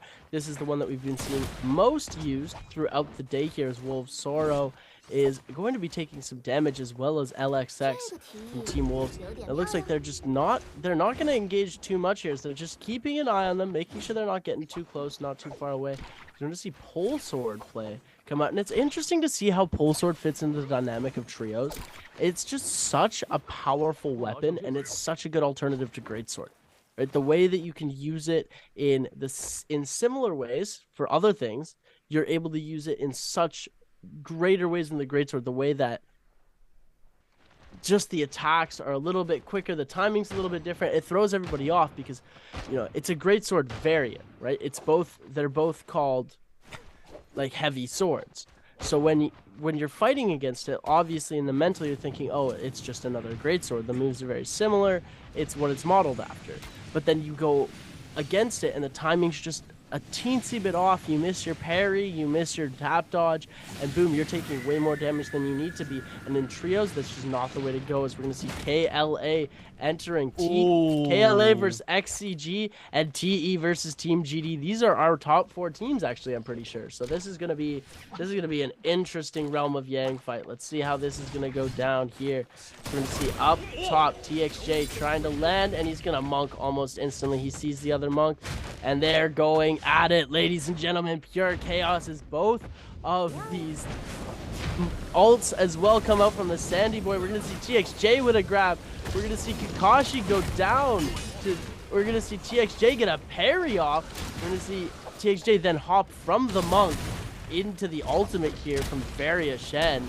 VVV still alive, trying to make something happen. LYD as well. The ultimates are coming out from everybody here. This is Pandemonium. K taking a lot of damage here. VVV is going to be the last player on GD alive, and it looks like TE Esports are going to be able to come away with the kill here, and it looks like KLA is going down to XCG. XCG's Lee Sing Hen. They've got one player alive here, and it's going to be it for KLA in this fight. They are going to be able to get their resurrection, and they do have to get a kill in the next 4 minutes. 3 kills in the next 4 minutes. It is definitely hard. I've died to it a lot of times. All these pro players, it's even harder for pro players. You know, because it's so tragic though with KLA, because they were so good on the first day of trios, and it just feels like that magic has kind of faded. They're really struggling. That didn't even look like it would have been a close fight. It just looked like it had been a rough one. Wolves and J-Team are finding themselves in a skirmish here. Eagle is going to lose his monk form. ZK is going to jump up, but Wolves with the mech and the monster is able to do so much damage here. Sorrow's getting staggered, so he can't get the slam down. This is the power of the mech coming in on the Pharah, as ZK is able to save Eagle for just a little bit longer. He does eventually go down, but he still bought him some time. Now ZK going to try and just cut as much damage in as he can for his team, as 101 TN comes in from the scale rush. Got the alternative fire coming out. And, oh, that's a big harpoon coming down. Sorrow is going to look to finish him up. ZK now has to somehow turn this one around, but gets countered. And Wolves eliminate J-Team very early from the lobby. A really, really rough one for them to get knocked out this early in the game. Meanwhile, moving up towards Imperial Village, where it's nice and snowy. My favorite part of the map. XCG looking to be hunting JL here. XCG obviously with the Vermilion's Birdsmite, desperate to try and basically use it and get, you know, risk-free fights for themselves. Obviously, there were some changes between now and Worlds. Not that this affects XCG, but I mean, it technically can. If the Realm of Yang depletion, the problem you used to have was sometimes the teams would run out and just run into each other, and then one team would have Realm of Yang depletion, the other one had Vermilion's Birdsmite, so they wouldn't be able to get the Soul Blue message. You now do still drop Soul Blue messages when you get Birdsmites in. So at the end of the day, you still can revive if you well, you can still not go down because you got Birdmited. Meanwhile, we did just see Team GS get eliminated from this lobby. So really, really rough one. And KLA taking a fight versus TE, but they're playing versus the team that just beat them in the zone. And QGG has been taken out, and it does look like this might unfortunately just be the end of KLA. We are seeing some pretty big teams struggling in this second game of the day. I mean, that different dynamic with these different groups here, it's going to be a little bit different than these other days, because you just have the different groups, the different chemistry between these players, and the way that it's playing. And it looks like GD's Kakashi, he does have that Yang depletion, so if he goes down, he is going to be in a lot of trouble here. He does have to heal up as fast as he can. OUG Shinyu is going to hop into that Monk, try and make it as easy as possible for his team. Alliance here coming in on the third party as well. OUG's SS is going to see a huge alternative fire there onto Alliance's team, as we see the ultimate come out as OUG's Lu Ren, or the King, goes down. Shinyu taking a lot of damage as well. Alliance coming in perfect third party onto this fight here. So you see, they already have some crazy gold Jades there. I think I saw the Longsword Jade coming in. Phoenix Blast from Alliance's Lucky and Zuan here, as OUG thinks they need to get out of there as fast as possible, as well as these other team. Alliance coming with a great third party, able to pick up a couple of kills, but nothing too crazy with the damage here. So we're going to see the meteor showers dropping in 30 seconds. Yeah, they're going to be coming down, obviously. Eyes are also going to be on the second Ramayang. Only 2 teams can go in and grab that, though. So not as many Ramayangs will be happening when that one does spawn up. But for now, I think Alliance is still a little bit of light shopping, carrying some goodies. As they do pop the bell just to spot who is about. KLA, CXZ, the only member for KLA who is alive, I believe, now as well. And I believe they were just spotted out by the bell. So CXZ needs to be careful. Yep, doesn't have any teammates. And that's 8 seconds. So I guess the good news for KLA is they won't be giving someone extra kills, but it has not been a good day for our first place team, as they are eliminated to the Ramayang depletion. And this is a team who had a 130-point day on the first day, and now are currently, I think, 15 points at most on today in 2 games. It has not been what they wanted. Ramayang spawning up. Looks like Wolves and TE and Ventus are all looking to try and jump into that Ramayang. There will be a Mora's Blessing as well, which I believe XCG are currently trying to get their hands onto. So we'll see what they can get from there. But for now, it's going to be about this Ramayang when that spawns up and what can be achieved within it. We're going to see the realm of Yang of Ventus versus TE. This is going to be an interesting fight here. We see that they've already dropped that V3 ultimate, so that anyone at any time will have the chance. They're not going to wait and have the miss opportunity to get staggered, as THJ takes already a decent amount of damage here. So we're going to see LYD already gone down. TXJ and VVV are not off to a great start. Ventus is just absolutely controlling this fight here. TXJ not even going for any grabs here, getting staggered backwards, jumping around. He's already out of his ultimate, hops right back into that fairy ult. Sanzi here from Ventus is just murdering this other team. VVV going super low here as WX98, Wuxian98 goes and takes that kill with that. Oh my god. Just like that. Very whole-handed. That was very whole-handed there. It's been interesting with Ventus, because they've been a team who I've always thought have been on the edge of greatness. They've always been very capable, but just falling short at the worst moments. So it's nice to see, actually today, Ventus have shown up. They've really shown up today, and actually have potential to be, a team that maybe I'm going to put under my underestimated tier, where I'll underestimate these teams. We are actually going to see what happened. So LYD went down. Oh, that's why they lost. That is so tragic. Wolves, they've been playing like this all day, just jumping in and picking up 1 kill. They waited for everyone else to jump into the Ramayang, and then Wolves jumped then and took out LYD. So it was already a man disadvantage in. They basically gave Ventus that. That is so big. I didn't see it was Wolves. He did that. Beautiful stuff from Wolves. Okay. It was under my impression that they just got absolutely murdered right as soon as they came in there. Not after. We're going to see a little bit of a fight in the storm here. XCG is going to have an ult pop here against OUG. OUG only having a few members, 1 member of their team left alive here. Shinyu trying to run away But it looks like it's going to be unfortunate for them. And OUG is going to go out here as XCG picks up another kill and fills up that top place because they're the only team in the top 3 other than Wolves. They're one of the teams in the top 3 with all 3 players left. TE with only 2 players left. They will have enough to buy back their member, but they have 2 minutes and 43 seconds. Otherwise, it's going to be done out for them.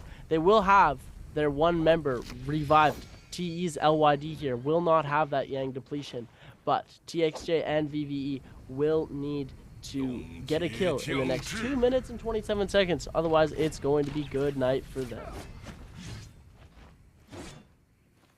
Actually down to 25 players. This is what I mean. I was talking about this in between game 1. We saw, like, I mean, you were with us for season 1, so you saw what season 1 circles were like. But oh yeah, for a long time there was like this whole thing of the circles were very no one did anything basically. That was season 1. Like everyone fought, and then as soon as their revives disappeared, nobody wanted to fight. Everyone just wanted to wait for final circle and pick up as many kills when everyone was clustered together. But what's been interesting is in season 2, things kind of stayed the same, but then Worlds came around. The Realm of Yang to shake everything up. And we used to have like 30 players minimum. Like it was like 30, 36, 37 player final circles.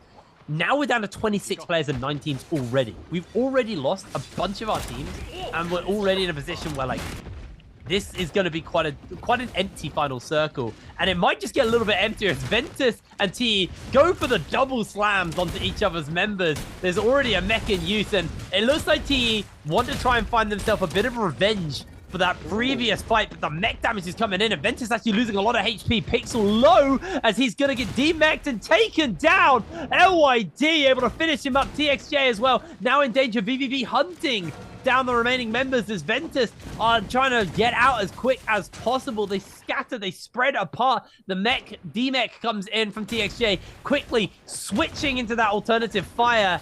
But WX98 is on their lonesome, and TE revenge is a dish served best cold as they take out Ventus for that Realm of Yang 2v3. And now it is back. It is a 3v1 situation because Ventus now only has 1 player left alive. One of them actually does have a soul here, as we can see their purple outline on their little player card there. So their Feria is still alive, and their Temi does have a little bit of...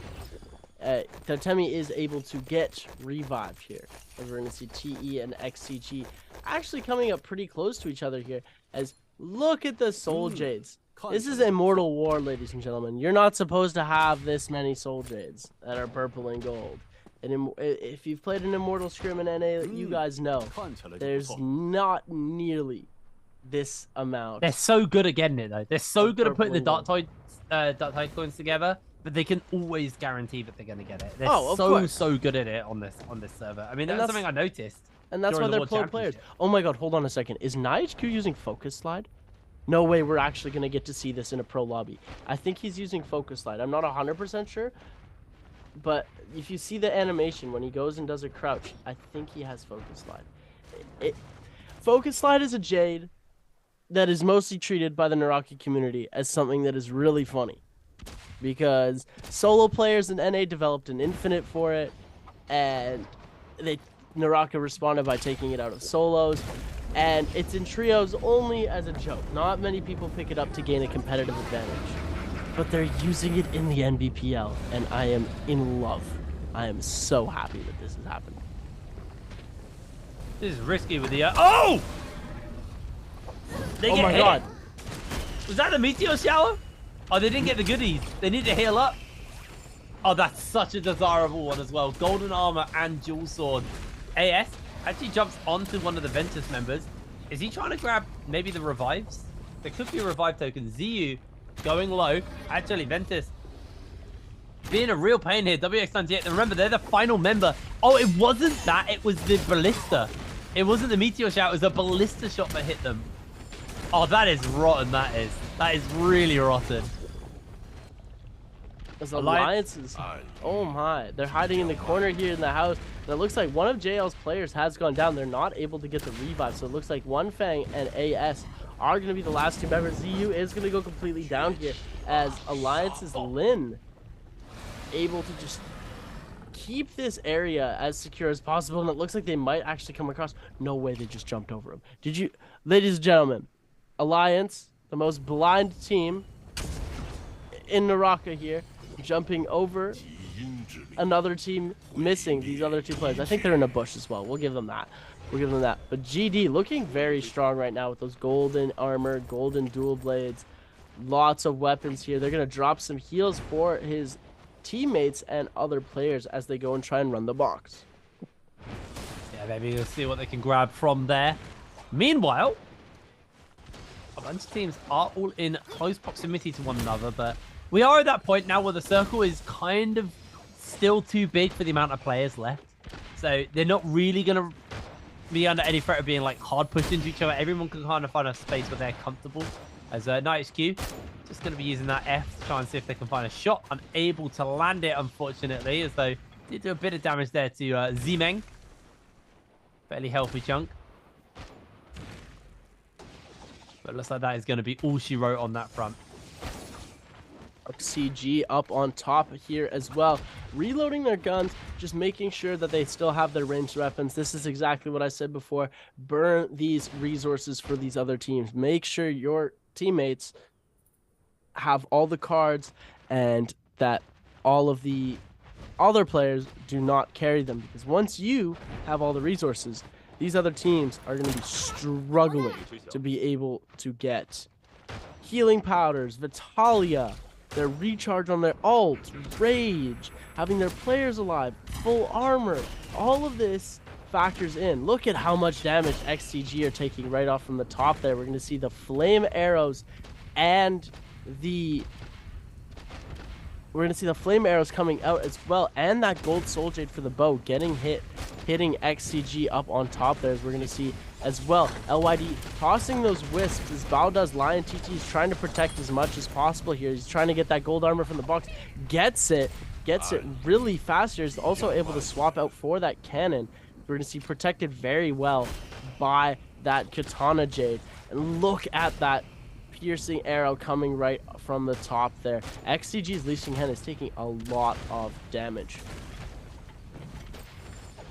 Yeah, they really are. 5 minutes left on the lobby, though. Got a fair amount of time before this game does come to an end. Still, a whole bunch of players all grouped up.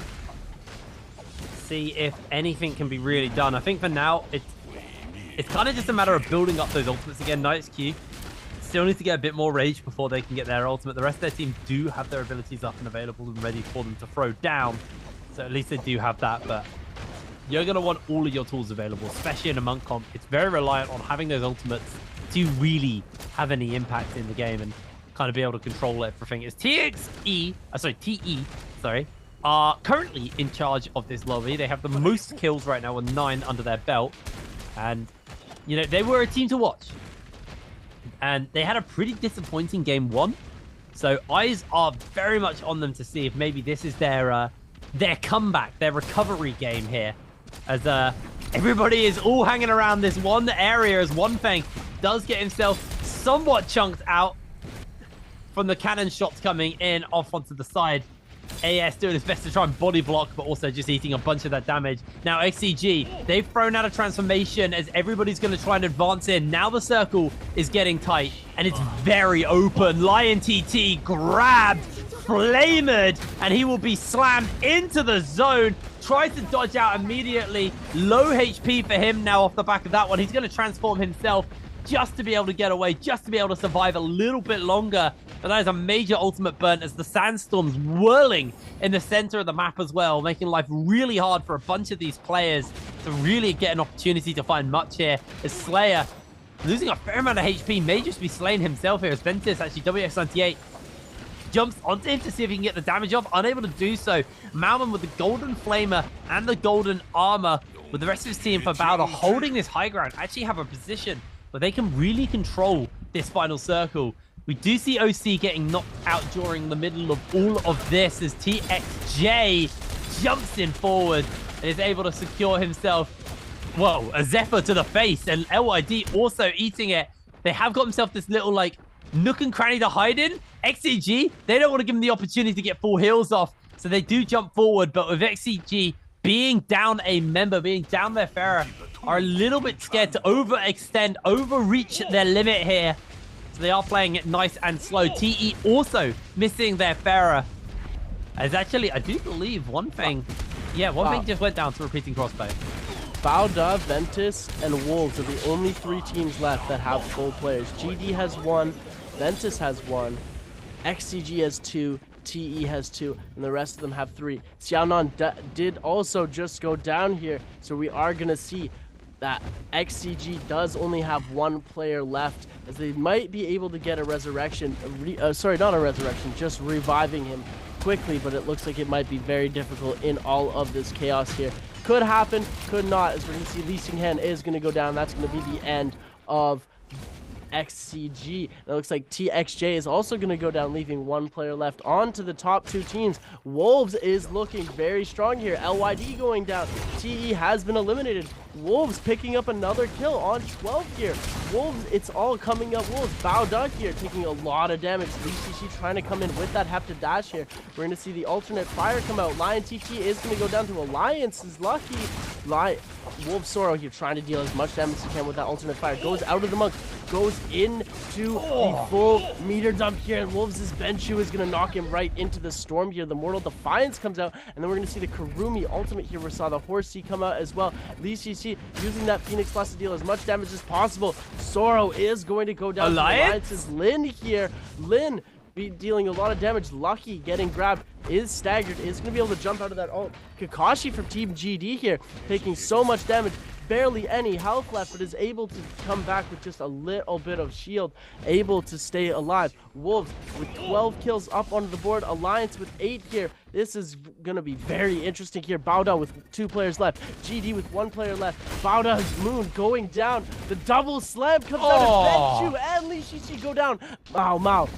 BLADEPOINT with 6 kills now up onto the board. GD with that 1 player left. Kakashi here taking so much damage. They're all trying to get it as much as they can. Mao as well. Last player alive on Team GD, and it looks like it's going to be a Hepta dash coming out as well. Mao going down, and it's all coming up. Alliance here as GD's Kakashi, last player alive here, just trying to stay up in the air. Skywalk as long as possible. The monk coming out now. We're seeing the transform. We're going to see Zuan coming out as well. Alliance is in. We're seeing the grabs coming out. Is it going to happen? Is he going to be able to pull off the 1v3? Is he going to be able to be a tie? He gets the grab. He gets the slam. They're so low. He's done it. And it looks like he's going to be able to do it. He's done it. Wait, he didn't. No. He didn't. What happened? I think he started the de-transform. There's like an immortality. Like, there's like a moment. How did Alliance win that? That is unbelievable. I'm pretty sure what happened was the Yue Shen, as he transformed, has a brief moment of invulnerability. And I think there was 2 poison splashes on Alliance's members who went down. And as that popped, that was the zone tick damage and the poison split tick damage. And then that like brief like window where he can't go down was what secured Alliance to win. How on earth did that happen? That was beautiful from Alliance. A phenomenal victory for themselves there. And an underdog, I guess. A team that we underestimated coming into this actually popped off in this game, and Alliance take themselves their first win of the season in the first week. And there's a bunch of teams who are going to be disappointed. KLA, what happened? They look like a vastly different team than they did in previous weeks. I will say, though, KLA had a weaker game 1 and 2 on day 1. So that's just... I'm not going to say that's going to be how today goes, but do keep that in mind. Their first 2 games were their weakest. XCG falling apart as well. They had a better game, but nowhere near as good as you wanted them to coming out of that last game. J-Team just fell apart. Like, they were the first team out. Big old donut for themselves. Really, really rough game. So there's something that needs to get worked on there for J-Team. That was not the game they wanted at all. Yeah, it was a little disappointing to see J-Team in the way that they played, but we're hopefully going to be able to see them play a little bit better. But the thing that I want to talk about is Wolves. Wolves came through with 12 kills, and they just kept on going until that very end when there were 4 teams left. They choked. They got that double grab and the double slam, killing those last 2 Wolves players, and then that was it for them. Yeah, I mean, of Wolves. And it was actually a good monk circle. It's weird, but like, amazing. I think we've played 3 Holoroff trios now, 2 of which have had good monk circles, which is crazy because it's like, I think the way I look at it is like, I think it's about 60% of the circles on Morris Isle are good for monk, and then like 40% aren't. On Holoroff, it's like 40% are good for monk, and then 60% just aren't that great for monk. But sometimes you do just get those open kind of more like deserty areas where there's, you know, a couple of rocks for the monks to stand on and have that high ground advantage, and then almost just clean shooting onto all of the teams in the area. And that was just a phenomenal monk circle. So these guys, they took a gamble. Everyone ran the Pacific Rim comp bar 2 teams, and it worked out. Really, really solid stuff coming in from these guys. And Alliance end out taking a win. A team I did not expect to be picking up a win today, but regardless, they popped off. They had a fantastic performance. I don't know if they were able to get that final kill there, that 1v3 at the end, these scenarios that keep on happening. We're going to take a look at the scoreboard really quickly. I think they had like around a 12 or 13 point game. Look at these new animations, ladies and gentlemen. I can't stress enough. NARAKA animation team, you are absolutely crazy here as we're picking up the board. Alliance and Wolves, 11 kills for Alliance here, coming in first place with those 5 ranking points, doing so much for them. Team GD only with 6 points, but they were able to keep that last player alive for so long that they got those 3 ranking points and that crazy multiplier here. Wolves 12 points here, 20 points total in their game score. Those 12 kills really carried them to that area there. What I was talking about before. Wolves is the one that did it very well, but Alliance is the one that came away with the victory. Look at all of that damage coming off from Alliance's Lucky there. 24,000 damage in one game. Yeah, big numbers. You know, I'm still holding out for like this 27k games. That's where you see the fat juicy numbers that you want to be seeing. But yeah, even so, Alliance, just a phenomenal final circle, really popping off and having a fantastic end to that game. As let's take a look at the replays as well from before. It was a bizarre game. I can't believe how early we saw some of the kind of front running teams, the teams who we have high expectations of, actually failing and falling apart. I mean, J Team, they lost this fight very convincingly. Wolves were on fire early, taking out J Team. I think this was where, yeah, that was where they got eliminated as well. So Wolves just set up for success. TE definitely felt like a better game than game 1 for them. You know, not exactly perfect for them, but you know, they still felt like a lot more of a scary team, a team that people wouldn't want to be playing versus. But when you get pinned on the low ground in that Buccaneer stage and the cannons come out, it is going to be real hard. And obviously XCG, they made it into the final circle, or into later stages of the final circles, but ultimately they were able to just hold out. And yeah, was it double poison splash? There's one poison splash. Oh no, Lucky lived. Lucky did live. Lucky lived. I didn't team see ended that. up remaining alive. It just No, one died because he one did die. splashed. One did die. Okay. The poison splash was what won them that game, by the way. That poison splash pick was just enough. But holy moly, that is a pretty stacked build there for Lucky. Hector detach, Finite Blast, Burst Arrows, Storm Stride, Fire Arrows, and Scatter Shot. Very, very strong setup for just the arrows for that kind of ranged phase of the game. 24k damage and 10k healing coming out from this guy. Lucky for Alliance. A very earned MVP, if I'm going to be honest with you. Played really, really well. It's crazy how though they got 0 kills before their rebirth. Yeah. They didn't get a single kill before rebirth. And then after their resurrections went away, they said, you know what? Let's play aggressive. Let's do it. Boom. And they got away with a bunch of kills, and I think they played it very well. They could have played a little bit more aggressive, and it would have made them, you know, incredible near the end there. But I thought it was great. I thought the way that they did it was just downright amazing. It was a clutch game. It was a very clutch game, and it was. I think my key takeaway from it is I'm happy to see teams who maybe I had lower expectations of performing early in the season, because normally it feels like those kind of things where it's like, are these teams actually going to pop off, or are they just going to kind of find like the odd game in the middle of the season and kind of stay relevant that way? But no, we're seeing teams actually strike early, and it looks like we're in for quite a competitive season. Anyway, we need to take a quick break before we get going into that game number 3. So we will throw to that, and I will see you in a moment. 我勒个娘，也聊天，赶紧来试试。哎，我先来，我先来。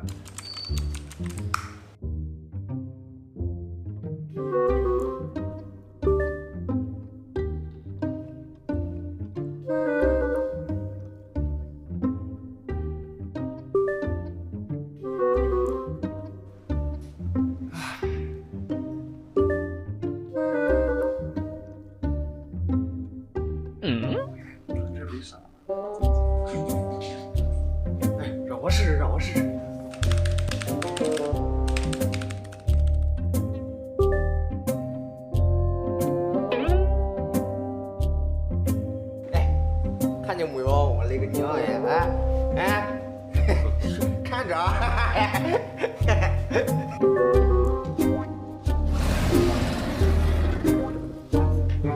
没事没事没事。哎，让我来。哎，这种事情就不要问了，让我来问正事要紧。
Ladies and gentlemen, welcome back to the NARAKA BLADEPOINT Pro League. We are jumping right into showing you the scores overall as we're taking a look. J-Team has now dropped to the number 21 spot here as Ventus has climbed up just a little bit in the numbers. J-Team, only 2 games played, 8.8 points on the board. Sad to see it happen, but I guess it had to. One team has got to take the bottom spot as I'm rocking my J-Team jersey. As we're saying this right now, EWG with GS only 2.7 points on the day so far. TK with only 5 points on the day so far. Unfortunate to see that happen, but it's, like I said, inevitable. Stuff like this is gonna happen. Players and teams are gonna have bad games. They have so long until Worlds again.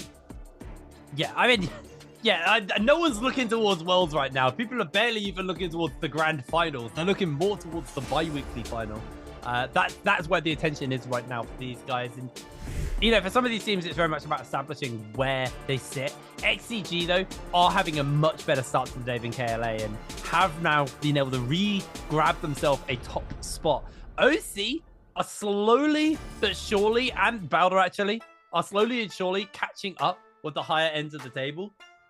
The interesting thing about the higher end of the table is the teams at the top of that table right now. I mean, they've got what? I think there's 3 teams who have only played 1 day. They haven't even played the first 2 games of the second day, and there's teams with 2 games who are still struggling to catch up with that top end. So I think our final day on Friday next week, before we get into the bi-weekly finals, is going to tell us a lot about the relative strength of some of these trios, at least for this first bi-weekly. I said it last season, though, and I'll say it again. I do think that the way in which the first bi-weekly goes shouldn't really be a big telltale of how everything goes. I think the best way to kind of look at it is the season itself. I think you have a good idea of how strong. I had completely lost my train of thought there. The season itself will kind of be more decided, or like we'll have a better understanding of where teams are by that second bi-weekly. I think by the time we get onto that second bi-weekly, so the 4th Sunday of the season, I think at that point we'll have an understanding of, okay, this team is strong because of X reasons. I think the first bi-weekly is still everybody getting a feeler. The teams who've been playing together still going to probably do the best just because they got the most experience together. The newer teams may struggle, or the revived teams like TE, who obviously, you know, FPX and then formerly J Team, you know, those teams are going to be the teams who I think will be the teams who we expect to do well at that first bi-weekly. But then we'll start to see some of these teams where I feel like KLA have shown us at the least the potential to be a very, very solid team. So I think as we go on and we get more and more bi-weeklies, we're going to start to see more and more new names show up. And I think, you know, already high scoring lobbies, high scoring days. I think this is going to be a very tight season. I think this is going to be way less decided than season 1 and season 2. I think spring is going to be just an unbelievably tight season. I think there's going to be a few teams who may look a little bit shakier throughout the season. I think that's fair to say. The King right now have some work to do. Oh, well, you obviously have to take a look at these players and go, hey, like, you gotta work on your stuff. If you're down below right now, you gotta rebuild and recreate that fire that you maybe once had before, or that you're trying to gain back, because these teams that are on top right now, they've already got it. They're sticking with what works. They don't need to change anything. Why would they change anything? They're already on top of the game. Yeah. No, absolutely. I mean, we'll have a look at the likes of TE here on our screens. Obviously, these guys having a pretty solid start to the split. Like, yes, game 1 wasn't great, but game 2, seeing a bit of a recovery. It feels like the momentum is starting to roll for TE as they are slowly but surely coming into their own. As we are loading into game 3, we'll be moving back to Morrisile. Just for those who are joining us fresh on the broadcast, we'll be doing 2 more games of Morrisile. Then we'll be jumping over to Holoroth. For this game, you know, fresh off a break, some of these teams may have had a bit of a mental reset coming into everything. And we'll see what the team comps are going to be looking like. Remember, a lot of people have already used their Pacific Rim comp. You can only realistically pull it off twice. There'll be a bunch of people who still haven't used it. But I feel like that last game has put the nail in the coffin for some of these teams. And I think XCG have lent into that comp. So yes, they are actually going for the Takeda comp. This is the Takeda Matari and the Z-Ping comp, which is one we have seen a few people rocking as an alternative comp as well. OC doing the same. When you do get into the likes of a Roma Yang or those final circles, this comp can be hella scary. Really, really scary. Actually, quite a lot of Yotos. Okay, not so many monks. I'm a happy boy. Not so many monks. So we're still seeing a few monks come out on that last game. They're not going to want to save it for Holoroth. They obviously have an advantage, probability-wise, for playing with monk, right? But if they use up their picks now, they will not have that comfort pick at the end. Whereas some of these teams like XCG, they'll be able to play some version of Transformers later on in the game, and these other teams will also be able to play other versions.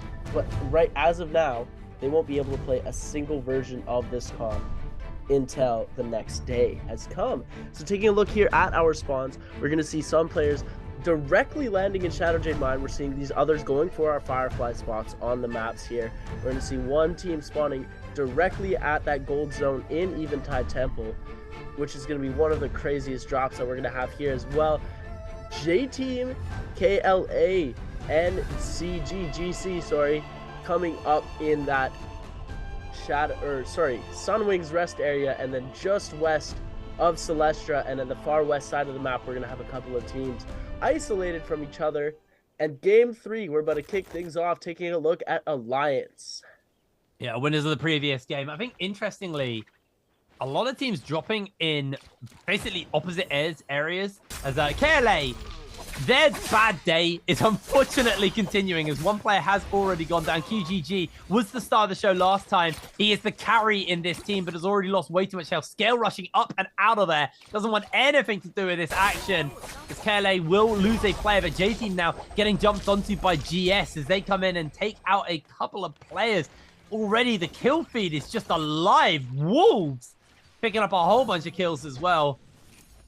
GD and Wolves with 3 kills to kick it off. GS with 1 kill to kick it off. And J-Team only getting that single one onto KLA before getting jumped. But the action is just not ending. It's not stopping. KE finding themselves in the mine shaft here in a fight with OUG. And OUG are just absolutely destroying. No! In comes the Bane's Breath to do a whole heap of damage. VVV goes down and OUG will win that fight. That Bane's Breath couldn't have been more awkwardly placed for both of those teams.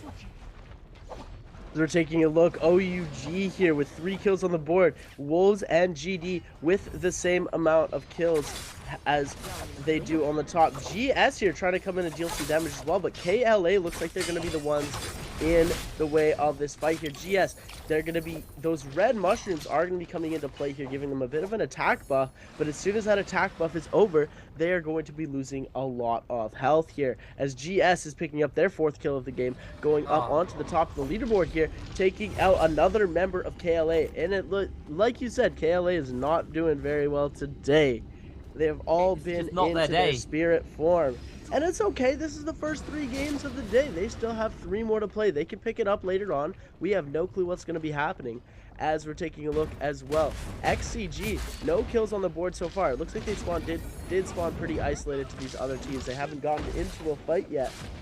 As we're going to see GD here trying to go into their ultimates here as Baoda's Lion TT is their last player alive here, and it looks like they're going to do some looting, a little bit of hiding on some bodies, waiting for them to go for their resurrections here as Lion TT, last player in the game, just trying to run away as fast as possible. He is about to go on his alt timer, is going to be over, and this is going to be it for him in a second here. It is going to be very difficult for him to come away with this 1v3 here. But he is evading them pretty well here. So we're going to see the charged attack coming out from the katana here, as he's going to just try and tech away as fast as possible. Uses that F. But unfortunately, Baoda is going to be fully eliminated right off the rip. Unfortunate for Baoda. Really, really unfortunate for Baoda there, but GD actually kicking it off with a pretty solid start to the day, the game, getting themselves up to 6 kills. OUG as well, also a team who, if I remember correctly, during the last split of the NBPL, they had a pretty good start to the season and then just kind of fell apart. So it feels like, you know, they're looking to kind of at least replicate the first half of the season, maybe looking to maybe work upon what happened in the latter half of the season. But kicking off of a really good start here. We've already lost Bowder. Unfortunate loss for them. I honestly think Bowder have improved. As much as this is a rough game for them, I think from the just the 2 days I've seen them play, it already feels like Bowder are performing better and seem to have their head screwed on a little bit more tight than in previous seasons. KLA though, I am starting to worry about them. Was that first day just a flash in the pan, or was it a sign of potential greatness, but they still got a lot to work on before they can hit maybe a consistent level of playing that well? Because they have shown us that they are a very capable team. They are a team who are very, very good at playing the style, are very aggressive and taking interesting and dynamic fights. I think they've also not used the Pacific Rim comp too much today. That might be something to keep in mind. They may pull it out in the latter half to try and put points together when other teams haven't used all of their when the other teams have used all their hero points, so they can't run it. OC though, get himself in a fight here versus OUG. That ballista gonna be raining hell down onto them. Z-Meng getting a whole bunch of damage off, and there they go, pinging out of that fight. OC are gonna be able to control this one and force OUG away. As OUG, took a serious amount of damage there from the ballista shot. But it looks like SS actually does just burn down off the tail of that. OUG, I was just singing their praises, and then they kind of throw a fight. Yeah, it's looking very tough for them here. Takeda V3 out on OC's Slayer here. And it looks like OUG is trying to go for the resurrection, the revive here on Xin Yu trying to make something happen. Looks like he's not unable to. Trying to evade as fast as possible, is unable to at the moment now. And Xin Yu taking a lot of damage here. And it looks like the King was able to escape before. The King not trying to take too much damage here. As we're going to see Xin Yu going high up into the air, just trying to get away as fast as possible before actually needing to engage into this fight, because it's going to be very difficult for them to take on all of OC's Slayer, Xiang Yu, and Meng. It's going... Sorry. OC's Xiang Yu... OUG's Xiang Yu. Xiang Yu was on OC originally. That is by fault. The F3 coming out from Xiang Yu as well. We're trying to make something happen. Not able to get this kill. Xiang Yu is doing a very good job of avoiding this fight. Yeah, a couple more shots coming in though. The King, this time it's OUG who controlled the ballista. As hits that shot. Is going to try and get the next one onto Zio. Can he actually do it? SS is sliding in. OC seeing if they can save the day. Slayer's invisible. This is this Matari comp when you run it with a Decada. Really, really painful. Slayer gets knocked back, throws the F forwards, and is able to secure a kill onto the King. Meanwhile, Bane's Breath raining down KLA. Healing up YCK for now, though, but... Oh, good grab from a mile away. Gets it in. Slam's going to get interrupted. K's able to wiggle out of that one, and now YCK low HP. They've got a grab, but a D Monk is going to come in. The healing is going to be there, though, to make sure that KLA are able to hold on for just a little bit longer. Nobody's gone down yet. Health bars are blinking, and now they're fighting in the zone, so the anti-heal kind of starting to come in as QGG burning out, going so low. The Matari healing's there, but it's just not there enough. Down he goes. QGG falls as well, and it's only going to be the one member standing as CXZ desperately trying to wiggle his way out through the zone to a safe spot where maybe he can get those rebirth charms, but he has a long, long walk to go because he is being completely body blocked by GD. CXZ may just sit in the zone for a bit and have to tank it, and I don't think the opportunity to get a res is going to come in at all. Have got those Realm of Yang spawning up, though, and that's where the attention's going to be now. We'll see where and who is going to be getting into these Realm of Yangs. Looks like JL will be one of those teams, as nobody will be contesting them at this portal. Nobody is in the close proximity as KLA do go down to GD off screen. So that is going to be the end of them, and they have to make the tail end of today go really, really well for themselves, because that has not been the great performance, unfortunately, going into day 2. But JL come in, and they will be going up versus XCG coming into this Realm of Yang. This is going to be an interesting one, because JL actually have played very well today, to be completely fair to them. Up into the sky they go. Remember, XCG not running the Monk comp this time. They have the Takeda comp, and AS immediately is going to pop the bell, getting staggered back. He's trying to get that ult off as soon as possible. One Feng has thrown it down already. Ultimate's gone out from NiHQ. He's losing a lot of HP already. AS going low. NiHQ, again, just being caught constantly, time and time again. He wants to try and get that F off, get the damage out, and look at it coming in. Absolutely huge, but One Feng is just being a nuisance right now as NiHQ desperately trying to avoid, but he's just losing so much health to the slams coming in from One Feng, and now the carry's grabbed and slammed down, but the Mitari healing, sorry, the Z-Ping healing, keeping him alive. NiHQ dodging away on everything, goes invisible thanks to the Mitari, as now they just need to wait out these transformations. XCG, honestly, One Feng was being such a nuisance to NiHQ. He couldn't do anything. He was constantly grabbed and slammed, and is just getting himself completely bullied around. Now that the transformations have run out, maybe there's a world in which they can win this. For Ziyu charging in with the pole sword, and JL will win this fight. Amazing play. They went from the pole sword overcomer into a grab slam, and they still didn't get the kill, and they finally managed to get the kill on all 3 of them thanks to the overcomer. The overcomer was the pony is just crazy, man. Like the fact that they actually have that in competitive play, where you can ride a horse and attack your enemies, the competitive advantage that you have when you're playing with that Jade, and of course it's parryable, right? And it's really easy to parry, especially if you're a pro player. But just the fact is, if you're getting staggered and you're not able to parry because you've got 2 other players on you, and you get hit with an overcomer, you're done. It's out. It's over. Flipping over now, we're going to see J Team's 101TN here.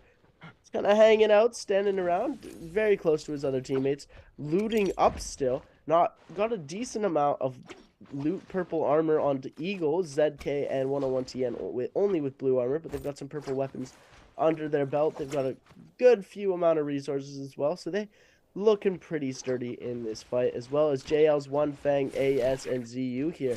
Taking a look at the side of our screen here, in the right-hand side of the screen, you will be able to see 3 NARAKA Steam codes. This means that if you put this into your Steam, you will be able to pick up a free copy of NARAKA BLADEPOINT. Jump into the battle and enjoy the action with your swords out. This is going to be a great opportunity for you, because then you're going to get to play NARAKA. Who knows? You could get absolutely cracked and come to Worlds, or you could just be washed like me. Flipping back now, anyways, to WX98. Yeah, we actually got J Team off in the distance. I believe they're just kind of plucking what remains of that Mora's Blessing, or if they got it, I didn't actually see. Remo Yang Depletion, though, on XCG right now. These guys having a similar trajectory to their day one, except lower scoring overall. But luckily for them, KLA, who were at the top and were the biggest competition to them, are having a horrendous second day here on Trios. Really, really struggling. But NightHQ needs to find this kill. You just saw the power of the Monk comp, though. Like, NightHQ just didn't get to play because he spent the entire time on the ground being flattened by the UA Shen, and as soon as that wore out, he then just immediately kept getting grabbed. This comp in theory works, just Monk completely slams it, and actually NightHQ is getting really ruined up here. Monk's going to transform him out. NightHQ gets frozen, gets grabbed, and that should just be the end of him. Slammed down. XCG. Now Xiaonan grabbed as well. NightHQ gets healed back up, but double grabbed into double slammed. And NightHQ is down. XCG do take out Ling, though, so maybe there's an opportunity, but they get bought back into the zone. It's going to be so hard for them to make a recovery. The healing from the Z-Ping is here, and all of a sudden, XCG making a bit of a recovery in this fight, taking down Zorn as well. Lucky freezing themselves up, but they will get grappled on. Chase down the Z-Ping healing, too oppressive. And how on earth did XCG do that? A beautiful recovery. Unfortunately, because of the Yang depletion, NightHQ is not going to be able to be resurrected or revived, but he will be able to be resurrected here, as he's going to be able to get all of his loot back. Goodie to them, as NightHQ coming back into this fight. XCG did an amazing job of turning that on themselves. The Z-Ping was, okay, in my opinion, from Alliance's perspective, that was the most annoying thing to ever witness.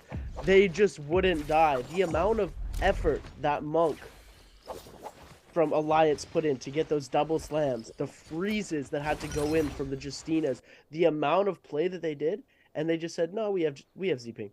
We have Z-Ping. We're going to heal. You're not going to get that off. No, thank you. Not today. And boom. That, like, XCG's phenomenal play to get themselves back into this game. Yeah, really, really nice stuff there, but they do need to find that revive. If they can, they are going to be sitting pretty... Oh, wait, they did. Okay, don't worry, ignore me. They were able to buy a rebirth charm. Okay, well, Remo Yang spawning up also as well with the Mora's Blessing, so expectation is we are going to see... I wonder who we're going to see go into these. Obviously, most likely these Transformer comps are wanting to get their hands onto it. We'll have to keep our eyes peeled, and, you know, Z-Ping... When she came into the meta, she really shook up solos because she was just a mortal. She was really hard to handle. I don't see who got into that zone, actually, but OUG are going to take this fight versus J-Team. OUG SS jumping onto 101TN. They're going to look to throw down the stun from that Viper ultimate, and Eagle does get the grab down, is going to get this second grab down as well into the slams. Nope, Wu Shen ult out for safety. Eagle's going to de-transform, and OUG now have to run away. Meanwhile, inside the Remo Yang, Flamer's burning out. It's TE versus JL, as JLAS has got a grab onto Z, but he is able to move away onto LYD, as LYD is just going to get slammed down here, lose a little bit of HP, just a bit of staggering coming in, but these monks are about to de-transform as the fight will have to continue without them. They have got the transformations, though, on Wanfeng and LYD, who have taken up the Yueishen mantle, I guess, in this particular game. As Ziyu playing off on the distance here on the Kurumi, waiting to try and build up a little bit more rage before they can get healing up and available. And now TE are just going to jump onto Ziyu, who's putting some distance between them and the others, has got the pole sword to work with, is just going to heal themselves back up in the middle of the fight. And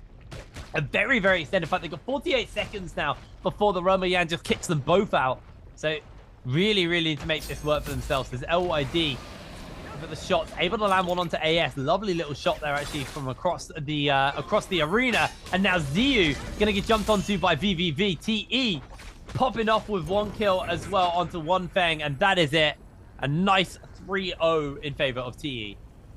What a play. They were like, when you see these NBPL fights, it looks like it's going in favor of one team, and then all of a sudden, boom, other team has it.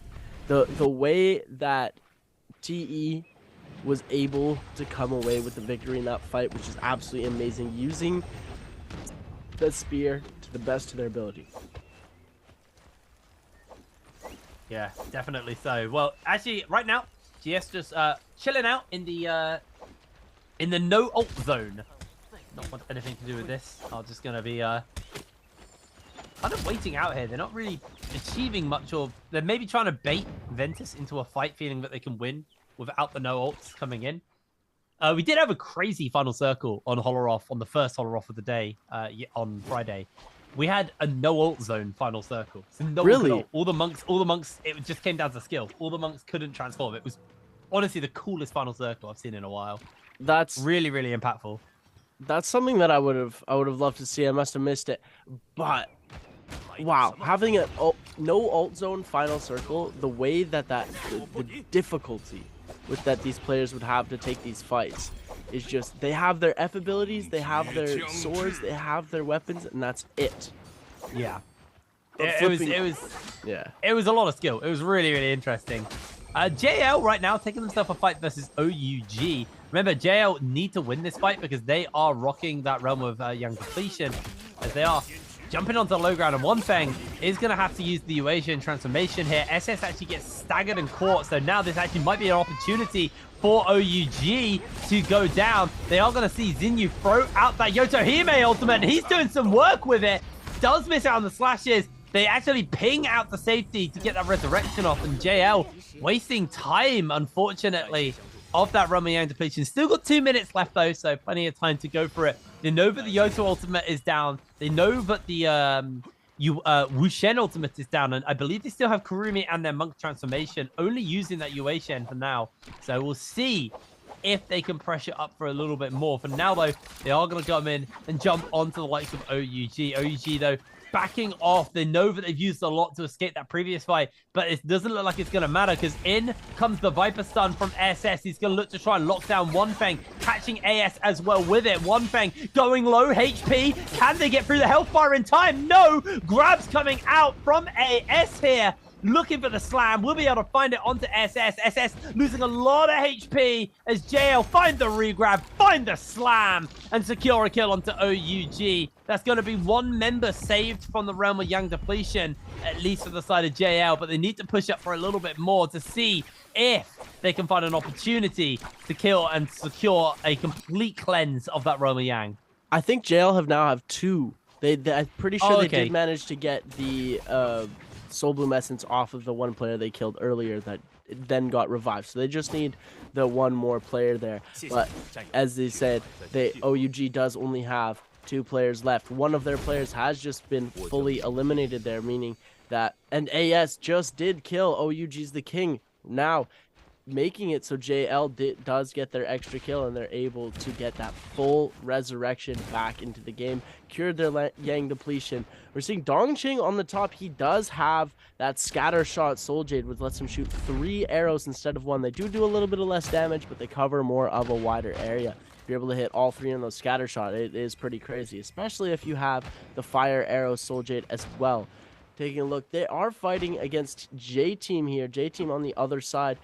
trying to deal some damage with range shots, but unsuccessful. GD's Kakashi coming through with a cannon, trying to make the best happen. Looks like he's just going to be hanging out for now, trying to scout out where they are. Doesn't want to play it too difficult. Does he have Focus Slide as well? Are we seeing 2 games with Focus Slide? Did they buff Focus Slide? Something about Focus Slide that I don't know, chat? Oh my goodness. That's the second time we've seen it today. And I want to see it in use. We haven't gotten to see it where any of these players have been sliding in to these other players and taking away prio. But if we do get to see it soon, I will be very grateful. We have to give our eyes. I like it when we get like changes like that, more than just like hero changes, like Soul Jade changes. They can also affect, depending on like what the weapons or the Soul Jade is, it can actually affect like individual heroes and like how viable they are and how playable they are. Also, just individual players. Like, obviously, you're talking about dagger nerfs at the beginning of the day. The dagger nerfs obviously did affect the likes of Jhin. Yeah, Jhin, who is a dagger main. He's still absolutely killed it using a dagger in solos, so I guess he's just that good, but it doesn't matter.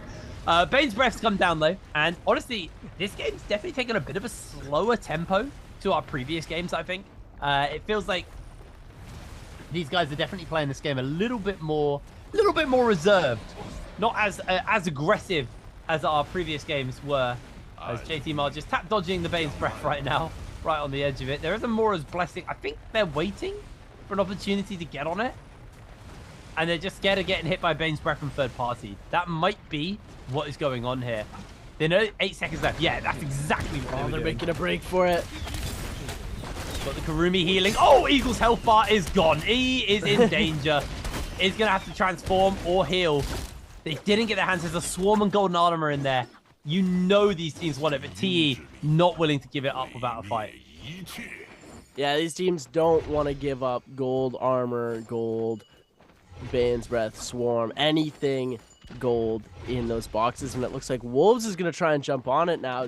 GS is preoccupied with J-Team here.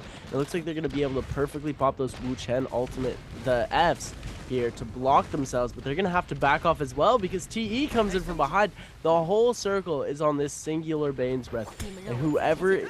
I wonder if nobody's going to get it. I don't know if they played it like that, but it looks like these Wolves players are taking a lot of damage as well here. Lee CC, LXX taking a lot of damage. Ben Chu is going to be able to heal up a little bit. Wolves got the Mora's Blessing, by the way. Oh, they got the gold armor? Yeah, LXX. Okay, and they got the Swarm as well. I don't know who's rocking the Swarm. Someone has it. So. Okay. Well, so it looks like they do have... Oh, there, yep, we see the Swarm coming out there. I assumed it was going to be on their Yoto, and it is on their Yoto, so yeah. We see LXX there also has the Dragon's Roar on his nunchucks. Very, very useful Jade to have at this time as well. When you have Dragon's Roar, it's just done out. Honestly, in a normal competitive game, when you have Dragon's Roar, it is very difficult to beat unless you get parried. And the competitive advantage it gives you in Pro League is unrivaled, ladies and gentlemen. As JL's AS sending a couple of shots over onto the Mora's Blessing. No, I don't think it has been unlocked yet. Did you see? Or no, it has. It has. No, it has. Wolves definitely got it. Okay, that's my mistake. That's the Karumi umbrella, mate. You got baited by the Karumi bar, didn't you? I got baited by Karumi. Yeah, no, Karumi's there. It's fine. Looks like but now still 28 teams left, so it's a fairly healthy size final circle. We've only lost a couple of players, a couple of teams. The King being one of those. Oh, there's a second Mora's Blessing. What? Oh my goodness. Okay, so 2 Mora's Blessings spawned right next to each other. I see. That's why we got baited. Okay, you're forgiven, Seb. All is forgiven. Thank you. That's what I was saying. I wasn't wrong. Ventus here taking a decent amount of damage as JL's AS is going to be able to go ahead and open this right here almost immediately. JL on top of the leaderboard with 10 kills, followed by GDGS and OUG. And an OC in our top 5 here, as Alliance has already been fully eliminated. KLA, TK, and Bauda all already eliminated. TE and XCG, our top teams from other games here, have only 3 kills in this game. So hopefully they'll be able to pull through a little bit more in the end. Yeah, JL, honestly, a bit of an underdog in my opinion. A team who, you know, I might have underestimated, but they are looking very, very good. They've had 2 really good games together. And I mean, you got the likes of Z, you got the likes of OneFang, you got the likes of AS. Like, these are players who've always been performing relatively well. They're depending on what team they're on. Obviously, OneFang and AS, I believe, were part of Wolves last season, and like part of like I would consider Wolves is like Cinderella arc where they just perform so much better. So we'll see. You know, has this new team, this slight change to the roster, done them good? And so far, the answer seems, yeah, probably. As I say that, and then CU gets grabbed, he gets flamed, he gets slammed, and he is able to just about get out of there, but he gets re-grabbed, and J-Team's Eagle take the kill, denying it from TE. They are fuming with that one. TXJ jumps in and just gives Eagle a punch, tries to knock him into the zone. TXJ now needs to dodge away. Everybody is fighting in this one small, tight spot, and it is just erupted into action across all of these teams. TXJ grabbed to the other side. AS getting double slammed down. TXJ pops the bell just to avoid a little bit of that kind of follow-up damage as he is slammed down onto the ground. And now we'll be using that tree as a place to hide out and fight. But look at the kill speed. It is just constantly scrolling like the end of movie credit.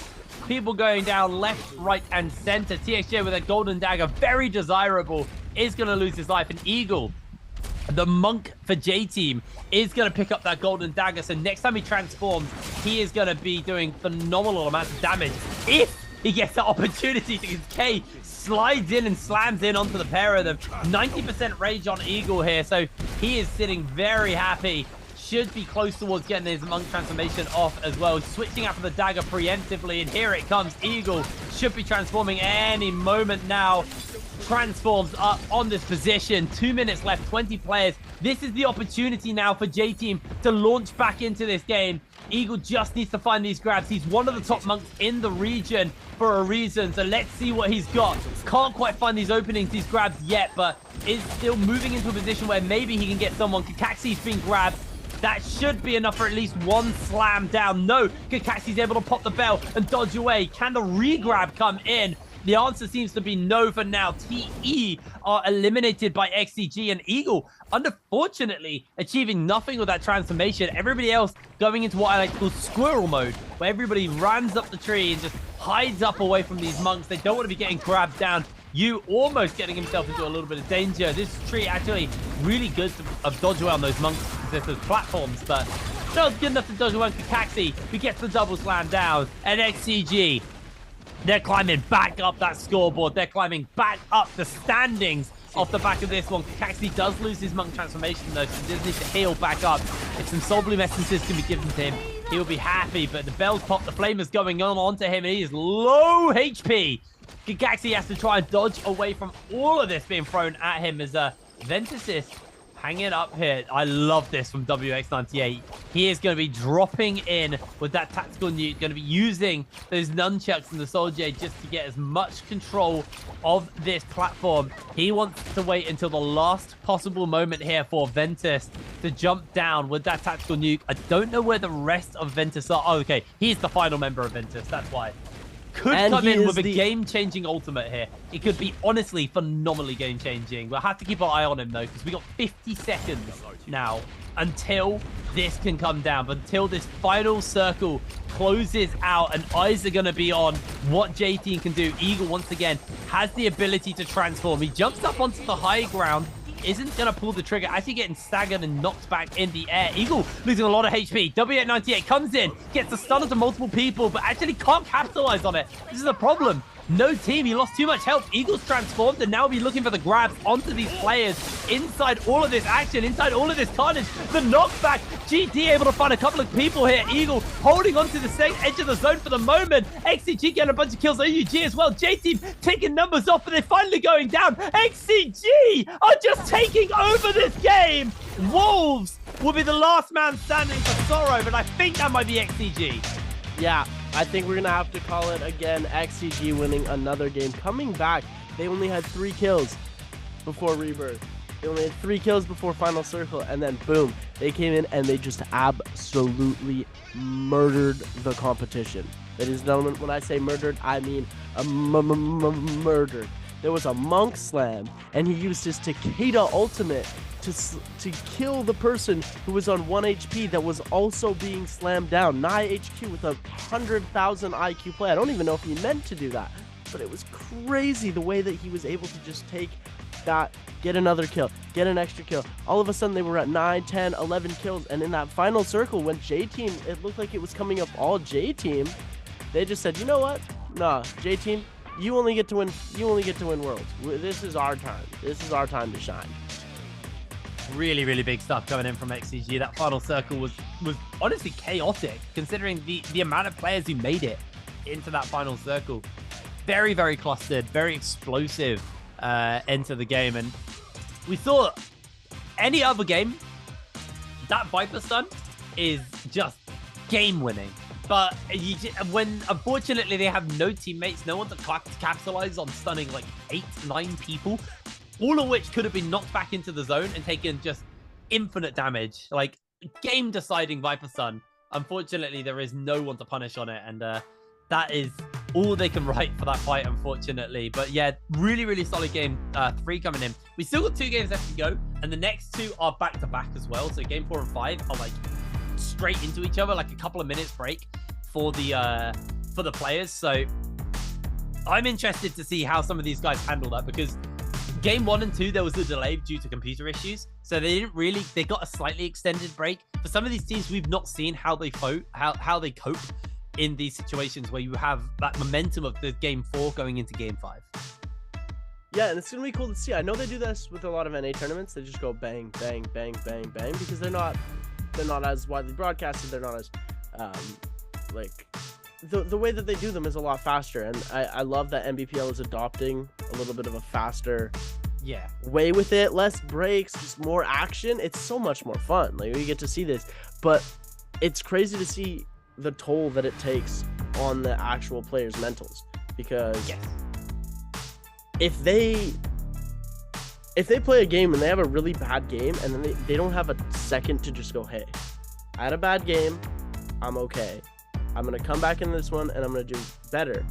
If they don't have that time to think about that and do that, then their mental could still be, oh, I lost that last game, and they're not focusing on the right things. They're not going to be, you know what I'm talking about? They're not going to be focused and completely ready into the game because they're still thinking about that last game since they're so close together. No, absolutely.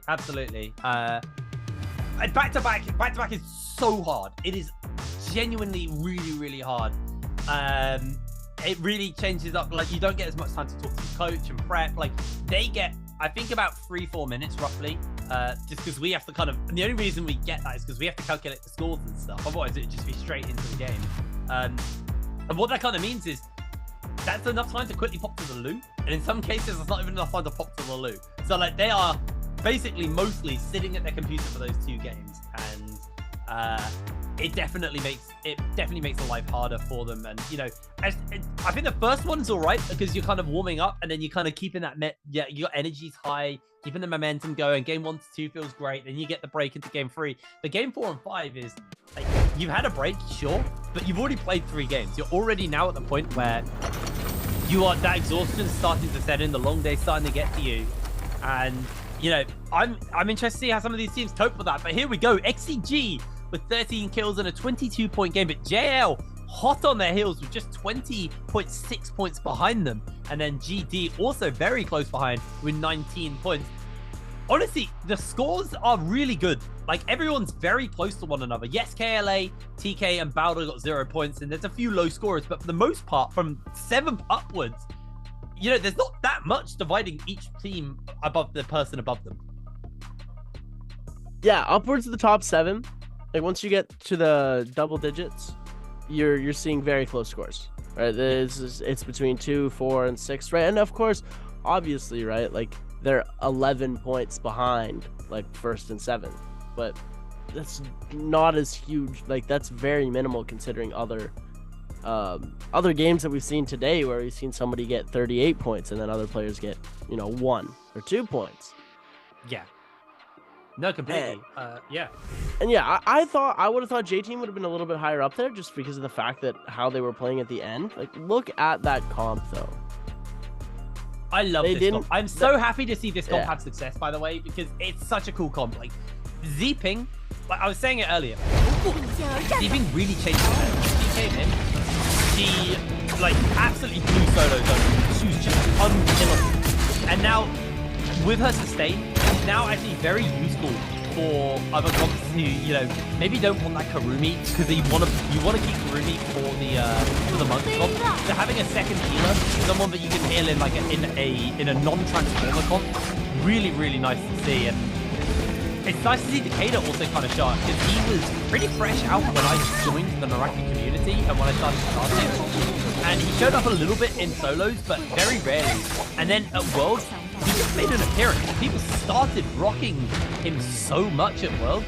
And then they figured with the Mataru, the backstab, and the invisibility, like, it just worked really well as a comp. And it's nice because for a while it was Transformers or Yoto, and that was kind of it. But now we're starting to see the birth of new comps coming out.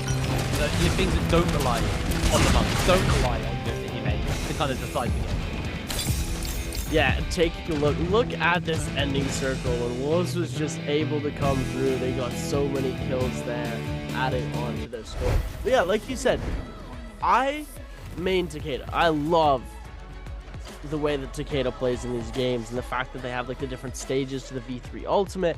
The viability in trios that it's starting to grow, I love so much. I know it's probably going to get nerfed soon, and I know that. But I also feel like Z-Ping was played in this comp the way that they envisioned Z-Ping.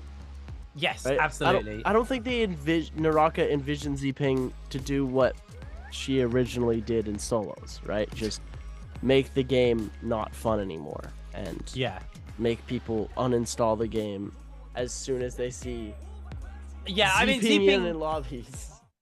Z-Ping obviously wasn't intended as a solo 1v1 monster, but that's kind of what we got. It's nice to see Z-Ping now actually fall into that more supportive role. In the same way, I also think Pharah's doing a similar thing at the moment. I don't think Pharah was seen as a supportive unit. I think Pharah was seen as a new carry. It's kind of crazy to see that Pharah now is filling a supportive role for her team. But yeah, no, it's interesting to see what kind of new teams are showing up. And obviously we are early days in. We're not that far off Worlds, what happened at Worlds. So I think some of these teams is also just leaning on comfort. And I think that's why we saw, especially a lot in Season 1 as well, a lot of teams actually rock into the Monk, because the Monk was, you know, the Monk was very big for it Worlds, so people lean into what they're comfortable on. Anyway, before we get into Game 5, we are actually going to throw it over to our interview with one of our players from the previous game. So, over to you. Hey guys, this is Yeager and welcome to post-game interview. And now I'm standing here with LYD and let him say hello to our audience. Hello， 先和大家打招呼吧，东哥。大家好，我是 TE 的 LYD。再次欢迎来到我们这个赛后采访，也欢迎来到了新赛季今天第一天参加比赛。Okay, so first, do you remember that in your live show room, there's an audience really like you singing song? Can you remember her ID? And I think maybe you have something to say to her, right? 那我首先想说的一个，东哥最近的直播看起来做得很不错啊。我们也知道东哥一直其实是有在直播，那直播间当中呢也有我们一位外国的观众，你还记得他的 ID 吗？当然记得啦，夹子嘛。夹子。对，是我肯定念的不标准嘛，但我记得他的 ID， 我就直接就叫他夹子。ID， 那我英文翻译的时候应该怎么称呼他呢？不太清楚。OK， 那有什么话？今天他特意今天到我们的直播间来看你比赛，有没有什么特别的祝福想送给他的？感谢他吧。谢谢他的支持。好的。So LYD said he remembered that audience, like her ID is maybe 夹子 and he don't know how to translate to English, but he want to say to you that thank you that you can come to our live show and thank you for your support. Okay, so let's move on to the next part, answer for treasure. Okay, so 那我们接下来就要进入一个问答环节了。你看东哥平时直播间那么宠粉，今天也要宠粉一下，送一下礼物。那一会儿呢，我说完这个规则和题目之后，我会给你一个手势，然后你就数一下 3, 2, 1，我们就开始抽奖，它会有个截屏，到时候第1名就可以收到我们的礼物了，好吧？OK， 那我给他们说一下规则。So there's a question on the screen, and if you know the answer, just type them in the chat box. And after our player counting 3, 2, 1, we will take a screenshot. The first one in the screenshot, take the correct answer, will be whispered. Okay, so today's question is, which one is not the buff from the Mara's blessing? 那我们今天的这个问题啊，就是下面当中哪一个加成它不是在我们飓风课当中的一个加成？第一个呢是青龙之力，第二个是朱雀，第三个是玄武，第四个是 Hello Kitty。我知道你一定已经猜出答案了，先不要说，我们一会儿让大家一起来讨论一下，好吧？那我这边有个问题，先问一下东哥啊，你觉得这4个里面哪个最强？ Hello Kitty。Hello Kitty， 好的，我觉得这个也可以作为一个答案啊。Okay, so LYD said he knows the correct answer and he thinks maybe Hello Kitty's mind is the best is the strongest buff in our game. Okay, so it's a joking, okay? And we are prepared and ready to start counting. 那我们准备好就要准备开始了，好吗？就3、2、1嘛。对对对 ，Let's prepare. We are prepared and let's start it counting. 3, 2, 1. Screenshot.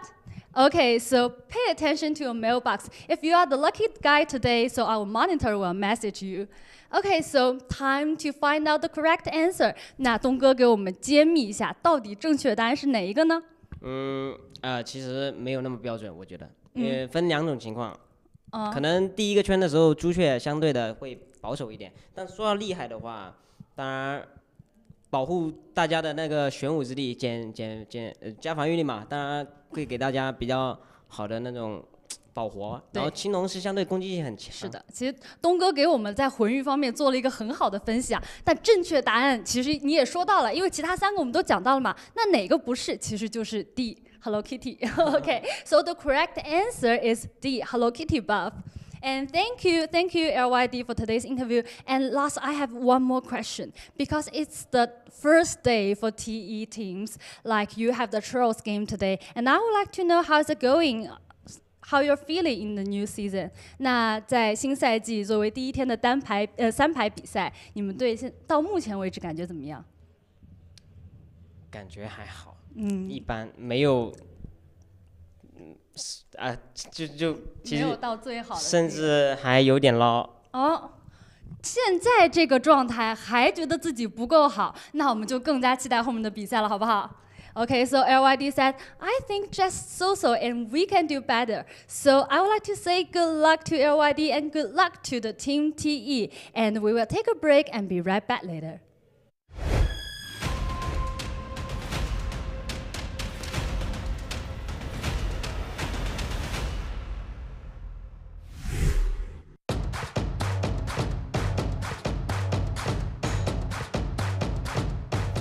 And on that left side is 2 other players as well, near Feather Lake and Indigenous Mound, as immediately we're going to come in and see Zera fighting this out with GG Shaw and absolutely putting in work with just their hands here, man. Absolutely not looking good for GG Shaw. GG Shaw's going to have to retreat this, but actually fights this out with his hands.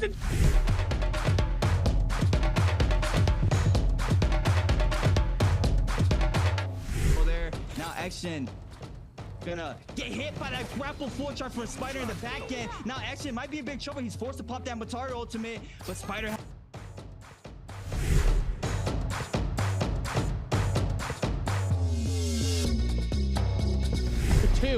Both of the long swords are going to be very helpful for each one here, but these nunchucks are doing work on Rexy right now. Meanwhile, the dodging on each side and the 4th of the Yodahime ulti is going to be just as strong. He's going to dodge out on each side here, and Exton has just been putting in work here on each side, and it looks like he's going to hit him again with it. Oh, hits him once, hits him twice. Beautiful shots on each side, though. Let's see if he's going to be able to find it here. Let's see where he works towards, and the next gen is going to be able to pop the mech, and it looks like Rexy is caught in a very...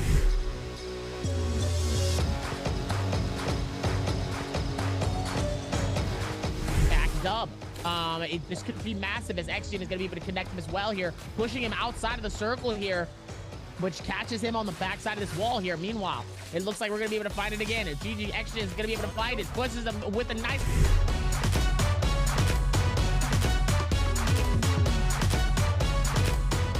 For himself. He's being real careful. Action now, moving in. He has that Mystic Might, and he knows he's weak. And it's Rexy. He had that scrap off earlier, so he knows that he is the Yodo. Now Jin is gonna get buried by Action, and Action just coming in hot right now. And now it's a 1v1 situation here in Game 6. And R&B confirmation. Action uses that, and then nice speed 3.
Hello, everybody, and welcome back to the NBPL. We're getting a quick look at the standings to see where everybody is at before we go into Game 4 and 5. Right now, J-Team are sitting at the bottom, 0.1 behind Ventus in 20th spot, but a long, long way for these guys to go. And J-Team almost mirroring what they did last year, coming off as the world champions and then straight to the bottom of the barrel. See, we'll have to see. We'll have to see if they got more in them. Listen. This year, you know what's up. They're not going to play very strongly in the NBPL. They let everybody else show what they've got. And they study and study and study. And then Worlds come by. And then boom. Boom. They bring the bomb. And that's why J-Team is my team. I was rooting for them. And they won first Worlds. They won second Worlds. And they're going to win third Worlds. But back to the NBPL 2023, guys. Worlds is a long ways away. XCG still in that first spot, and OC is actually catching up to KLA here. Still 45 points away here. But if OC has a good game and KLA has a bad game, again, this is gonna be tough for them because absolutely, it's no way. Yeah, I mean, it's gonna be KLA are a team who've honestly got me slightly worried, because I feel like they had this amazing day one, and then day two they just looked so lost. And there was a point in day one where I started to go, are these guys okay? Because their last like 2 games were a little bit off, and it feels like that's kind of carried on. And I think they look like a team who are I would put them in a similar vein to what Wolves were last year. Like an incredibly high ceiling, but like the consistency just wasn't there half the time. Actually, FPX is another really good example. Like very much like FPX, where FPX had like days where they were scoring like hundreds of points. They look so good. And then they have days where they do nothing, like completely fall apart. And it feels like, to me, KLA look like they could be that new team. That team that are very capable, but something is just stopping them from being consistently good. And I think that's probably going to be the key thing to watch, is how often are KLA good? Was that a flash in the pan, or are they going to occasionally have like one good round per bi-weekly that gets them enough points to make it to the bi-weekly finals, or just shy of it? Or are they going to be a team that eventually start to work on these issues, and we just see them at the top of the tables for a long time? And we saw this with Mike, where season 1 we saw an amazing start to the season, and then he kind of disappeared as like the good player, and then popped off. And obviously we didn't get him in season 2. He was due to various other reasons was not allowed to play and was on a competitive ban for a bit. But now that he's returned, obviously we are waiting to see what Spider is made of versus Mike, because I feel like those two are the players to watch over in solos. But here in trios, I'm gonna give you a bit of juicy inside information. Powder and KLA. They're my teams to watch. They're not the teams I predict will win everything, but I think they're the teams to watch. I think they are a team that have teams that have potential to really shake things up and be that nuisance team that occasionally just wins so hard that it denies others. Yeah, and I see your point, but then, yeah, there's other times it just doesn't perform. But yeah, it's consistency, right? Yeah, it's always consistency with this game. We're about to hop into game number 4 and 5 pretty shortly, and then we're gonna have game number 6 after that. Game number 6, these last 3 games, obviously they're gonna decide the day, but I feel like game number 4 is where we're gonna see the pace switch up, right? They've had a little bit of a longer break from now, and now they have to play 2 games back to back right away. Just a little bit of time to calculate the scores.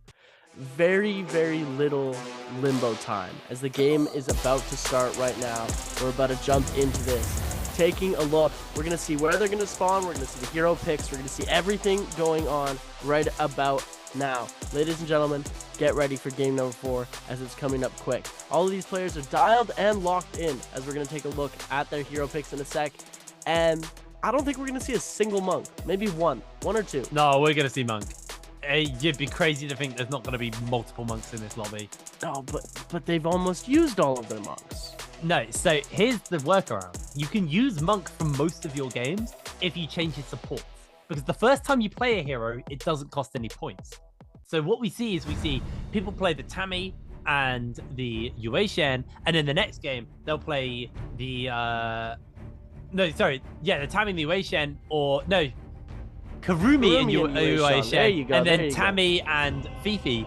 And then suddenly, all you've done is spent point on the monk, and you've had 4 heroes who haven't cost you any points. And then you can technically still play one of those comps again, or you can play a variation. You can add different things in. People will find ways to run this monk at least 4 times a day. It'll be crazy, but you will see some bizarre monk comps come out just because of how oppressive he is. I don't think we'll see like what we saw on Holoroth again. Maybe on Holoroth, there's a world where like they all do decide just to save and go really hard. The final game of the day is typically where they've exhausted all their points, and that's where you'll see things like what XCG played, which is the Decada comps. We didn't even see the hero select. So hopefully we have a look at everything, but let's have a quick look at the drop spots, because it looks like everybody starting up at the temple at the top. Most people over there. You got a couple down at Shadow J Mine here. Wolves off in the distance. Some Wolves very well placed, actually. This is what Wolves do. They put themselves close enough to the action, but they can come in and tidy up the action. So they'll let them whittle each other down, and then they'll sort everything out and take the points at the end. But this here is going to be carnage. 4 teams all dropping on top of each other. And honestly, 3 of those teams are pretty hungry for points right now. J-Team all away from the action. I don't know how I feel about that. J-Team needs to pick up a lot of points here. And obviously they've sort of realized that they're not the greatest in the action. So here we're going to see XCG, the winner of last game, up in this middle area here. As always, I'm your caster Seb, joining along with my man Hitbrain. Shout on here. They're going to loot up fast, and they're just going to try and go and take these fights early. As we're seeing, Ventus is going to be close to them, and it looks like NiHQ is already ready to engage. And we're seeing a Viper Yoda Wuchen comp coming out from them right here, as we're also seeing a Feria Temi. And we're going to see they almost got the Bane off, but it looks like they're not going to be able to. Sanzi from Ventus, unable to come away with the Bane. And they're going to focus him until, boom, gone. Ventus's Sanzi is able to come away, and it looks like they were able to get 2 Banes almost right away here. And they're able to pick up 2 kills onto Ventus's Pixel. We're going to see the last player from Ventus go down, and they're getting hit with the Bane. But keep in mind, all the Banes in Immortal War are only blue. So they don't deal as much damage as a gold Bane or a... You did get purple Bane. No, you can't. Yeah, you can get purple Bane. I don't think you can get gold. I think you're right on that, but you can definitely get purple Bane. Because we saw teams yesterday like rushing blue to make sure that they could have like Bane control objectives while other teams weren't. Okay, we'll check back on that. But TE over here, LYD taking control of that ballista early, sending in shots at their bounty target already here as they're looking their bounty in the distance. They see some purple weapons. They might go for them there as Bauda and Alliance coming up on this fight here. Alliance Zuan only with gray armor, trying to find something blue, see if that you can get the armor. It was a Soul Jade, so he's not going to be able to grab it here. Your free NARAKA codes again, ladies and gentlemen. They are incoming, and we're seeing the same comp here. Take a look. We've got 1, 2, 3, 4, 5, 6, 7 monks. So yeah, you were right. And we're gonna see a monk Takeda zipping comp, which is gonna be nice to see. Yeah, I mean, again, this is what I mean. They will take monk just because of how strong he is in the final circle, and just find other ways to run him. That is literally the game plan. Is just run monk with as many different support heroes as they possibly can, to try and enable the monk. Literally every game is decided by that, really, like is prioritized around that. Lucky finding himself in a Yoto off with Lion TT here, though, the other hero who is still semi-relevant in the current meta, as they are just trying to land those slashes onto each other. Lion TT with the gray armor, like, he's going to take a phenomenal amount of damage if they can get it, but Lucky sliding in onto Malman, saving Lin for just a little bit, throws down the F to make sure that Lin isn't going to go down. And Lion TT throws the F out himself, low HP, but Lucky's getting absolutely dogged on, so they immediately zip out with the Wu Chen ult to make sure that this fight isn't done. But Valda are hunting for blood. Lin, nowhere for them to go. Armor gone, health bar pretty much evaporated at this point, although Malman still feeling pretty comfortable as in. They jump, and somehow Malman able to turn the tides there. Lucky will be next up. And Bauda just taking names. Taking names and kicking bodies as OUG is picking over down. We're going to see 2 ultimates come out at the same time here. And then the no ult zone is going to cancel Shin Yu's Kurumi. As we're going to say ZU tried to go into that Stormfront form, but just behind we're going to see that Takeda come out here from JL's AS. Shin Yu trying to make something happen, and it looks like he's going to be able to come away with the kill, as Shin Yu does have those purple nunchucks, just an absolutely destructive weapon here. So we're going to see LYD popping that Takeda ult, helping his team out as much as he can. Tries to go for a parry, is unsuccessful there, gets shot out by GD's K here. Looks like he's trying to go for a combo here with the one-on-one with the longsword, is unsuccessful here, as GD's K is going to hop into that mech and go for the grab as LYD lets off his last charge from his ultimate here. GD on the top of the leaderboard now, Dongqing picking up a kill onto TE's TXJ here, as VVV and LYD are the last 2 players alive here. We're going to see the alternate shots come out, saving Dongqing's life from GD, and it looks like they are going to be taking a lot of damage here. VVV putting out that ultimate ability, giving Ziping so much extra health here. Look at, they've already almost gained back to half health. Kakashi going for a little bit of a heal. LYD getting some shield back here as they're trying to get the kill, focusing as hard as they can on LYD, and it looks like LYD is going to go down to Dongqing here, and they have wiped out TE. That single shot cannon does so much damage on the mech. Oh, yeah. It does. It's also because it splash as well, so you don't even have to necessarily land the shot. Bane's Breath going down. That is going to be pretty rough here, as XCG able to pick themselves up the kill. They own this Bane's Breath, so they own this fight, as Wolves just got flattened. LXX does get a little bit of healing off. They are a Z-ping, so they have a fair amount of sustain, but even with all the sustain in the world, you're not going to survive all of XCG, especially with purple weapons running you down. So they do, unfortunately, fall there. Nice little pickup for XCG, and this is nice to see, actually, because this is something me and Rune were criticizing XCG of, was we were criticizing that they were a little unwavering in their devotion to the monk comp, and basically kind of ended up throwing the game because they would just play anything they could with monk. This time and last game, they've actually done a really good job of recognizing what comps they can and can't run, and you know, they can't just constantly run the same variation of the monk comp. Instead, we saw a Takeda comp in the game 3, and now we're moving into game 4. They're playing a Yoto comp. I'm really happy to see some adaptation coming in from XCG.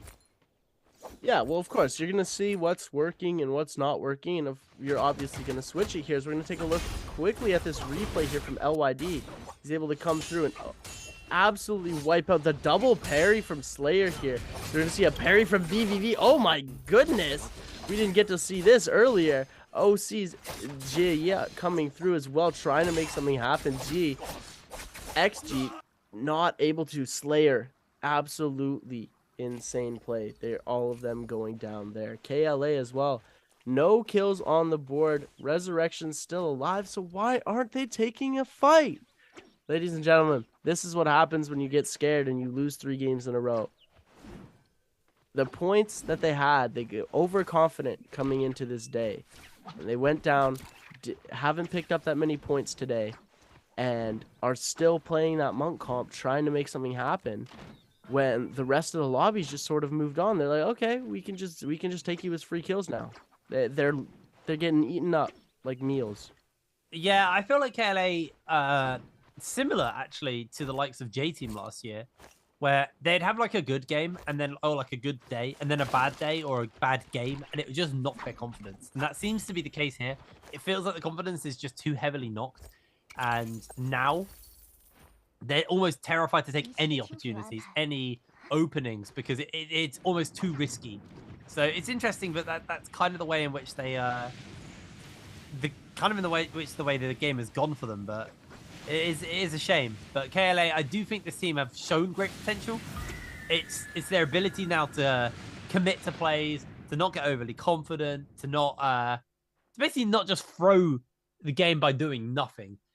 Speaking of J Team have found themselves 2 versus 3 here inside the realm of Yang. I assume, yeah, ZK got jumped by Bowder. So J Team have to win this fight 2 versus 1. I don't think this goes well. We've seen this before. It is very hard, especially when your only other man gets himself grabbed and basically caught out. The slam comes in. No, the interrupt is there. Eagle, he does get a slam. Zhao, who's actually losing a lot of HP. No way did J Team pull this off. GSN, already low HP. They got the healing coming in from the Kurumi to keep them alive. Eagle's looking for the grab. He's able to find it to get a whole bunch of damage off on the U. U's able to break out as the form is broken. The detransformations have come out. Can J Team now pull this so the monks are gone? Vertical slash coming in from the longsword into the scale rush. Bell popped there for a moment. Both of the monks are going toe-to-toe. Eagle gets countered. Eagle pops the bell. The dodge, all of the additional damage that could come out, but J-Team still on the back foot, trying desperately to turn this fight around, but Eagle goes down. Anne's transformation is too much. It's going to be all on this one UH and all on this one Terracotta Warrior here for 101TN. Can he make it happen? I do not think he has enough fuel in the tank. Yu has the healing, has the sustain available. And J-Team, I feel this could have been their Roma Yang, but they were destroyed by the third party, denying them a player into the zone. Yeah, the way that the third party comes through, it just puts them at such a disadvantage. The amount of grief that it just caused them as well. Like, my goodness, J-Team could have come through and absolutely destroyed that, but now they've only got 4 minutes to save the world, and they only have 2 players to do it, because since their other player died, unless he had a resurrection, he is not coming back. They need to either buy him back now, which is going to be very difficult for them to do considering the amount of cash that they have, and it looks like XCG has been fully eliminated. What? Oh my goodness, it looks like GD having a good day? Has just picked up their 8th kill and gotten XCG completely eliminated from this game. XCG, a team that we saw have already won 2 of the 3 matches played so far, have already been fully eliminated. They still have 7 kills, which means that they are going to get at least 7 points, which isn't as terrible as you might think, but no kill multiplier, no extra placement points. We're going to see 2 monks pull up right away here. We got one of the OG monks and one of the sword monks hopping on the head of the OG monk. The sword monk makes plays happen here as we're going to see the OC Slayer try to make something happen onto Xiao Hutou.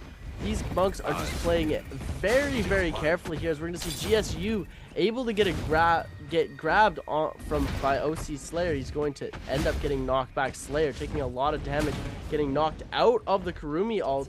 We're going to see him go down here out of the ult power, and it looks like OC Slayer is going to be able to get back into the ultimate just in time with that extra shield, as we're going to see. Now it's time for the UE ults. The UE ults coming out as we're going to see GSSU bringing out that Kurumi ultimate, giving his team heals now. Now this team is going to be the one to fear, as we're going to see TK going down in the chat here as well. And OC is going to take a lot of damage here. OC's going to de-ult first, and this is going to make it very difficult for Slayer to make anything happen. And it looks like OC is going to become fully eliminated. Take a look to the right of your screen, sorry, ladies and gentlemen, and you will see yourself 3 unique Steam codes. Pick those up for a free copy of the game if you want to try and play Naraka BLADEPOINT. Try at your best, because they go fast. Yeah, you gotta be quick on that one. 31 players left in this game, though. Bowder actually are ruling the roost with 9 kills under their belt. Having a pretty good start of it, actually. Bowder been playing very well. I did say Bowder one of those teams to watch out for. I did also say KLA, so, you know, I'm 50% right, I guess. KLA not having such a good day, unfortunately. But honestly, GD, phenomenal stuff from them. From a team who, you know, I think basically used to just sit between like 8th and 6th. You know, they were always good, but never like game-decidingly good is probably the best way to word it. Or like, you know, they never really shook things up too much. So it's nice to see them actually kind of make a run for it and make a statement as a team who are, you know, actually willing to sit at the top and kind of take over the games. Is TE getting themselves 2 versus 3 here. J-Team desperately trying to find the kill. With 50 seconds left, this is going to be such a hard do for them. 1-on-1 TN. He needs to get that transformation off. He's going to have to throw it down, but he's caught in the wisp. So it's not going to work. Eagle on the run, and I think he's now decided he just doesn't want to give the kill over, but as long as he gets tapped just before going down, which I believe that arrow hit, he will give over a kill. Ventus are knocked out as well in the meanwhile. So if another team can go out, if maybe the likes of TK can go out, J-Team may be able to just get a little bit more placement points, but uh-oh. Eagle is running into the waiting hands of GD as well. They're going to rain down onto him, and Eagle is taken out. K comes in and takes that kill from TE. TE got to be pretty disappointed with that one, as they are going to move away to safety. No, J-Team, come on. We expect it to happen. It's the Nbpl, ladies and gentlemen, where anything can happen. So you always got to be on your toes watching as we're taking a look. TE, 4 kills on the board so far. Bush camping out this Realm of Yang as KLA is joining it as well. KLA versus TE is going to be an interesting fight that we're going to see happening as well. Taking a look at the map, we're also seeing Baoda, Lion TT, and GD up at the top here, and it looks like TE is going to try and join into the Realm of Yang, but it was full before they could join, so it looks like they might have to wait out their team, the other team, before they can actually join. Yeah, a little bit too slow to the punch there for TE, and that's needed. They need the gear. They're really, really low. Actually, we're going to see KLA. This might be their arc of redemption in today. If they can win a Realm of Yang, maybe there's a world. We'll see what they can do here. They've got themselves a traditional monk comp. They've got those transformations up and available. They're just looking for a bit of cannon fire poking prod first. See who pulls that trigger first. But QGG already taking a fair amount of damage. He does just try and duck and roll away to safety. A little bit more cannon stuff coming in, and here goes YKC. He's going to look for the transformation and those grabs. ZU trying to find the interrupts as they do get a grab onto AS. ZU playing the interrupt as they get the slam down, though, so it doesn't quite matter. We actually see the Kada coming out from QGG again, getting a whole bunch of damage off onto ZU, dodging away. Another slam coming in from YKC. Doing really good on landing those. Can he actually keep it up a little bit more? Catches AS. That's the 3rd grab.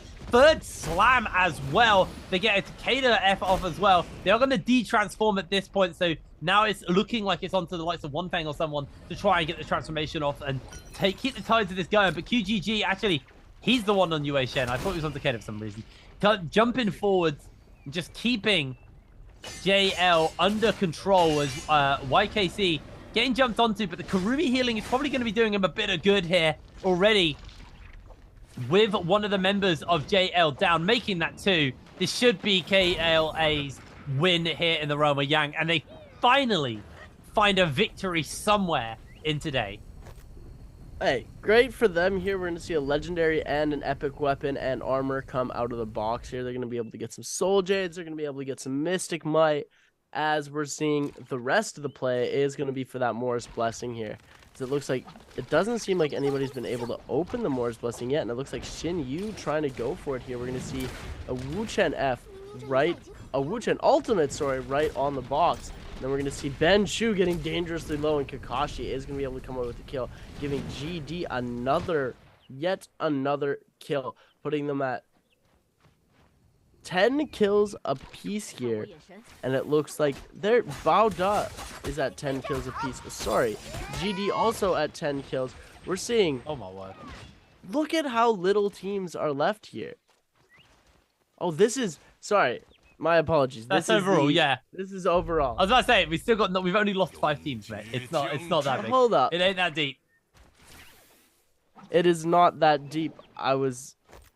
This is on me. OUG over here taking a look. They are on 7 kills. They are right now at 3rd in the leaderboard. GD is slowly climbing up. They were a lot lower earlier today, and now they've been putting up their points and getting their respect. Down at the bottom, we do see J-Team. Sadly, we do see J-Team. But we're gonna take a look here.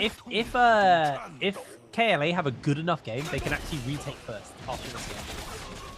They're not 100%. that far behind. It's very doable. Now that they got those 3 kills, they got a Mystic Might, so they get the damage reduction on that. Remember, the damage reduction that Draco Storm used to have has now been moved to Mystic Might. Hence why Mystic Might is preferred over Draco Storm. So it's worth keeping in mind, but potentially we could just see KLA make a run for it here. With GD now being knocked out, yeah, no, they still got to play. Okay, but with GD getting kind of heavily slammed here, if Bao Da go as well, suddenly KLA could be in a position to pounce forward and take over this game. And they got good gear, they got good weapons, and they are chasing onto GS right now. They know where they are. The Mystic Might is giving them some help there. They're going to quickly do a bit of shopping and see what they can grab. If there's any good Soul Jades in this shop for them, but it looks like they're not really going to be able to get too much.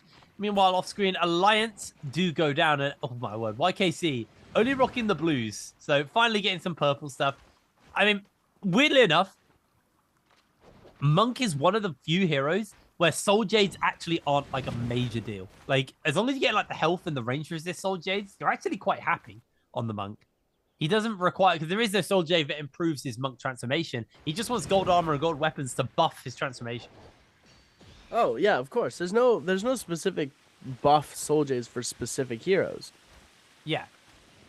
But yeah, you could say that you would want more attack Soul Jades for Yueshan and Takeda and Tarka, whereas you'd want more health Soul Jades for Feria and your healers.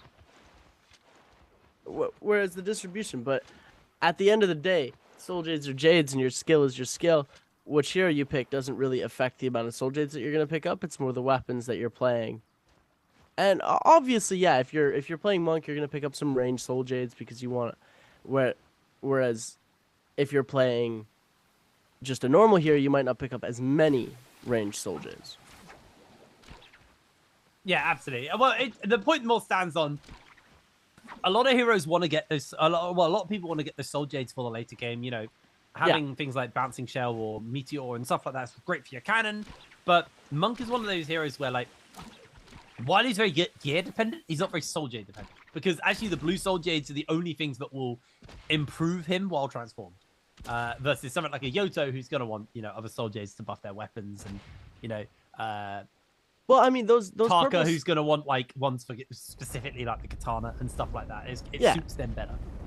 Yeah, but those Soul Jades will still help the Monk in his... Oh. It's... The only difference is that with a purple Jade, you're getting more of the buff. Yeah, no, what I'm saying is, that's what I said. I'm saying Meteor wouldn't affect... It doesn't really do much for a Monk, when a Health Soul Jade actually does.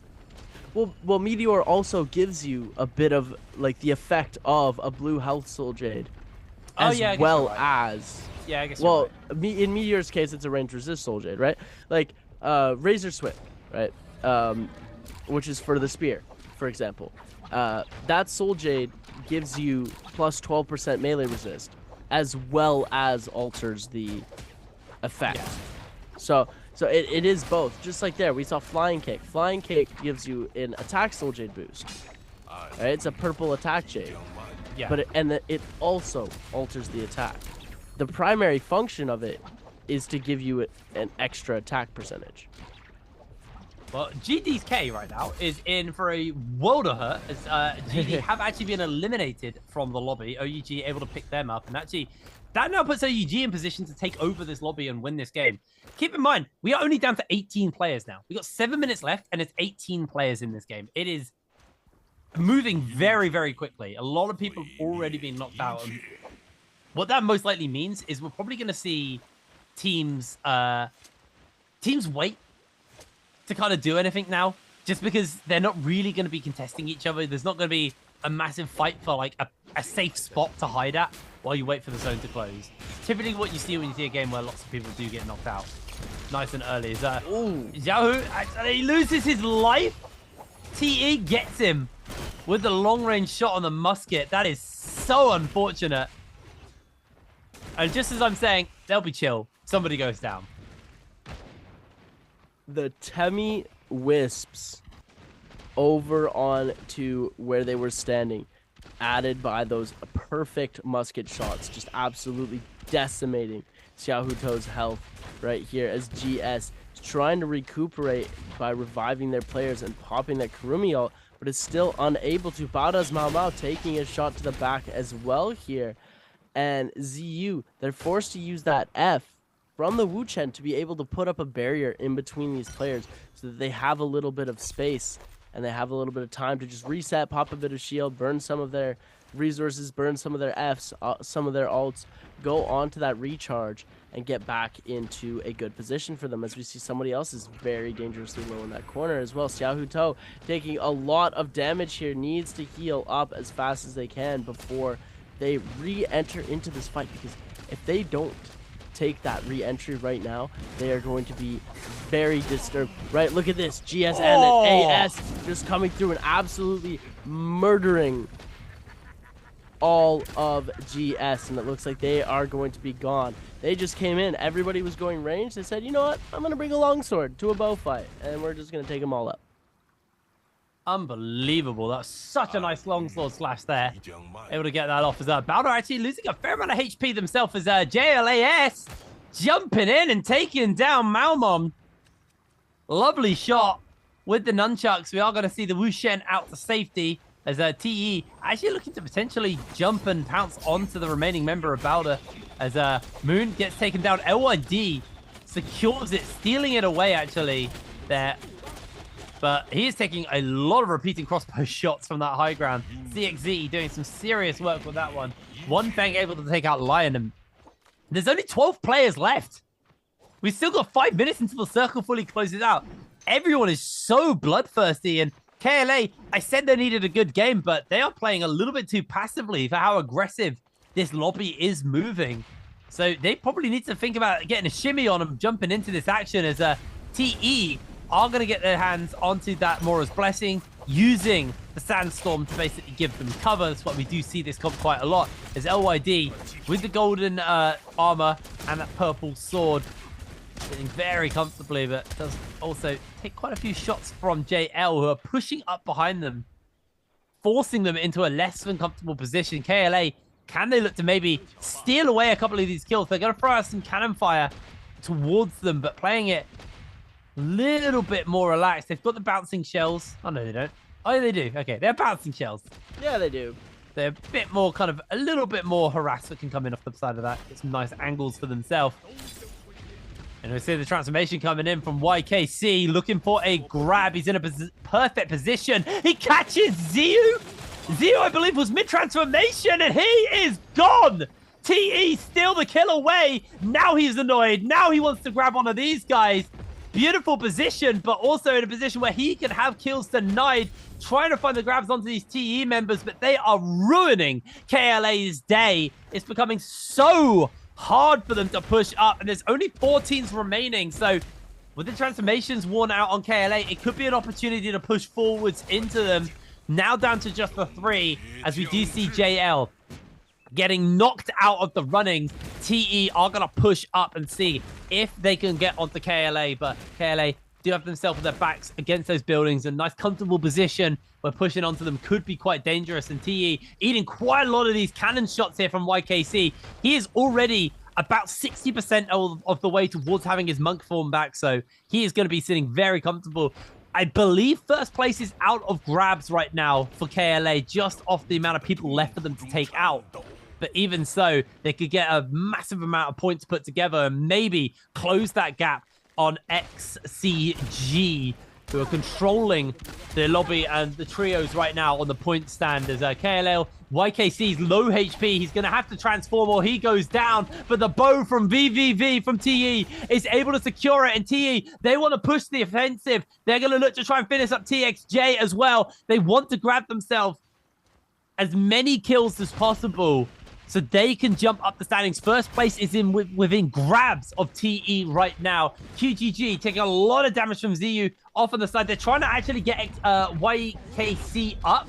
The tether might actually pop in time. He might be able to get picked up. He's going to be able to dash back into the zone. Can he transform? Somehow, YKC is back in this game. Instantly with a grab onto VVV. He can slam him into the zone if he needs to. Trying to find another grab. Unable to do so. VVV able to just about escape away. He's in the zone, taking a lot of damage. His SS is looking to stun the lobby here with the Viper. Unable to land those grabs, though, as the re-grab may just come in from the Monk. He's being staggered by the Yotohime. ZU is doing so much work here on this Yoto. Old's going to tie him out, and he's able to just about get away. YKC gets 2 grabs, but he de-transforms in time. The healing should just keep him alive for a little bit longer, but he has no armor to work with. SS goes down. YKC with a cannon, able to steal it and secure it away for his team. They're finally up to that 4-kill mark as TXJ looking to deal with them. Look at the health bars, though, on KLA. They are going so low here, and that should just be the end of YKC, but no,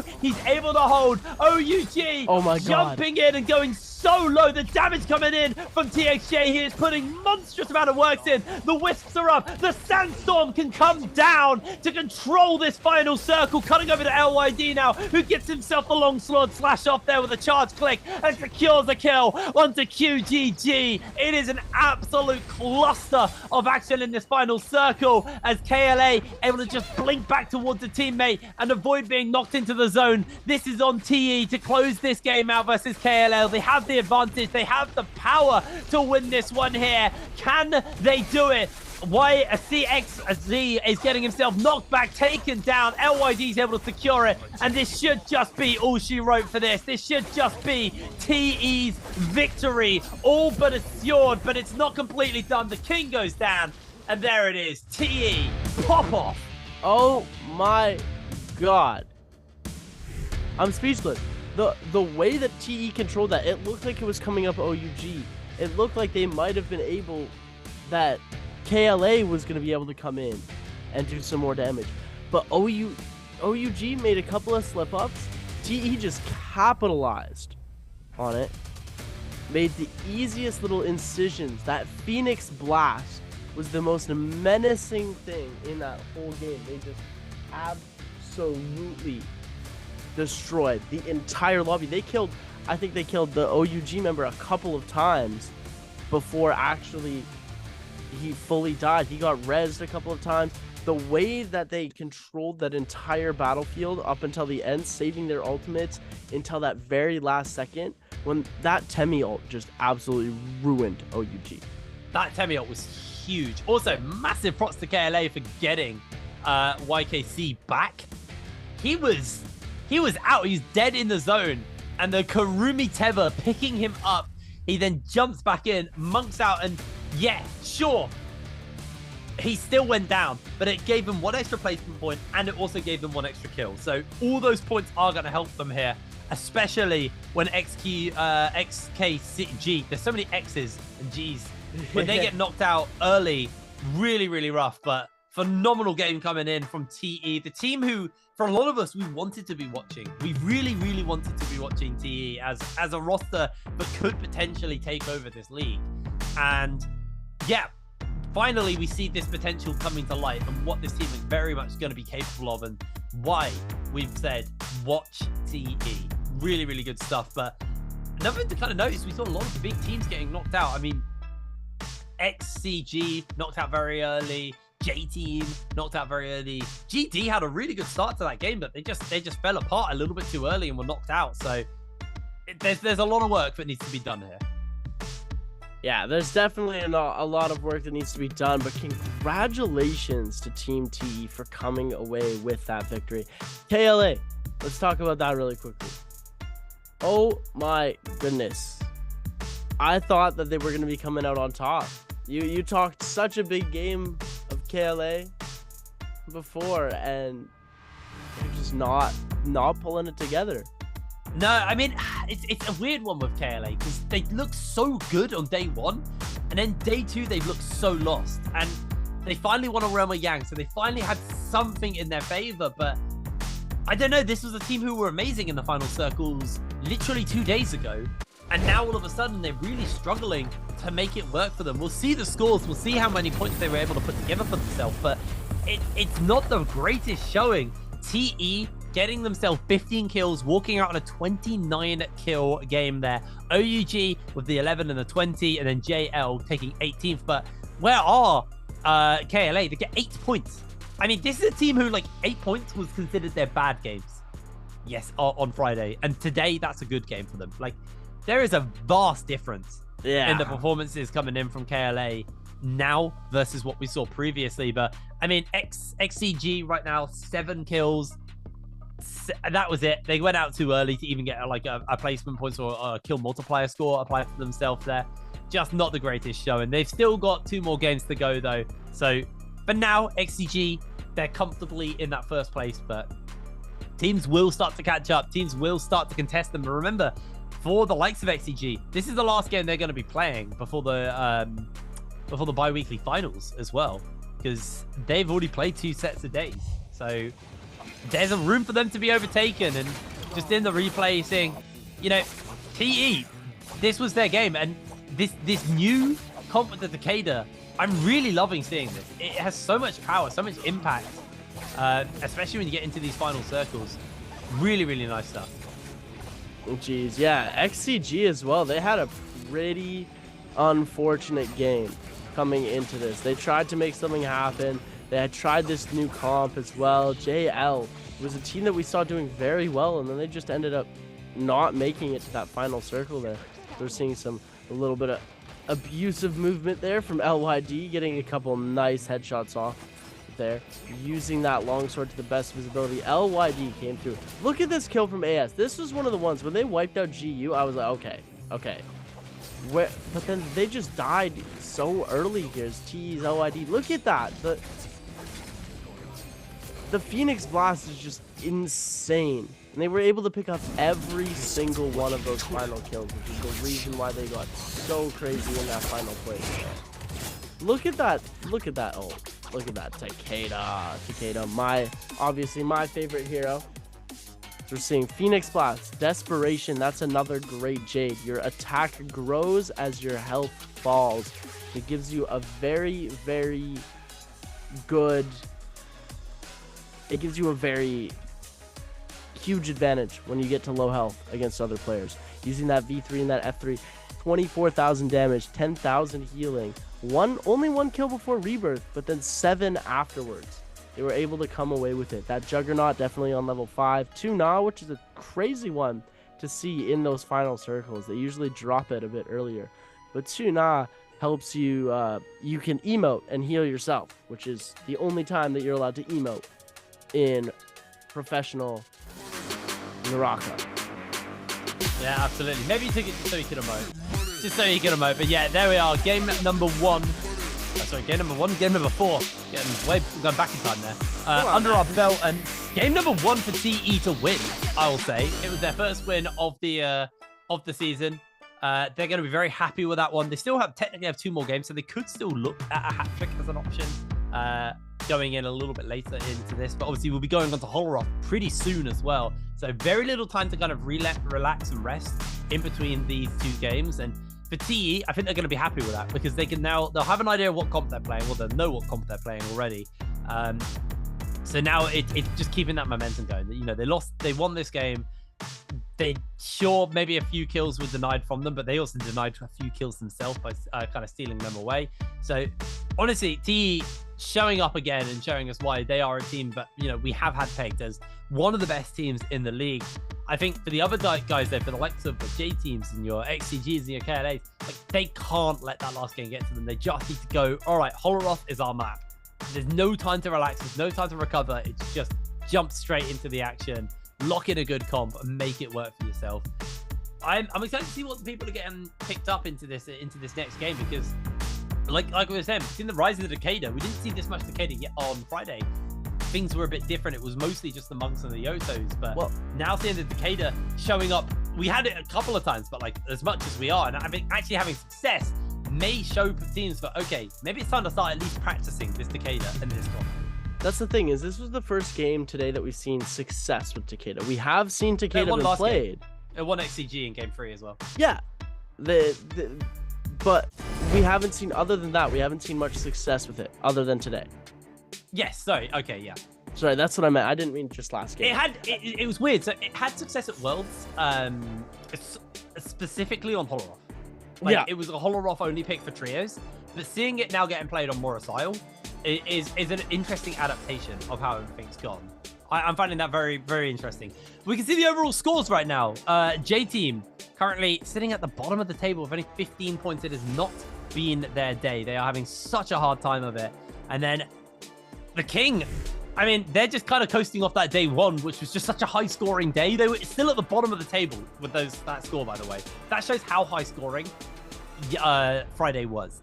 GG finally knocked out of that top 8, that top 7, sorry. Instead is just down here. But keep in mind, that's 69 points on day 1. They've not played today. They will definitely be in the top end of the table by next 100%. Friday. 100%. Without a shadow of a doubt. 100%. And TE already overtaking some teams that have played both days is pretty crazy. GD as well, another team that has only played today, climbing to the top. And then these are our powerhouse teams who have played both days, who are on the top of our leaderboard, right? Because you're not going to see JJH with 75 points is doing a madness, beating out all these other teams who have played both days. Yeah, absolutely. I mean, they honestly were an incredible team. And when they play on Friday as well, keep your eyes on these guys. They are a team who I think will always be, or at least should be, in the top end of the tables. Unless they pull what KLA have done here and kind of fumble it a little bit. KLA, they need to make a recovery. They got 2 games left of this bi-weekly before finals. I don't see a world where they don't make it to bi-weekly finals unless Friday is absolutely insane and like everyone is just killing each other on loop. But they realistically need to step up, because you look at them compared to the likes of XCG, and XCG, the difference with them and KLA is the consistency. Like, yes, KLA had a bigger number on their day 1, but XCG overall are performing at roughly the same standard on day 1 and day 2. So I think that's what KLA need to work on and need to fix going into next week and also these next 2 games. I 100% agree. If they keep that up and they do that, they're going to be able to climb back up on top. But they're still in second place. Yeah, but I mean that's purely off an incredible day 1. Don't get me wrong. I am not counting this team out, but I am saying they're a very inconsistent team. I think that's their problem. They've shown to be quite inconsistent. You know, okay. They have a high ceiling, but they have a very low floor, and so they need to jump high to hit that ceiling. That's fair enough, but they're also, they're very new to this. It's their first day playing, so give them just a couple more weeks. Second bi-weekly, week 2, week 3, or bi-weekly 3, week 1, boom. They're going to be right back on the top of the leaderboard looking absolutely amazing. Right now, they might not be looking as hot, but that's just today. Today, a day is a day. Everybody can shake off something that happened one day, and they can just bring it back. As we're taking a look, all these players are getting ready to lock in. We may or may not get to see our hero picks again like last time. They might just jump right into it as we're going to take a look. 88 seconds until we're going to get to go see the Holoroth with Cloudy Skies. There it is. Oh, my goodness. It's a lot of people love it on this map because Monk's limiting factor is his immobility. So having the mech to be able to kind of get him into high positions and better spots, it's so potent. We are seeing a few Yoto comps coming out. We're also seeing the Matari Zeeping Takeda comp as well coming out from these guys. But for the most part, not too unexpected of a start. We'll see what the map is going to look like, where people are going to be dropping, and are we going to have as action-packed of a game as we did in the previous one? Or are these guys going to be a little bit more spread out like they were in previous games? All will be found out fairly soon. But yeah, pretty standard comps across the board, to be honest. Nothing really shaking up the apple cart, I guess. Nothing at all that's going to shake it up that much. We're going to see, taking a look at our map, we've got two teams going for puzzle, as we've got two teams as well. XCG down at Matab here. We're going to see closer to the north by the Yushan Ruins.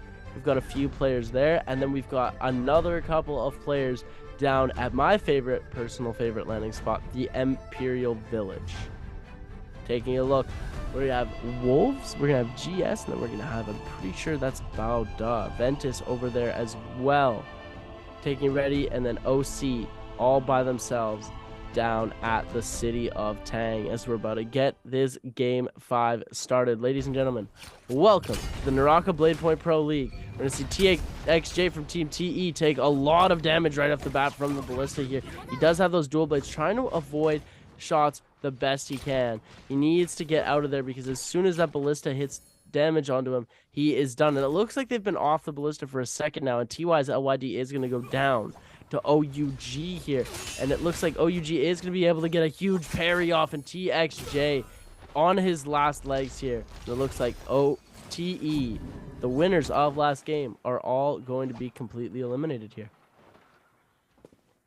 They absolutely are. We'll see if they can solve that puzzle in time. I'm going to be interested by this one because we still, in professional play, have not had the red armor show up.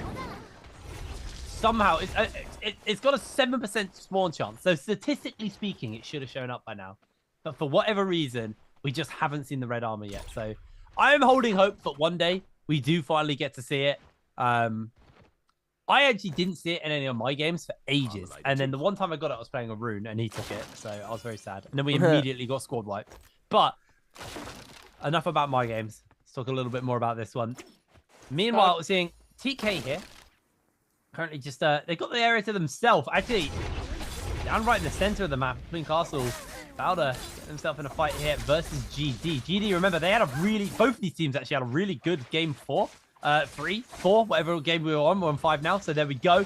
GD actually just winning this fight, but Alliance coming in with a third party to try and mop this one up. Can GD turn the tides here? They've got the Takeda ultimate to use. Lovely little tap dodge there. Lin is going to pop himself the bell to try and just block out some of this damage. It's just longsword. Everyone is longswording. It's all just the ranged charge clicks on those longswords coming out. Kakaxi gonna jump away now, but the monks has come out for the transformation, and Lucky looking for the grab, is able to grab K, can't get it, another one, should just be able to get the slam. Sorry, has 2, I didn't see that. Gets the re-grab onto K, gets the no, doesn't, onto Kakaxi, does get the re-grab, gets the slam down, a third grab. Lin, what have you had for breakfast?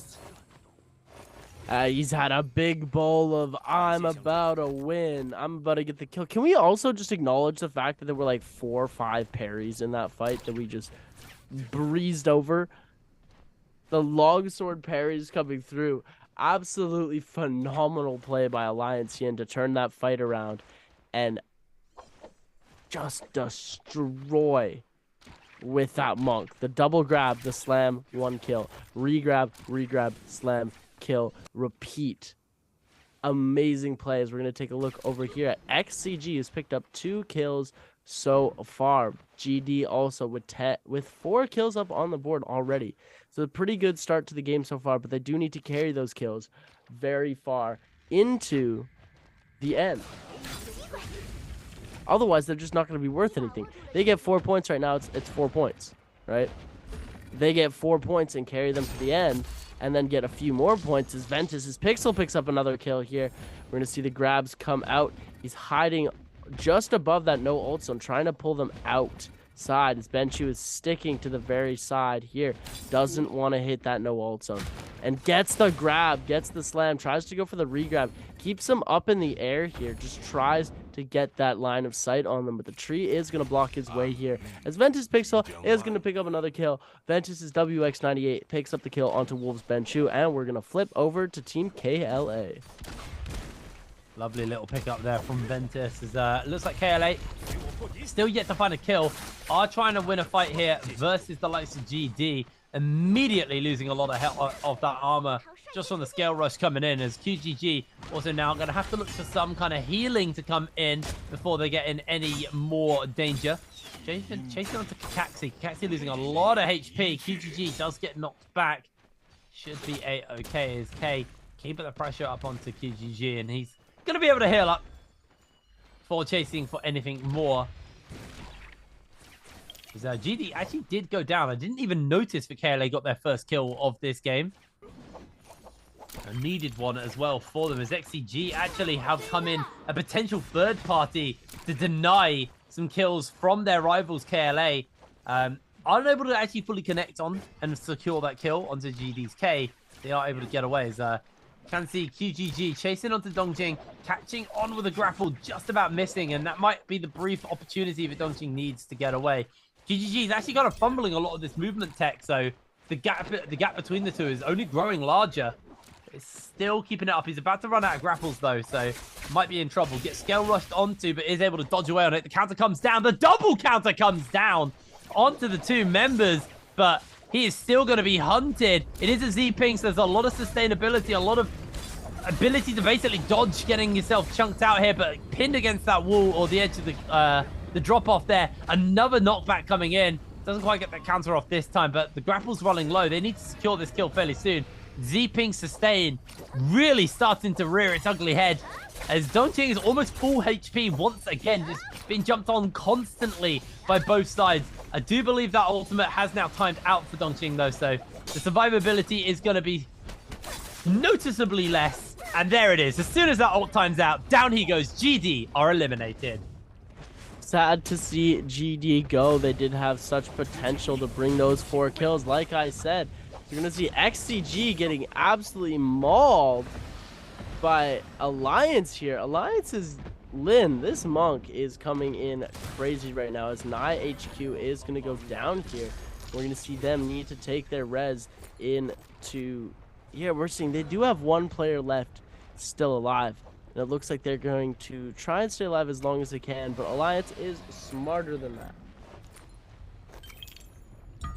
Alliance not going to give them the opportunity. I think they've gone for the reset. They know they're being guarded as a Hang just chilling in a bush. Decided he's going to head back towards where the rest of his team goes. Taking a look now. The Moonblade. He put the Moonbane down. XCG I like that. did the Moonbane. Yeah, they got No, I like that. He did it on where his team were gonna. He did it on the Soul Altar where his team were gonna resurrect to make sure that like they had a safe resurrect where they can quickly grab some better gear on the way out. Okay. Really, really intelligent play actually there from XCG, because the Soul Altar was right next to where they just went down, so they throw that down, force them out, and maybe can grab as much loot as they can off their old Karens, and then also you can just now head back onto the game as if they didn't go down. So really smart use of that Moonblade, actually. Very, very, very smart use of that Moonbane. As we're getting ready, this circle is very close to closing. Here, XCG. Only 2 kills up on the board. Unfortunate to see that they do only have these 2 here. But hopefully they can get more as they are passing up by KLA here. Looks like they don't want to take this fight and engage because they do know that their team isn't as well equipped to handle a team like KLA right this second. No, they definitely can't at this point, so just gonna play it a little bit more chill. But KLA may want the hunt here. Realm Yang coming up though might be a deterrent as KLA are gonna head in. I think the key thing for KLA is they feel very comfortable when they're playing one team versus one team. When they're playing versus the potential of a third party, that's where they hesitate. So these are going to favor this. They're going to favor this really nicely. There's going to be YKC going in with instant transformation. He's going to try and head in through that sandstorm to find a grab. Unable to connect it, unfortunately, is GS actually just buying time. YKC losing a lot of HP, and Sandstorm blocking out everything he can throw forward as the Wisp does come forward, does catch onto QGG. They use another transformation to try and pluck him out of the sky, but it's not going to happen as YKC losing a lot of HP.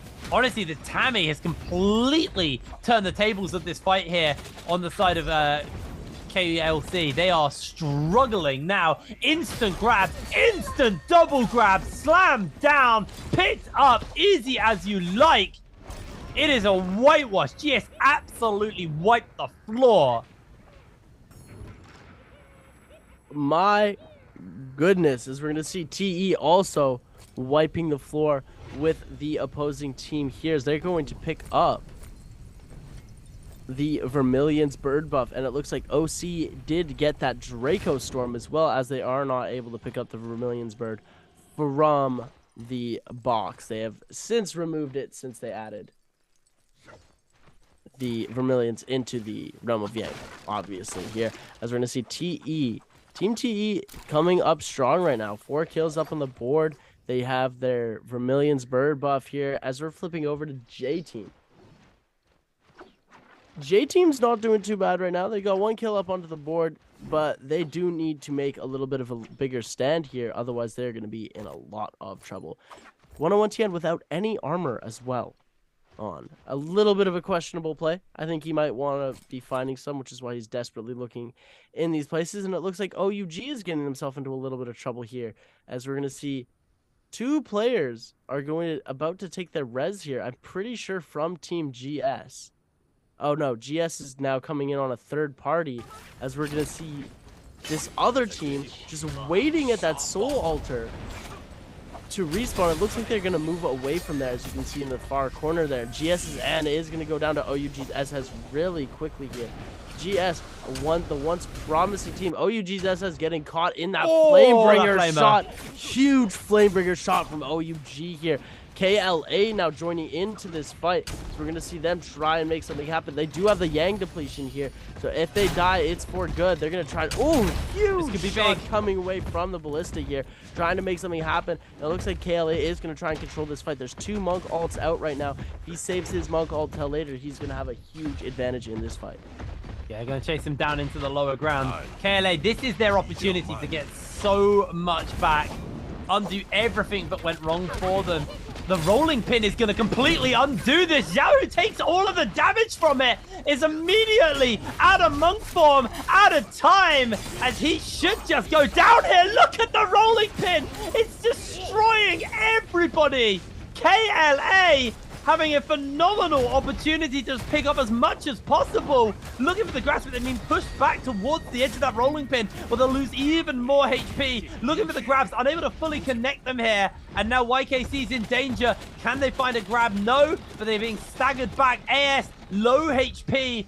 CXZ almost getting hit up there by the rolling pin once again. I don't think they were able to get any of the carrions. Oh no, they got 1 person out of danger, but not anyone else yet. So JL gonna push up into the face of KLA. Can they turn it around? The mech gets used. One Fang's joining in, and now it's getting scary for the side of KLA. They're trying to avoid away on that rolling pin, but the cannon fire doing so much damage to YKC. He's just pinned. He can't move. He has to move away from that mech. The mech gets broken and destroyed, and somebody goes down. Oh my God. They get executed by the rolling pin.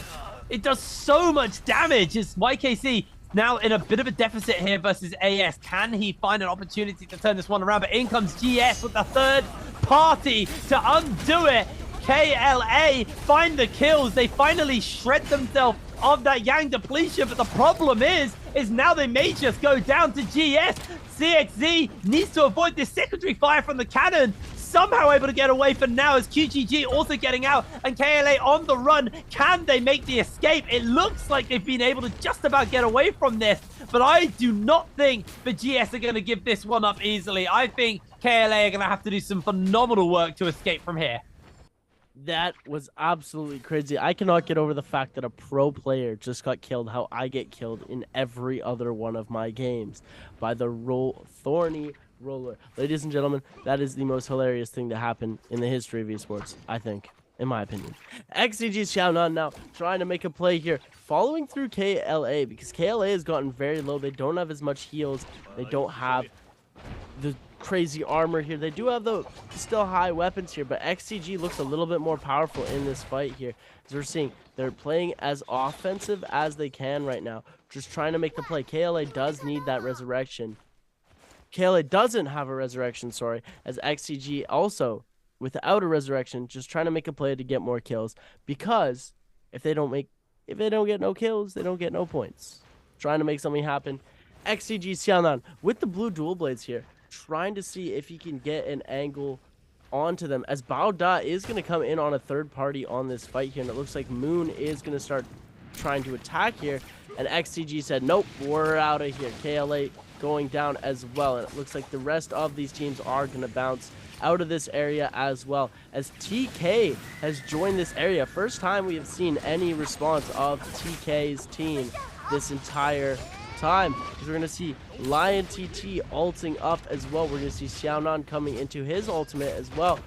All of these players bringing out their ult. Look how much health he's got with that purple armor onto the monk here. Trying to get those grabs onto the Bao Da players is unsuccessful.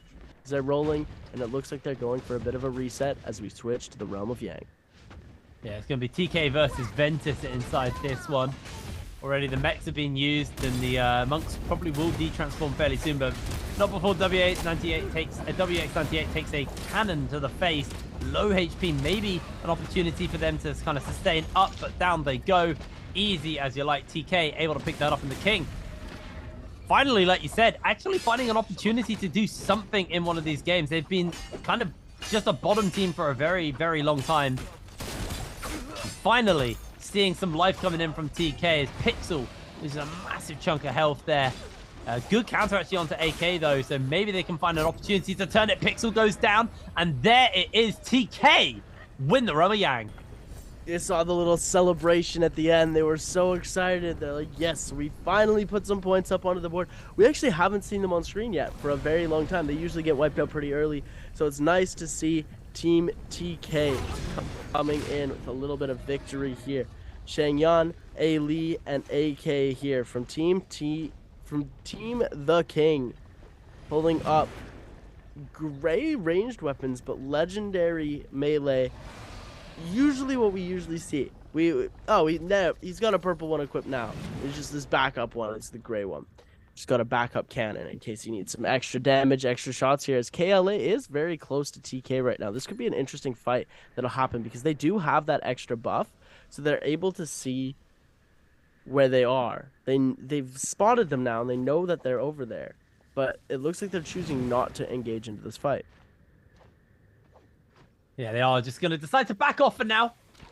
Cool it, chill. It's still a long time till the game ends, and there's still 12 teams, so we've only lost 2 teams in this match.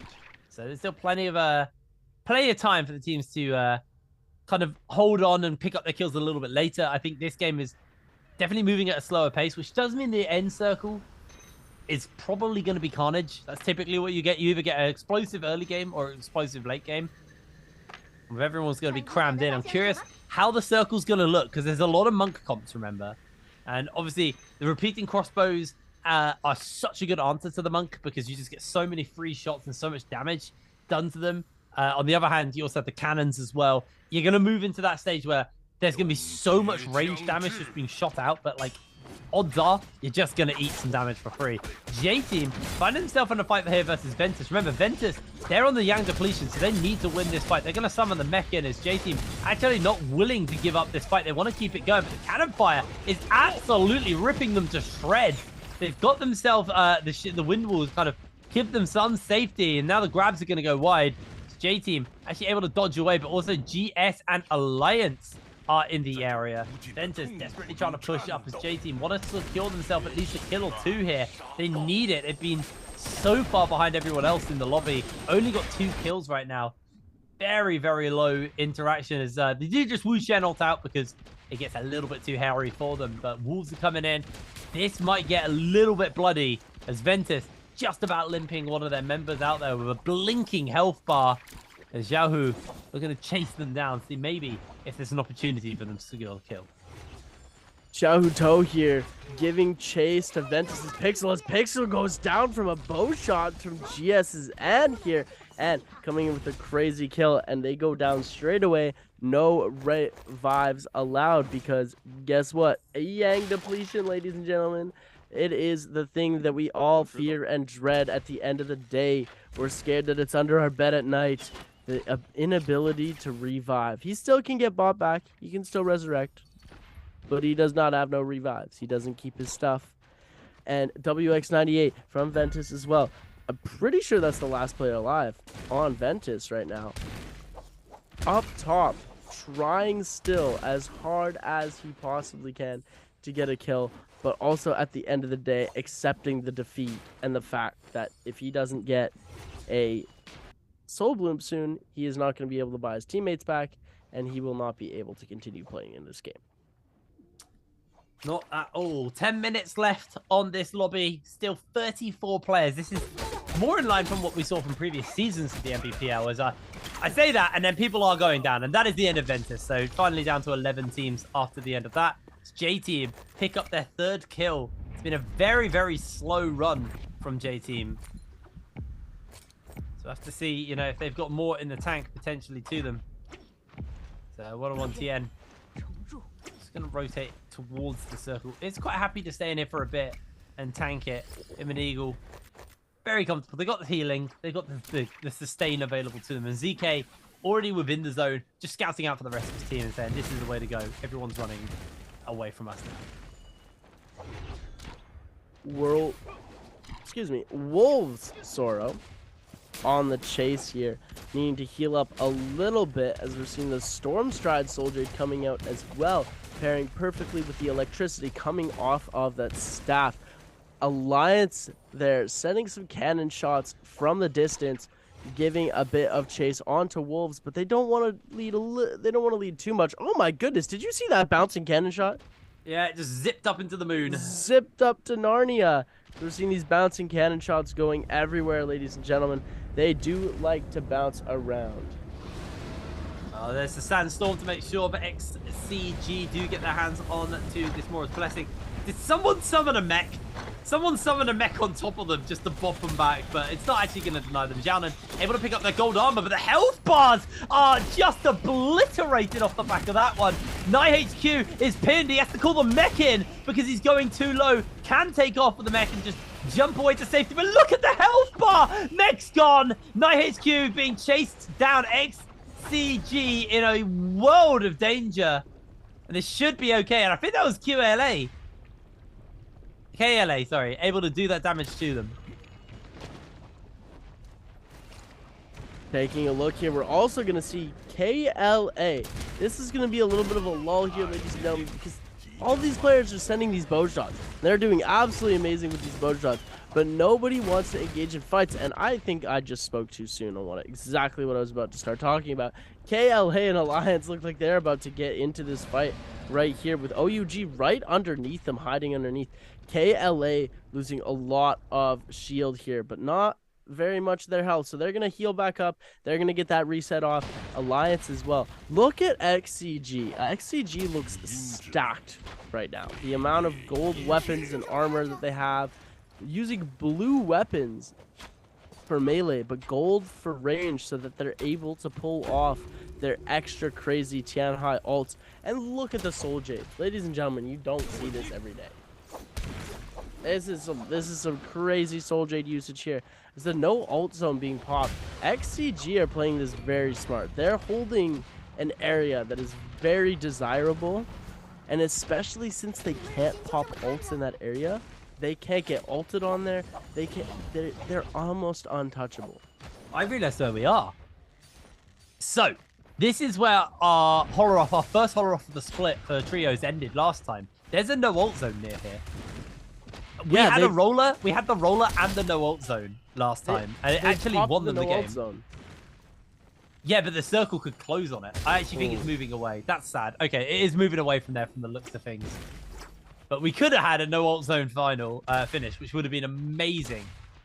It would have been. It would have been absolutely crazy to have a no. This is a good one for Monks though. Look at the high ground. There's so many places where they can stand atop and look to pick people up. Eagle, recognizing that, is just going to jump away as ZK actually pops himself the Viper stun. Looking to jump onto TXJ from Team TE there. They have to throw the Sandstorm out, knowing that stun's going to connect.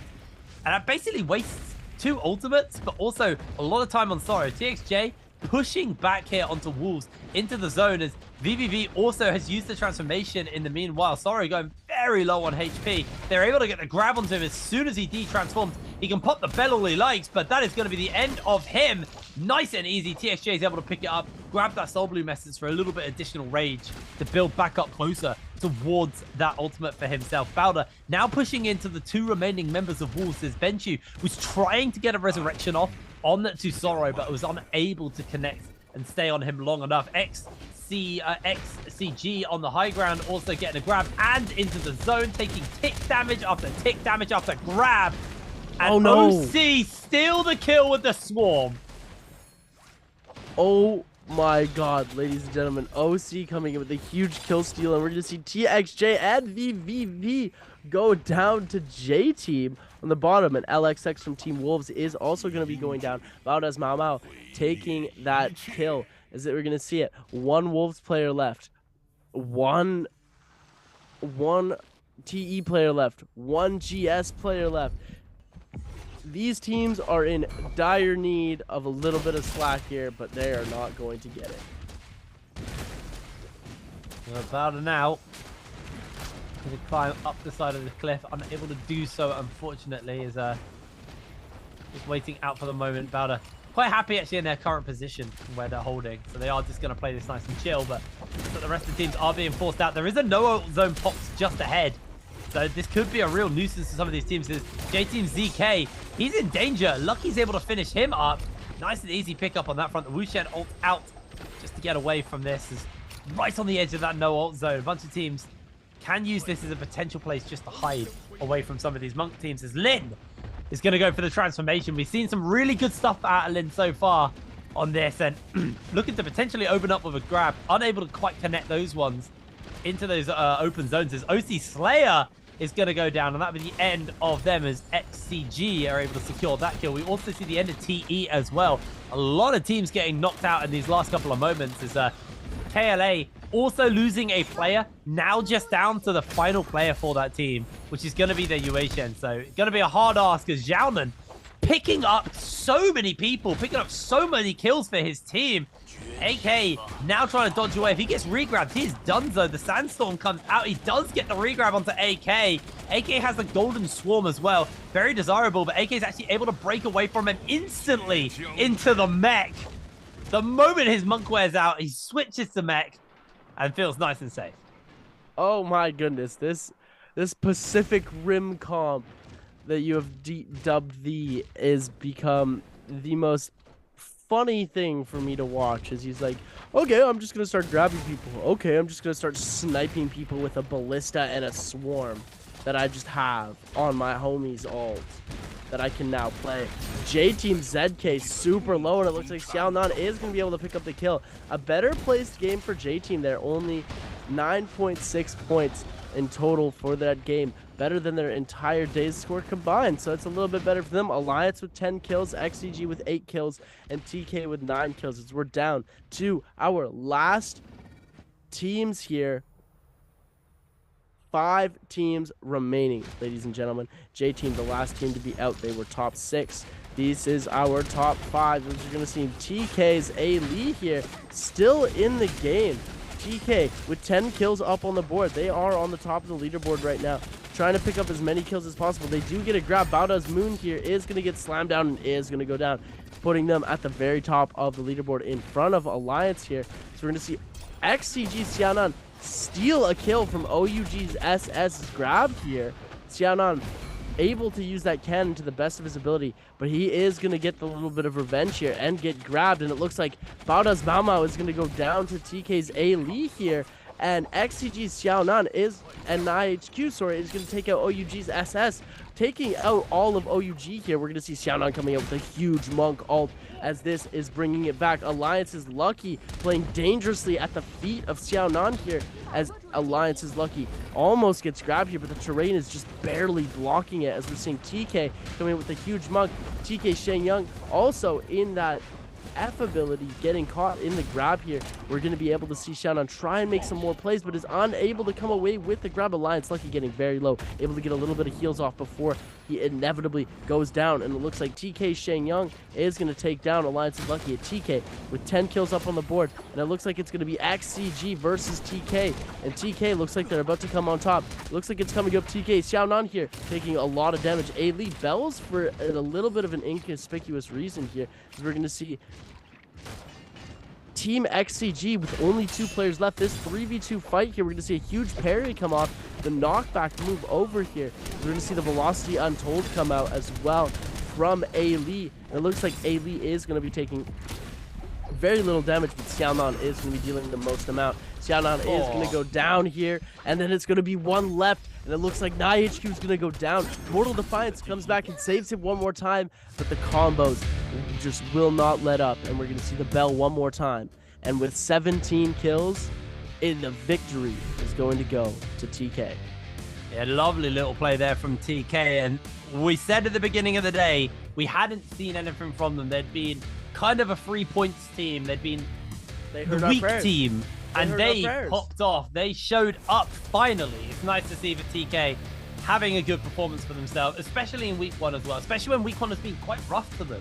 They've really not had the greatest performances, but coming into game 5, second to last game of the week, they pop off on Holoroth, and they have a really, really good end. Beating out as well XCG, a team who, you know, have been at the top the whole time. They have been super, super good. So it's really nice to see them have a good game here and a good performance. Really, really solid stuff. There's still one more game to go. There's still a Morris Isle to go. So the real question is how is that going to shake up things? What are they going to be adjusting? What are they going to be picking into our final game of the day? They obviously have just played 2 games back-to-back, so they get a little bit of a break now between this one and the 6th game. And then we'll see what these guys have got prepared for this final game. And for some of them, their final game of the bi-weekly. Some of these guys won't be playing again until maybe Sunday, and some of them may just not even be playing at all because they might make it to that bi-weekly on Sunday. So what it's going to be an exciting end. So what you're saying is it's time to do or die? Yeah, definitely time to do or die. I don't know what that looks like. I don't know if that's just play more Monk or if there's something a little bit more spicy in it. But I mean, we're seeing the insane power of Zping combined with that Takeda. It's so powerful, and we're seeing a lot of it. I mean, the survivability. We knew Zping was a complete nuisance to take out. We knew that Zping had infinite sustain, or almost nigh on infinite sustain. So it's interesting to see the way that now where she's being applied and what key team comps she was applied. Because when I first saw her, I went, oh, another healer for monks. There's just going to be like Kurumi or Zping, or in my worst case scenario was Kurumi and Zping, just to make sure that he was completely immortal. But no, oh my goodness, actually being used in different settings. I like it. Disgusting. Imagine Zping and Kurumi. It's a lot of healing. I guess the problem you have is like you actually just don't have any real damage other than your monk grabs. You have the cover for the monk, so that's kind of why you don't see it like that. But anyway, regardless of theory crafting annoying teams to play versus, let's have a look at the points. 16 kills over to TK there, 30 points out after the end of that. Then XCG walk out with 20 points, and Alliance walk out with 17. OUG still batting pretty high for all day long. They've been doing pretty good for themselves. J-Team finally had an okay game, but like okay is the best way I can word it. It wasn't anything special. It was just a 9-pointer. Yeah, I mean, it was a 9-pointer, but it was better than what they've done all day. So I'm going to be proud for them. I'm repping the jersey for them anyways. So yeah, my opinion. But taking a look, XCG with 11 points. Very well played, but choked a little bit at the end here. So we're going to take a look at our VIP screen. Team The King. I like how there's a Team The King and there's a player called The King. Yeah, that's not annoying or confusing at all. No, not at all. It's 9 kills are going to go to A lead. Only 2 kills going to Shenyang, and then 5 kills going to AK. AK playing incredibly well. Yeah, really, really solid game coming in from AK. The same from Ali as well. 9 kills, 22 damage, 22k damage, not 22 damage. Survived all the way until the end of that game.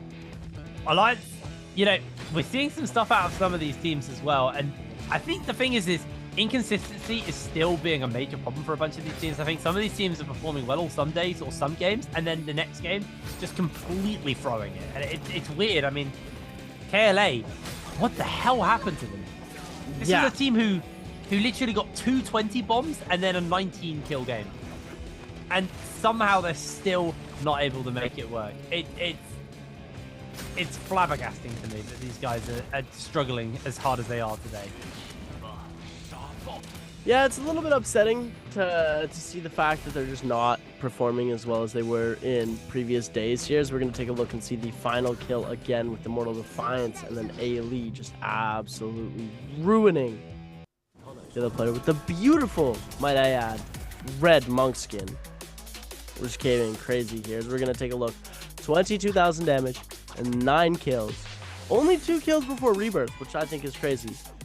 All in the late game. All in the late game. The King, Team K Gaming. 6 assists as well, so you know he was putting in the work with the damage as well, not just only being selfish and getting the kills. Rupture, Gaylord, and Flame Breath. And then one of my favorite Jades, Velocity, I'm told. Yeah, really nice stuff coming in from these guys.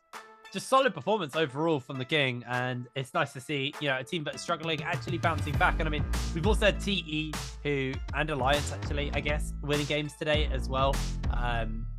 Those guys, you know, obviously TE we had high expectations of, but we weren't quite able to hit it. On the other side, Alliance, I didn't have that many expectations, but they have shown us glimmers of hope. Anyway, we are going to throw to a very quick break, and then when we're back, we'll be back with our game number 6. So we'll see you in a moment.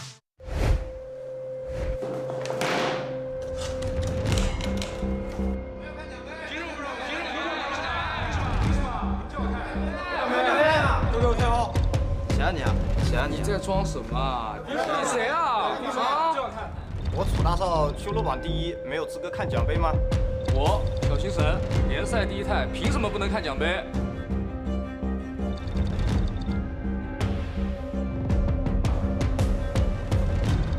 小得主，你终于来了！我太刀之魂为人方正，凭什么不能看奖杯？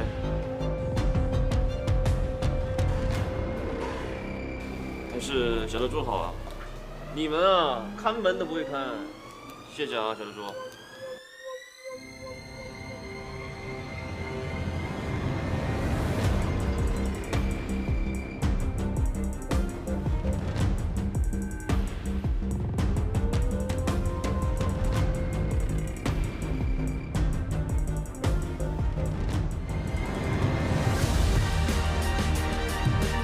新赛季，我们必将跑过这条线。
Hello, everybody, and welcome back to the Nbpl. We're getting ready to go into our final game of the day and our final game for some of these teams until Sunday, or in some cases, at all.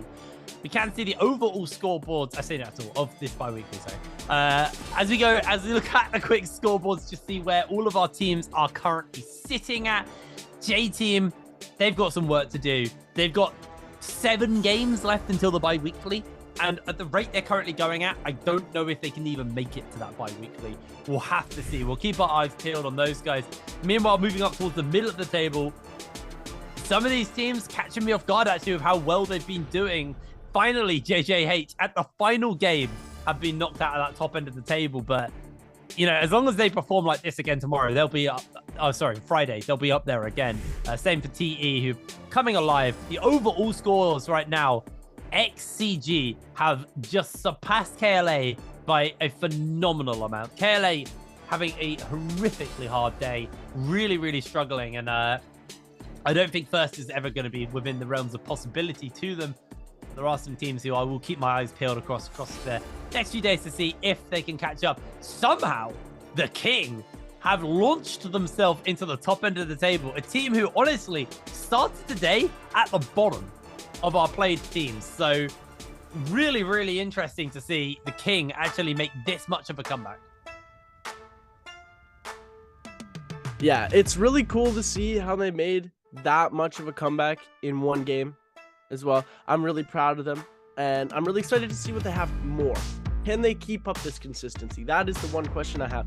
Sure, you have one good game, right? Lots of teams have one good game, but that's what? That's one. There's so many other teams that are trying to come for your neck. If you cannot defend that victory and turn that one victory into 2, and then that 2 eventually into 3 and 4 and 5, then what are you doing? You can't just get 1 and be done. You're like, okay, I got 1 victory. You know, you need to keep the consistency. And it doesn't even have to be a win. You just have to place high enough to get the points and stay in the top 8, get into the Nbpl bi-weekly finals. Yeah, well, I mean, consistency is obviously key, but, you know, also kind of now going on to game 6, my attention's going to turn towards what are the hero stats going to look like. I didn't actually take a look at the remaining hero points going into game 5. That was really stupid of me, but I should have. I'm curious how many points these guys have got left and what they're going to be looking to pick up. And it looks like we are about to get ready to go into this game. So depending on hero points, some of these teams may struggle and may be forced off onto like bizarre picks. Some may have saved their hero points for this 6th game, and this might be their moment.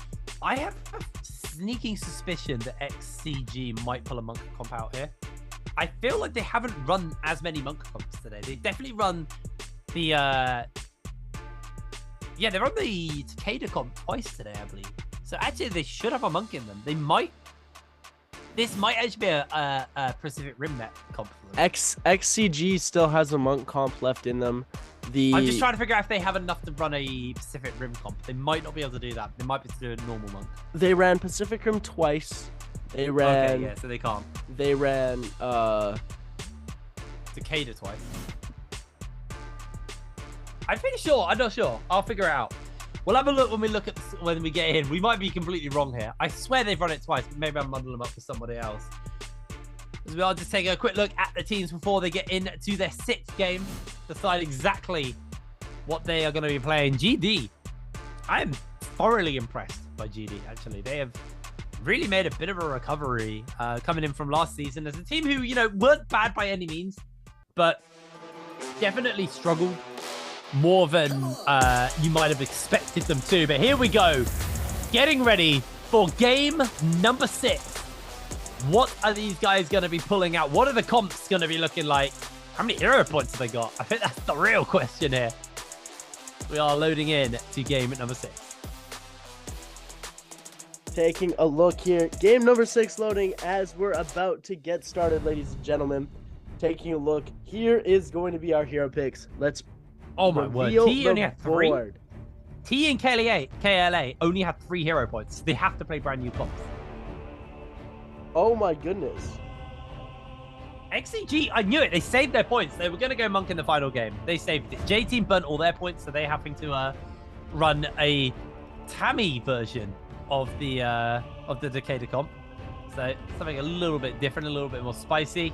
But yeah, for the most part, pretty much as expected. The King actually held on to quite a few points himself there.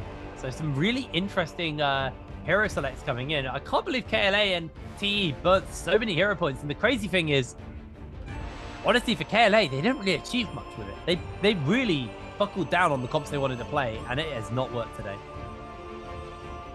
Yeah, I mean, sometimes it works, sometimes it doesn't. You're just going to need to take the day off, reassess, and then come back to it.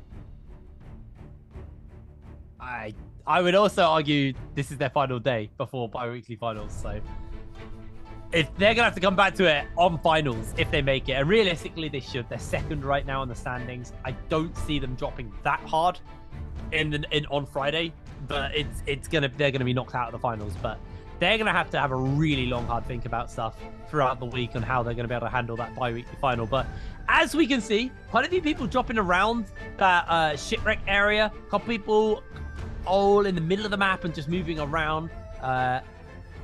Interesting spread actually of players. Nobody dropping that close to Sunwing's Rest. I guess J-Team are relatively close, but they could have dropped on it if they really wanted to. But fairly even spread actually of the teams throughout the place. So the potential for third parties is very much there. Right now, the King, who won our previous game, did just drop right next to another team, but decided actually they weren't really ready to take that fight. Unlike OC and TE here, there are two teams who seemingly are very hungry for a fight and are willing to go for it. But now, though, you see Z-Meng is going to get hit by the grappling hook. Is just going to be able to hold fast for now, but TE getting themselves actually really heavily turned onto. VVV blinks back there on that Matari, catches with the uppercut, and LYD able to take out Slayer. Lovely little stuff coming in. The F ability comes out from TXJ just to make sure that they have that safety net, that place where they can heal up and recover, but they're not going to get that for long. VVV with the uppercut on the dagger once again, securing a whole bunch of extra damage, but in comes Alliance actually as a third party potential, jumping onto TE. Everybody gets slammed down already, and now we're seeing TXJ has lost his life as Bowder actually came in with a third party as well. TE got two-man third partied. That is so unfortunate for them as LYD desperately trying to heal up for the moment as Lucky keeping the pressure up onto VVV. LYD getting launched in onto, and now Lucky's going to throw the ultimate down, try and chase onto these players. LYD needs to dodge on these slashes, but he is not going to be able to do so. Lucky securing yet another kill. In comes VVV to try and see if he can turn the day, but he is too low, and I think he's going to have to call it here. Taking a look, because Alliance just came in and absolutely destroyed their competition. This is something that you don't see right off the bat. Usually Alliance is a little bit more biding with their time here, and it looks like they're just taking it right out, and their anger right out onto OC and all of these teams here. Taking out a member of OC, taking out a couple members of these other teams here, forcing them to cause their resurrections. OC is going to be completely down and out of here. Two players of Bauda have already been eliminated as well. And all of XCG and KLA are gone here as we're getting ready for the next part of the game. They do have their resurrections, so we will see most of these players back, or almost all of these players back. As I correct myself, OUG here, just hiding up in the trees, vibing. They know the Dongqing is close. They are looking for him. They want to get that last member of GD, and they are going to be ending up fighting with Team GS here, who's trying to make something happen. We're going to see the Neja's Might shot here. Does not happen. Dragon's Roar into Neja's Might. And GS trying to defend against this Viper ultimate here, and it looks like Yu is going to end up getting stunned, but they do get GS out of the way with the Wu Chen ultimate as fast as possible here. Dongqing, solo player on the team right now because both of GD's players are taking their resurrections elsewhere here, because we're going to say GS back in the fight against OUG here. Xiao Hu To taking a lot of damage, and now GS coming with a Viper ultimate of their own, able to take out SS, able to take out Shin Yu, able to take out almost the entire team, as we're going to see a huge parry into the Neja's Might with OUG, and then OUG getting parried the other way around back into another Neja's Might as GSU steals the kill from his teammate there. I can't imagine N is that upset about it though. No, I would assume that they're probably going to be all right on that front. Still, pretty explosive early game, to be honest. A lot of third partying, and we kind of expected this. I mean, when we looked at the map, we saw that everyone was, you know, spread out evenly, but close enough for, you know, they could quickly move in when they hear action off in the distance. As TE were unfortunately on the receiving end of some of that love, as VVV was the only one who escaped all of the action and instead was able to move away. But the resurrections were used on the rest of his team. As actually, you got Zorn here looking to lock down with that Viper stun onto Ziyu, and Ziyu in danger. This is, remember, their Bane's Breath, so Alliance have control of this area. They are trying to win this fight and bait them back into the Thunderstorm. Ziyu looking for grabs, is able to grab one. Can he grab another, I guess is the question, as Lin is going to go down. But the Bane's Breath lands onto Ziyu, laying a massive amount of damage onto him, chunking him out heavily. Another grab onto Lucky, and they might have had that Bane's Breath advantage, but ultimately JL still feels stronger and will win the fight. JL able to come away with that victory there very fast, as KLA's QGG looks like they're trying to come in for the third party, but they don't know that they're already fully healed here. It's neither of their Banes, and it looks like they're going to take a decent amount of damage. KLA here trying to make a play on the E-Phase. Yeah, QGG actually able to get that KLA. They want a good game. They want to end on at least a high note, so they're going to jump in onto Ziyu. Ziyu losing a little bit of HP, but actually turns it around quite nicely onto QGG. Bane's Breath wears off, and now he's just going to get dumpstered on by KLA. Easy pick up onto Ziyu, nice and simple. And 6Z's the able one to pick it up. Moving over to J-Team, who found OC elsewhere on the map. Get a nice little slam down there. Coming in from the Takeda special. Z-Ming also going to get caught up airborne. One of those charges from the ultimate does land. ZK's got the next one. He's got another one coming up fairly soon. The invisibility comes out from the Atari. The blink away, but no, he's pinned. Down goes OC. And they are taken out by J-Team. That seemed like such a solos fight right there. Z-Ming and ZK going head to head in that 1v1. It just felt like such a solos thing.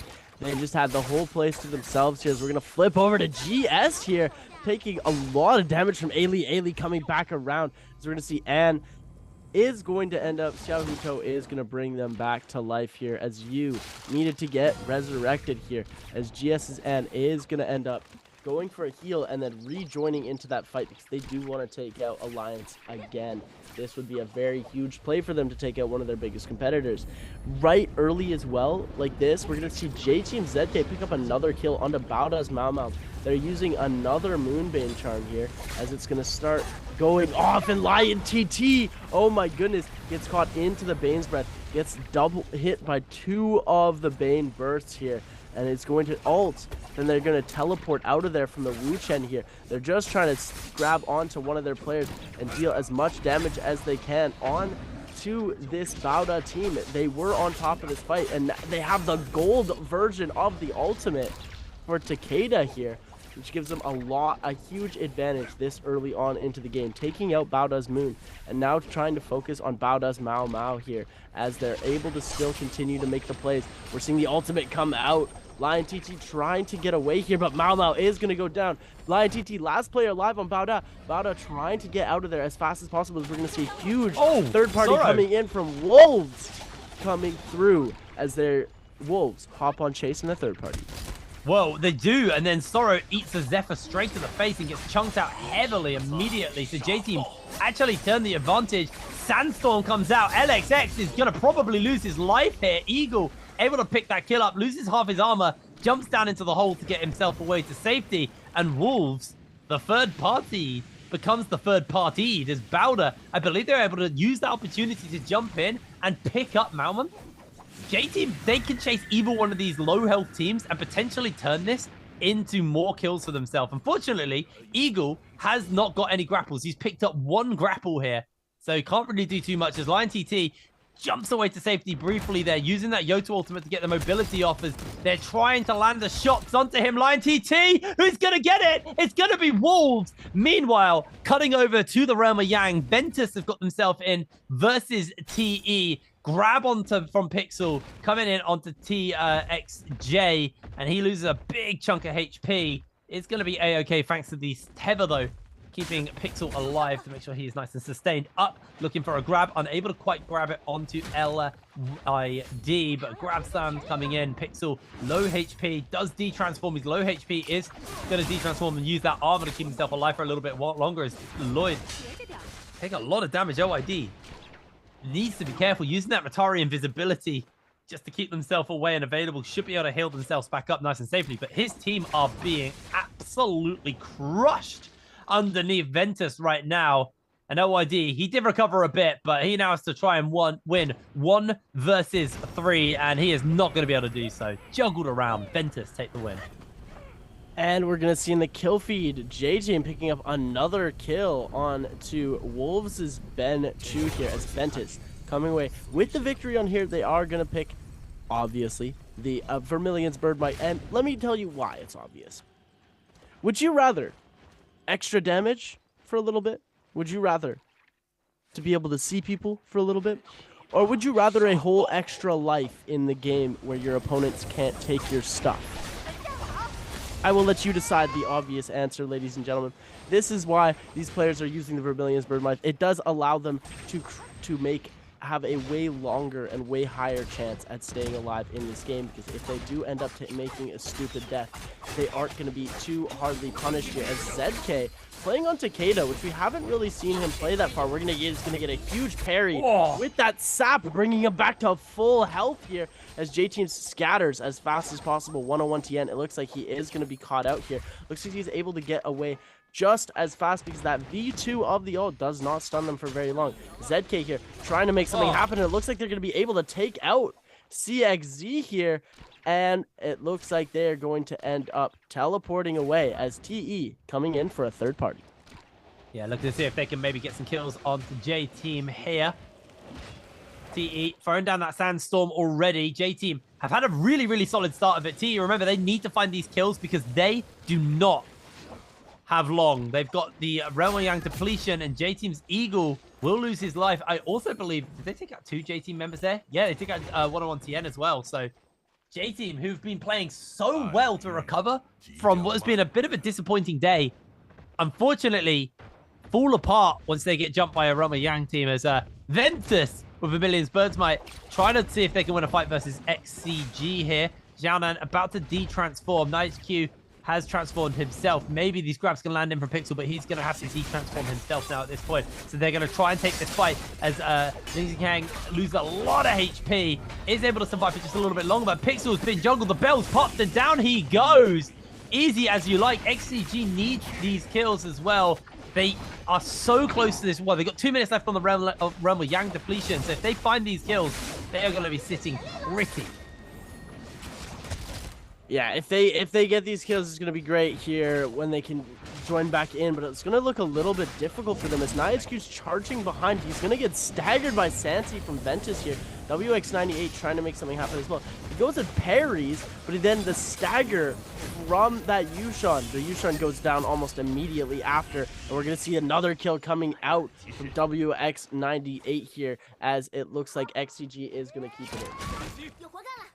Yeah, it's unlike previous seasons, Vermilion's Birdmite, you do drop a Karen, which has a Soul Bloom essence in it. So at least for the team, they were able to get the heal off and cleanse. XCG were able to cleanse themselves. As if you goes down, the bolt won't break, but it's not enough. He's able to survive just a little bit longer. Dongqing losing most of his mech's health now. As meanwhile, off screen, J-Team were actually able to get the rebirth charms used. So even though they lost 2 members there, they come back, they're going to be fine. They don't lose too much of it, just some gear. And they are going to have to restock up, but they needed it. They're currently 10 kills in this game. This could be their opportunity to have a good game to set them up for Friday next week and then jump back in and actually prove to us why they are the world champions. Taking a look now, TK's A-Lee here. Going around, these purple dual blades are going to be a huge problem for the rest of these players. Dual blades are one of those weapons that just, if you get caught in those blues, it is so difficult to regain your health and get out of these fights because these blues are just so punishing. The way that a dual blade is able to just take away almost all of your health, if you do it properly, is just insane. As we're taking a look over here as well, we're going to see TK's AK as well as the rest of their team moving over, and TK still doing pretty good this game. 4 kills total on the board. Sorry, 1 kill on the board. I saw TE and TK at the same time. 1 kill on the board. Not doing the greatest that they could, but they are still alive. That is something that we love to see. Baoda's Mao Mao here on the defensive as OUG is absolutely raining fire down as the rest of Baoda's team comes in for support. Lion TT now taking a decent amount of damage. Moon coming in with the armor swap as Lion TT is going to go down here. OUG SS trying to go for a parry. Tries to go for that silence as well. Is unable to get that. They are in a no ult zone, so they will not be able to bring these ultimates into the fights here as Moon hiding behind in the little hut with the armor swap as they find Mao Mao. And it looks like Moon is going to be able to get away here and go for a resurrection. Go for a revive on the other players as we're flipping over to Ventus versus JL. These are two powerhouse teams as JLZU trying to get a grab off on a Sansi, but it's just unable to get him out as we're going to see the ultimates come out from all of these other players now. Takeda, Yushan, Karumi. We're going to see Karumi ult coming out right now. The Takeda ult already out in the area. Pixel here dropping another one of these body tiers. E-Fang, One Fang trying to make a play, and Pixel just absolutely destroying these other players. Yeah, for now, though, it's still fairly evenly matched, but all it takes is that one moment, that one slam, and Sansi may have found that opportunity, but then himself losing a fair amount of HP, so it's just going to peel backwards and towards his team, but he is bleeding out. One more shot, and Sansi's done. Secured there by JL's AS, as Ventus now will be on that back foot, losing 2 members. WX98, he's not going to be able to pull out the 1v3, and that is going to be a victory over to JL. Going to grab himself that Draco Storm and Golden Dual Swords as well. Really quite happy with that one. Cade, I'm curious who gets the Golden Dual Swords in this one. Guess it depends on the Soul Jades they've got. Meanwhile, OUG are killing Bowder. Bowder, unfortunately, knocked out of the lobby and their final game of the day. So they will just be watching for the next 13 minutes while they wait to see who else is going to be next to go out. We do see that the Draco Storm was picked up by XCG, so they would have got themselves on a Mora's Blessing. As J-Team now, fresh off these revives, are looking to potentially get themselves into a fight with Alliance. They throw out the ultimate there. ZK needs to break line of sight from Zhuan, as Zhuan actually is able to get onto Eagle. Eagle's tied. He has nothing he can do. J-Team sliding to try and save the day. Zhuan loses a lot of HP. J-Team just absolutely dogging on Zhuan here, but they don't have Eagle anymore, and he is one of their primary carries for this team comp, so J-Team may just fall apart, may just crumble here as Alliance feeling so comfortable with the 2-man advantage, but Lin goes down. Massive meter dump coming in from W1D4-TRIOS. So that was a Dragon's Rush as Juan doing the same thing to ZK. ZK's in a whole bunch of hurt here as Lucky has thrown the ultimate down here to try and finish these members up with the Yotohime, unable to connect it. Eagle times out, unfortunately, so they won't be able to revive him regardless of how the fight goes. Lucky's low HP. W1D4-TRIOS trying to win the 1v1, but they use the F ability. J-Team now sliding in. They've got the advantage. They've got the man advantage this time. Lucky desperately trying to avoid out as Alliance are removed from the lobby. Alliance going down to J-Team, and those are my boys picking back up the pace here as ZU trying to make some plays on to TE's LYD here. JL following this one player to the end of days. LYD going into the storm here as we're going to say KLA's QGG also getting sharked on by a million players at once here as we're going to see QGG is going to go down to Ventus, as I think that is going to be the end of KLA for this game now. Oh no, they still have a few players left hiding in these little nooks and crannies here. Oh my goodness.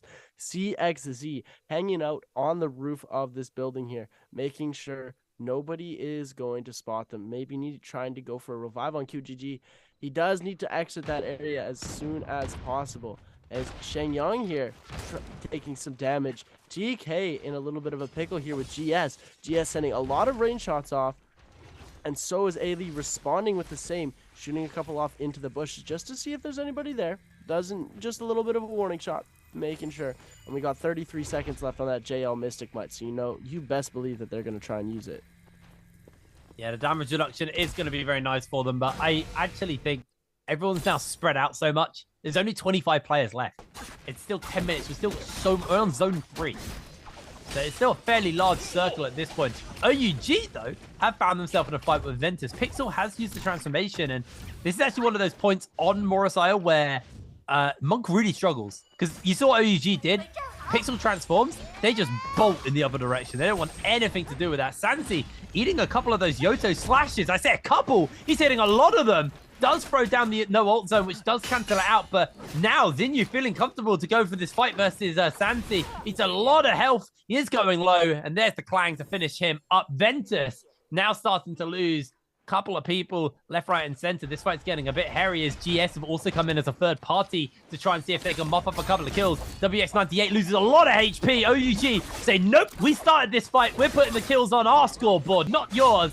But GS are just going to try and turn this one away. They zip out to safety with Zinyu, and GD are close in the area. This could be so scary for OUG. Are they going to get jumped on again? No, they're all right. It looks like they're going to be okay, but GS is hot on the trail of OUG here. The King, the only one with a little bit of health remaining, using that ultimate as fast as possible, going into that stone form, trying to stun these players, but it looks like nope. The King is just going to go down as fast as he went up. As XCG now coming in on that third party, we're going to flip over to GS's Ann here, trying to run away. They did get the kill onto the King, but now they're going to have to back off to make sure that they're going to be staying alive here. J-Team right next to GD. GD not even knowing that they're there. I think they may have a little bit of an idea, but not 100% sure. GD making their way back into the circle there. I think if they know that J-Team's there, they're letting them live for the sole reason of the fact that they don't want to take this fight. Okay, they know that they're there. They're trying to engage now. Ladies and gentlemen, I misspoke. ZK are trying to make something happen. We're going to see all of these ults getting popped at the same time. They're locked into a corner. We're going to see a huge parry coming out. Oh my goodness. GD's K getting out of there. Kakashi is going to go down as we're going to see Dongqing go down as well. GD's K is the only one left alive. J-Team, oh my goodness, trapping them inside. 2v3 just turned into a 2v1. Kakashi is no longer alive, and so is Dongqing. What an amazing play. Really, really nice stuff there coming in. J-Team obviously want to find, if the opportunity presents them, a rebirth charm to get Eagle back. Obviously, he's a key part of their team and can really enable the rest of them, but it's going to be hard to find a place where they can grab one of those rebirth charms. There is a Amora's Blessing just off in the distance, so they may wait, tank the zone a little bit, run in, grab the Amora's Blessing. There's a Soul Altar really close to, well, just off to the right of Xiaonan. There's also a store. Yes, there's a store as well. Oh yeah, of course there's a store. There you go. They have a store right at their feet. They just don't want to go out because XCG is right there. Yeah. See, but now though, it depends on how much dot token. I think they got enough. Yeah, they got enough. Oh yeah, they have enough. They have enough. It's just logistics. If they 9,000, they'll be able to go around. They just need to find a place to res. They need to find a place to get weapons. All the logistics of resing the players, but it looks like GD is going to be a solo act now. They have that really good spot and they don't want to lose it, so it looks like they're just going to keep cool for now as GS's U is going to be hiding down in that area. And I swear to God, does he have focus slide? No way he actually has focus slide again. As we're going to see going into as CXC trying to make something happen, but is unable to with the ultimate here from the Viper. Doesn't get a single stun onto any of these GS members, and GS is just giving hot chase. CXC getting dangerously low, falling down underneath here, trying to go into the storm, going up above these rocks, making sure that they're able, and it looks like GS's U is going to cut them off, but can't find them anymore. Lost line of sight, and it looks like KLA CXC may or may not have gotten away with this. I feel that there's a lot of people chasing them down, though. There's going to be so hard for them to outmaneuver this. J-Team now taking shots from CG through the window, just slowly but surely hurting the pair of them. They're still holding fast for now, though.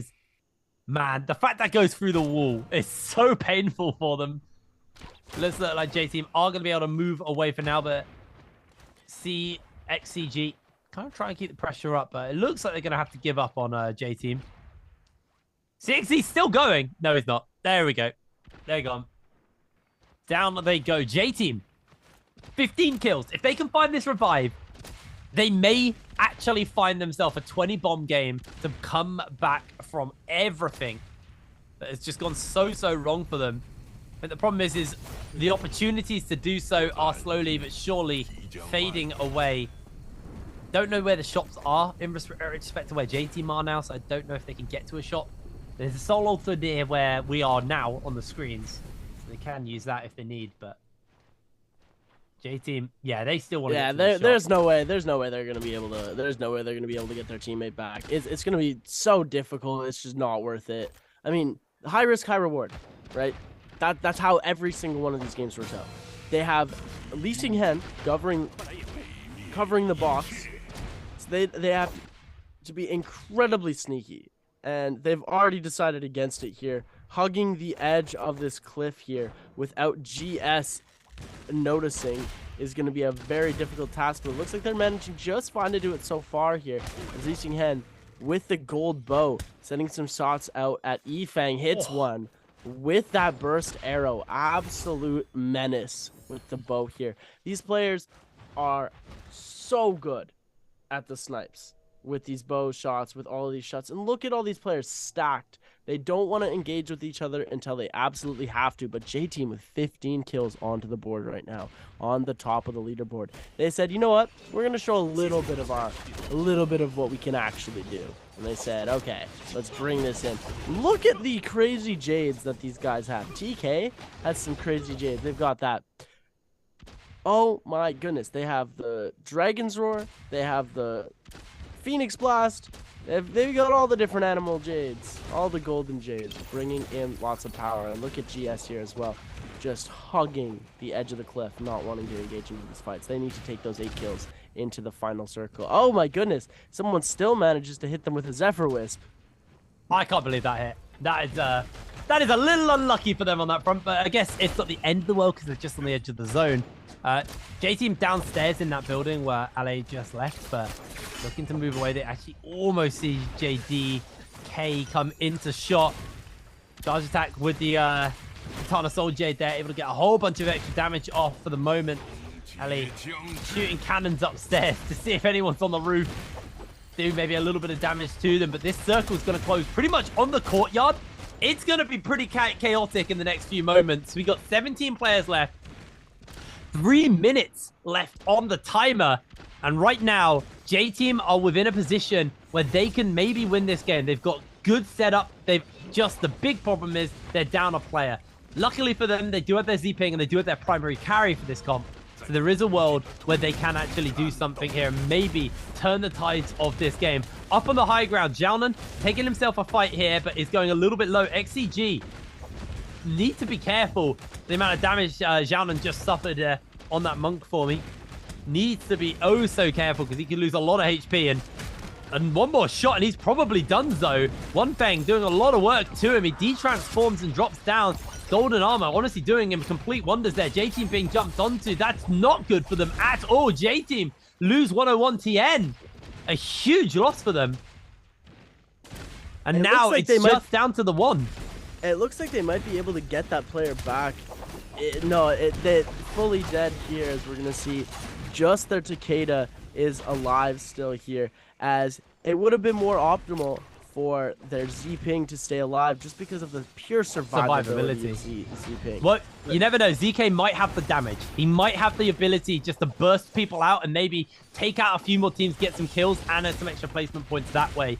We'll have to see. He's able to sustain up for the moment. Everybody is being pushed closer and closer together. We're having a house final. I've not seen a house final circle for quite a while where everyone's inside a building, and that is going to lead into some interesting and chaotic moments as the hallway is currently owned by TK, who won our previous game. ZK is losing a lot of HP right now to TK as he's going to be jumping down to that low area. LYD goes down, and that is actually the end of J-Team as well, as ZK is eliminated from this lobby. The levels basically leaning into multiple different fights happening in different areas, all within close proximity. But no one team is getting hounded by the whole lobby. It's broken up into kind of a bunch of 1v1s, and then one team kind of just hanging on and seeing if there's an opportunity for them to get a kill. And that is XCG right now. These guys rule the roof as they're going to hold it down. Everyone is just waiting for the circle to put them tighter and tighter together. But it is just a very, very tense couple of seconds while this circle creeps in closer and closer. The teams and the players are going to be starting to get to that position where they panic. Some teams may just try and sustain their way through it and see if this is a resource off, as the circle's going to draw them even tighter. JL actually losing quite a lot of HP here. Xiaonan, he's quite happy just to hold the high ground and see if he can sustain his way through. He's only got one pot though to heal with, so he's going to have to hope that maybe he can hold for a little bit longer, as we are going to see GS now in a scary situation where the circle's going to be closing in on multiple levels. Everybody is losing so much HP. The Shadow Corruption is the one doing the most work here, the most damage, but XCG picking up a bunch of kills. The same for GS here. Can Xiaonan hold fast? No, he goes down, and TK once again have done it.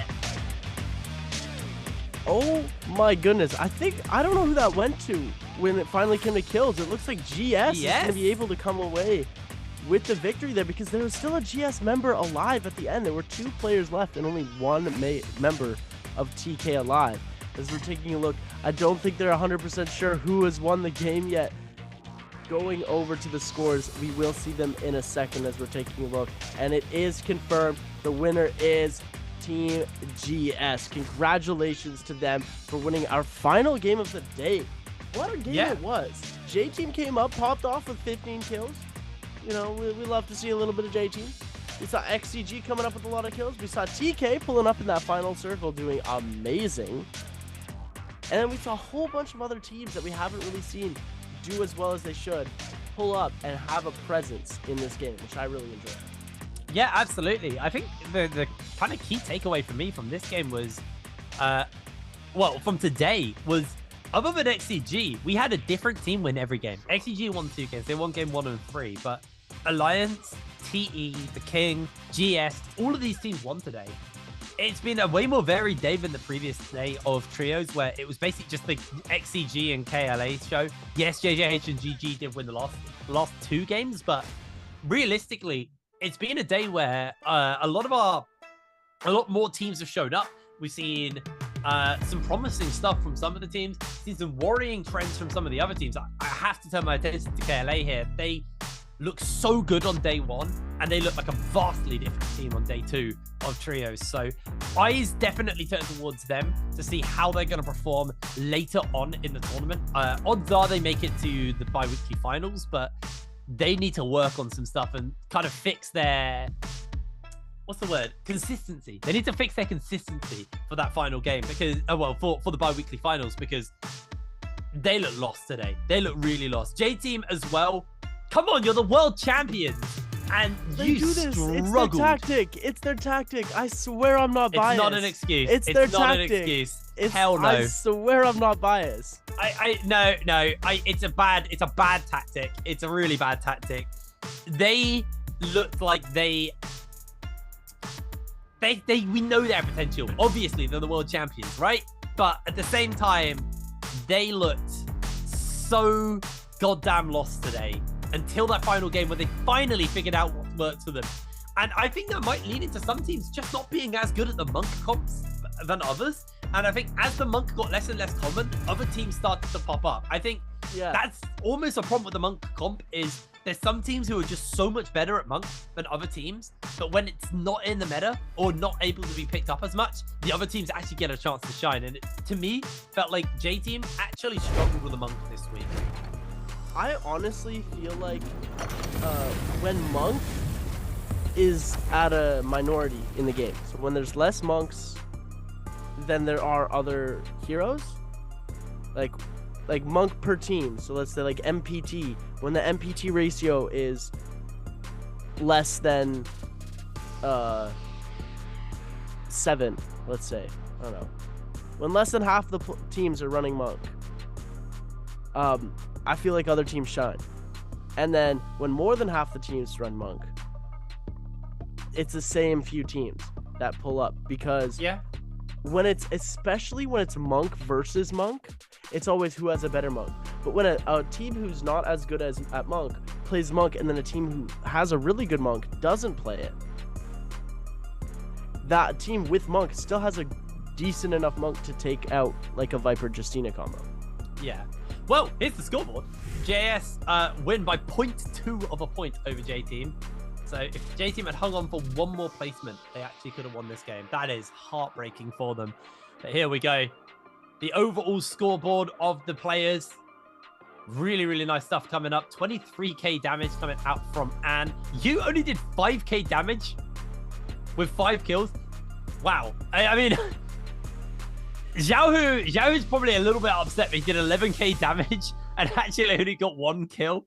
Very, very heavily denied in that game, but some really nice stuff coming out from GS, and it was nice to see them actually pop off and kind of return a little bit to form. But we have the overall scores as well at the end of today. Let's see how everybody kind of placed. J-Team moving to 19th off the back of that. It's going to have to be a good day for either of them. It's going to have to be a really, really good Friday for them to come back. Wolves, a similar case for them as well. But AOW and WBG, to be fair, were actually in the higher end of the table. I believe AOW was 7th at the beginning of today. So they have slipped a little bit as well. So they're going to have some work to do on Friday. Friday is going to be bloody fun. Having a look at the other teams and their other standings. Mostly teams that have only played one day here in this middle pack. So these are the guys who you will be expecting to see in those grand finals, in the bi-weekly finals on Sunday. I don't really care about this. I think we can talk about all this on Friday. I want to see how the top guys are doing, how the top dogs are doing. KLA just about hanging on to that second spot still, but expect to see them slip by the end of Friday. XCG, killer performance. 190 points for them going into those bi-weekly finals. Remember, a percentage of those points you earn here will then transfer to your starting points on the bi-weekly finals on Sunday. So XCG will be kicking it off with a nice and comfortable position as the King have leapfrogged into 5th place off the back of this. Now, I think they might be in a bit of danger of not making it to the bi-weekly finals because there are teams that can potentially catch up to them and overtake them. But man, what a day. What a day we have had. Yeah, I have loved it, especially just being back in the chair, casting NARAKA. It's been a while since I've been out here, since Season 1. I mean, I did a little bit for the World's Qualifiers, but it's been a while since I've been back in that Nbpl action, and I've missed it so much, and I've just absolutely loved everything that was going on today with all the players. They just did absolutely amazing. I love my teams. And I just missed it so much. You know what I mean? Like, it was great being back with you guys. Yeah, it's been nice. It's been honestly, trios. The Realm of Yang has just done so much good. Oh my goodness. I just like Worlds. I mean, you can ask Darby because I did most of Worlds covering with Darby. Yeah. I was just in a good mood the whole time because of how much Realm of Yang made the game feel just so exactly good. It felt right. So good because it sped up what the biggest problem with NARAKA we had was mid-game was always really boring. Nothing happened, but now the game is unbelievably explosive and fast-paced, and trios are so much fun to watch. It's not people clinging to ceilings on huts in the middle of nowhere, waiting for the final circle. It's all about the mid-game action going in, and it's just non-stop action. And someone who acted on that was Anne with 23k there, gets the MVP, getting himself 6 kills as well off the back of that on the Yotahime. Really, really solid performance coming in from the side of GS, and they are going to take that final win of the week. And we are getting close now. This is it. That was the final game of the week here at the Nbpl. So I'm excited for next week. I'm excited to see what we can get. I haven't been able to cover any solos yet, so that's something I'm really eager to watch and see how the solos go, because I actually missed the new solos rule for most of Worlds, where it was like the top. I think it's you can only run one. You have to run 5 unique heroes a day. So you can only run 1 hero twice, which makes solos so explosive and exciting, and so many different picks for coming out. I didn't know that was a thing. Yeah, you have to run 5 unique heroes in solos. With Realm of Yang as well. Also, that's amazing. Another key thing to note as well is a major change between season 2 and even Worlds going into this season is no longer the players can't see the players can't see the other heroes being selected, so they're picking blind. So no one knows what the comps look like. There's no countering anymore. It's you're picking your comps blind into the other team. Super exciting. Anyway, we're going to pass it over to our interview at the end of this, so we'll have to see what the guys have to say after that game. Hey guys, this is Jaeger and welcome to post-game interview. And now I'm standing with Lucky and let him say hello to our audience. Hello Lucky, 先和大家打个招呼吧。大家好，我是 A 队的 Lucky。好的，再次欢迎 Lucky 来到我们的赛后采访。And today is the first day for Trials game for the aliens, and you guys already get the higher score, and you got the MVP. And I think everyone is very excited because you used the Kurumi. And I would like to know how you comment on yourselves today's your performance. 那今天呢，其实是 A 队啊，在我们这个新的赛季当中3排的第一次亮相，今天也是顺利的拿到了一场的最高分。其中啊，小杨也要恭喜你获得了本场的 MVP。那今天怎么评价一下自己的表现呢？今天评价一下自己的表现，感觉就正常发挥吧。正常发挥，说明是自己感觉可以达到更好。对，还可以达到更好，但还没有做好。还是没有做好。其实万伤胡桃在我们看来已经很难了。因为魂域好嘛。魂域好，有个那个散爆锁就一直射别。还能拿到这个 MVP，真的挺不容易的。So Lucky said because he think he's like normal performance today, he can do better, and because he's using Kurumi and he have very good Sojet, so that's why he can got the MVP at that game. Okay, so let's move on to the next part. Answer for treasure.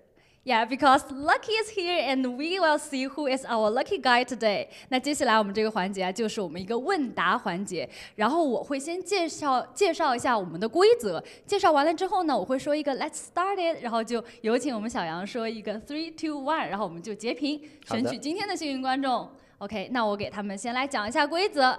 So you guys can see a question on the screen, and if you know the answer, just type them in the chat box. And after our player counting 3, 2, 1, we will take a screenshot. The lucky guy will be whispered. Okay, so today's question is, which one plays trolls or solo only? So 今天的这个问题啊，就是哪一位选手是只玩了3排和单排？第一位呢是叶然，第二位是冬青。第3个 C 是路人王 ，D 是卡卡西。C。这么快就把我们的答案先告诉观众了，因为还没有倒计时，这真的是给观众送福利的时间。我先不翻译给他们，看看有多少人能答对，好不好？好的。OK， 那你准备好了，我们要准备开始倒计时了。好。好的。OK，our player is prepared and let's start counting. 3, 2, 1. Screenshot.Okay, so let's talk about these players. 那小杨，你评价一下，觉得这几位选手啊，像哪位你觉得在这个赛季有很大的改变，或者一直以来就得到了你的认可呢？路人王吧。路人王因为之前是打单排的嘛，后来转3排的，也就打得很厉害。好的 So Lucky said he think 路人王 the king is very strong and very popular in the new season. And our correct answer also is C. So the guy who got the right answer, just pay attention to your mailbox and our monitor will message you later. Okay, so also today we are already finished all the game and you guys are the first day for you. So they're still have a long journey. So I would like to know like what's ambition for your team in the new season. 那因为今天比赛呢虽然全部结束了，却是 A 队征战的第一天，新赛季征战的第一天啊，自己有没有对这个赛季你们定下一个目标？拿一周周冠吧。拿一周周冠，为什么感觉听起来就是非常的谦虚的一个目标呢？已经很遥远，我感觉。要努力，要努力。那也祝福你们在这个赛季可以获得一个好成绩，好吗？好的。Okay, so Lucky said he really want to have a bi-weekly final champion in this new season, and we just wish good luck to Lucky and thank you for today's interview. We will get back to our casters. Thank you very much, Jaeger. Nice to hear there from Lucky as we are getting wrapped up the day. It's been a really, really good day. I mean, I kind of said that already, but it has been phenomenal to see the return of trios. And now we've seen every team play. I think that's the big thing as well. We now at least have a baseline idea of where everybody sits. Obviously, like I said, I think by the end of the next bi-weekly, not the one coming up, I think we should have a fairly solid idea of how the power levels are within the tournament and where everybody sits, but at least we have like a rough idea. We've seen everybody. J-Team kind of didn't surprise me by kind of just being a bit of a thrower. I'll be real with you. I felt like Come on, man. That's how they played last split, but you know, they need to step up. They really do. KLA, massive disappointment today. Completely unexpected, like crushing of it on day number 1. The XCG, you know, they did win the trios season 2 of the NBPL. They have shown up as we kind of expected them to, and they are going to be a team to watch. But I think, you know, there's a bunch of other teams that I am going to be watching quite intensely over the next couple of days and weeks to see, you know, how they actually fare. Like, are they good, or are they, you know, have they improved? Are they the new teams that are good? It's hard to say, but we have the overall standings at the end of the day once again, so we can just run through where everybody is at. Wolves and J-Team, I think, are the two ones that surprise me on the bottom end of the table. However, keep in mind, AOW, like I said, I believe was 7th at the beginning of today, or 8th. So they aren't too far behind them. It is an achievable goal. If J-Team play well on Friday, they can jump up. Same can be said for Wolves. I think this Wolves roster has a lot of potential. Ventus as well. They're at the bottom of the standings right now, but like realistically, Ventus, towards the end at least, stepped up in today's games. I think I have to kind of sing their praises on that front. Yeah, definitely. They did definitely step up, and it's great to see that these other teams are coming up. Like Alliance stepped up with 63. They're gonna have a third day to come up and even put even more points onto the board. We have XCG as well, just amazing. Almost 109 points in one day, almost 110, putting 190 total points on the board. That is an incredible number to have, especially since KLA has also played all of their 2 days and only has 144.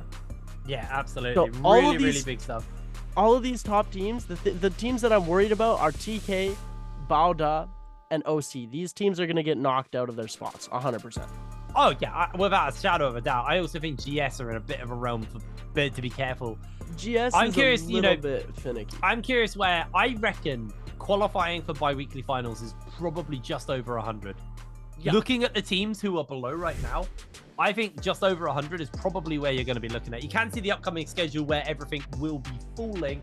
Obviously, right now we are on the 12th, which is today. But next week we will have Friday and Thursday. Thursday will be the solos. Friday will be the trios, and then the top teams from both of those will then go on to Saturday's trios, solos bi-weekly finals, and then the bi-weekly finals on Sunday will be the trios, which I believe is me and Moxie doing next Sunday. So yeah, you'll have me and Moxie for the trios finals. Moxie. Exactly, and you can see the schedule for how everything will be going coming up with our solos games. We've got groups B and C playing versus each other coming up on Thursday. Exactly the same layout for the map as before. We'll be doing those game 1 and 2 and game 4 and 5 back to back, which I think is super exciting and really changes things up. So I'm very excited to see what next week looks like.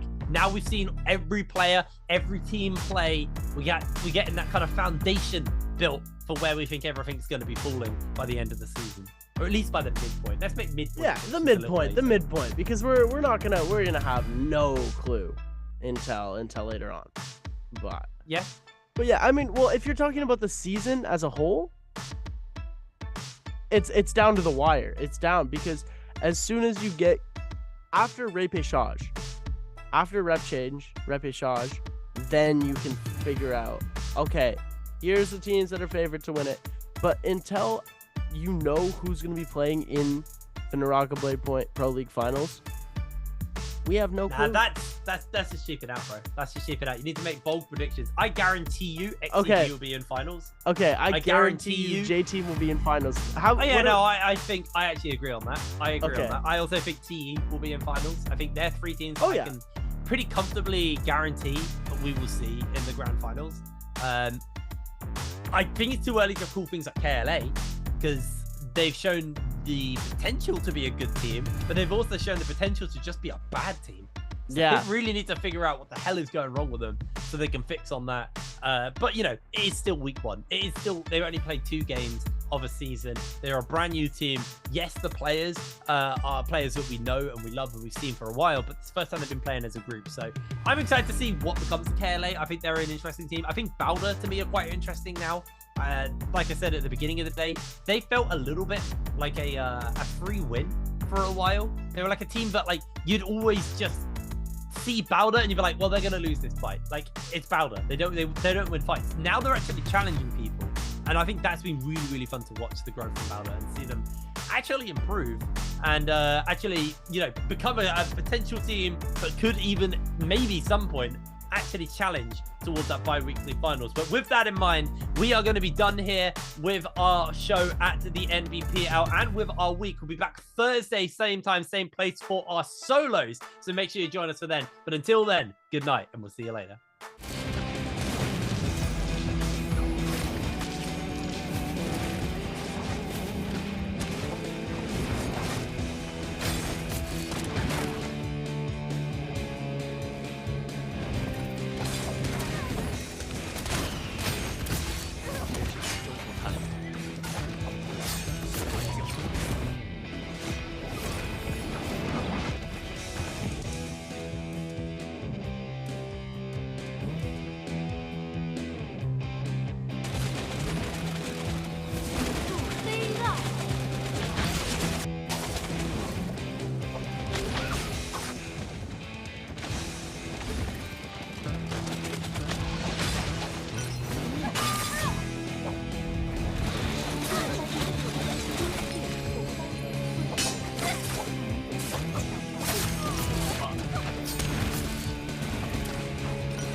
Though the odds aren't in my favor, I will soar above the mountain. I won't give in nor surrender. I'm the phoenix in my head.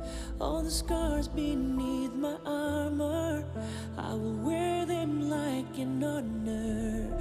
They remind me to be stronger, like the phoenix in my head.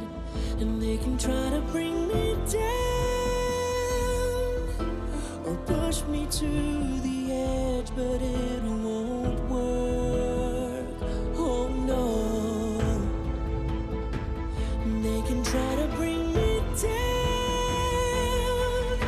or pull me to the deepest grave, but I will rise 1,000 times. Oh, rise 1,000 times. Oh, see, my blood is in the shade of a burning scarlet sunrise. The end is my beginning. I will rise 1,000 times. I fall and I rise from ashes. This time I'll come back stronger. I know life is getting harder, not like I would choose another. My tears give healing powers, just one drop to recover. Can't stop me cause I'm the phoenix. I will rise 1,000 times. I fall and I rise from ashes. This time I'll come back stronger. I know life is getting harder, not like I would choose another. My tears give healing powers, just one drop to recover. Can't stop me cause I'm reviving. From the ashes, from the brokenness, whoa, and all the pain. They can try to bring me down or push me to the edge, but it won't work. Oh no. They can try to bring me down or pull me to the deepest grave, but I still see my blood is in the shade of a burning scarlet sunrise. The end is my beginning. I will rise 1,000 times. I fall and I rise from ashes. This time I'll come back stronger. I know life is getting harder, not like I would choose another. My tears give healing powers, just one drop to recover. Can't stop me cause I'm the phoenix. I will rise 1,000 times. I fall and I rise from ashes. This time I'll come back stronger. I know life is getting harder, not like I would choose another. My tears give healing powers, just one drop to recover. Can't stop me cause I'm reviving. I will rise 1,000 times. I fall and I rise from ashes. This time I'll come back stronger. I know life is getting harder, not like I would choose another. My tears give healing powers, just one drop to recover. Can't stop me cause I'm the phoenix. I will rise 1,000 times. I fall and I rise from ashes. This time I'll come back stronger. I know life is getting harder, not like I would choose another. My tears give healing powers, just one drop to recover. Can't stop me cause I'm reviving. I will rise 1,000 times. From the ashes.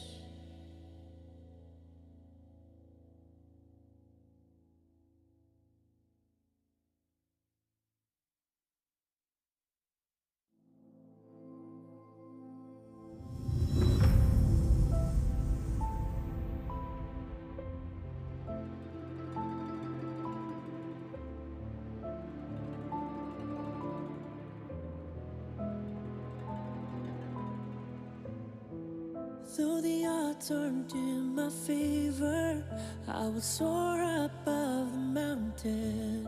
I won't give in nor surrender. I'm the phoenix in my head. All the scars beneath my armor, I will wear them like an honor. They remind me to be stronger, like the phoenix in my head. And they can try to bring me down or push me to the edge, but it won't work. Oh no. They can try to bring me down or pull me to the deepest grave, but I will rise 1,000 times.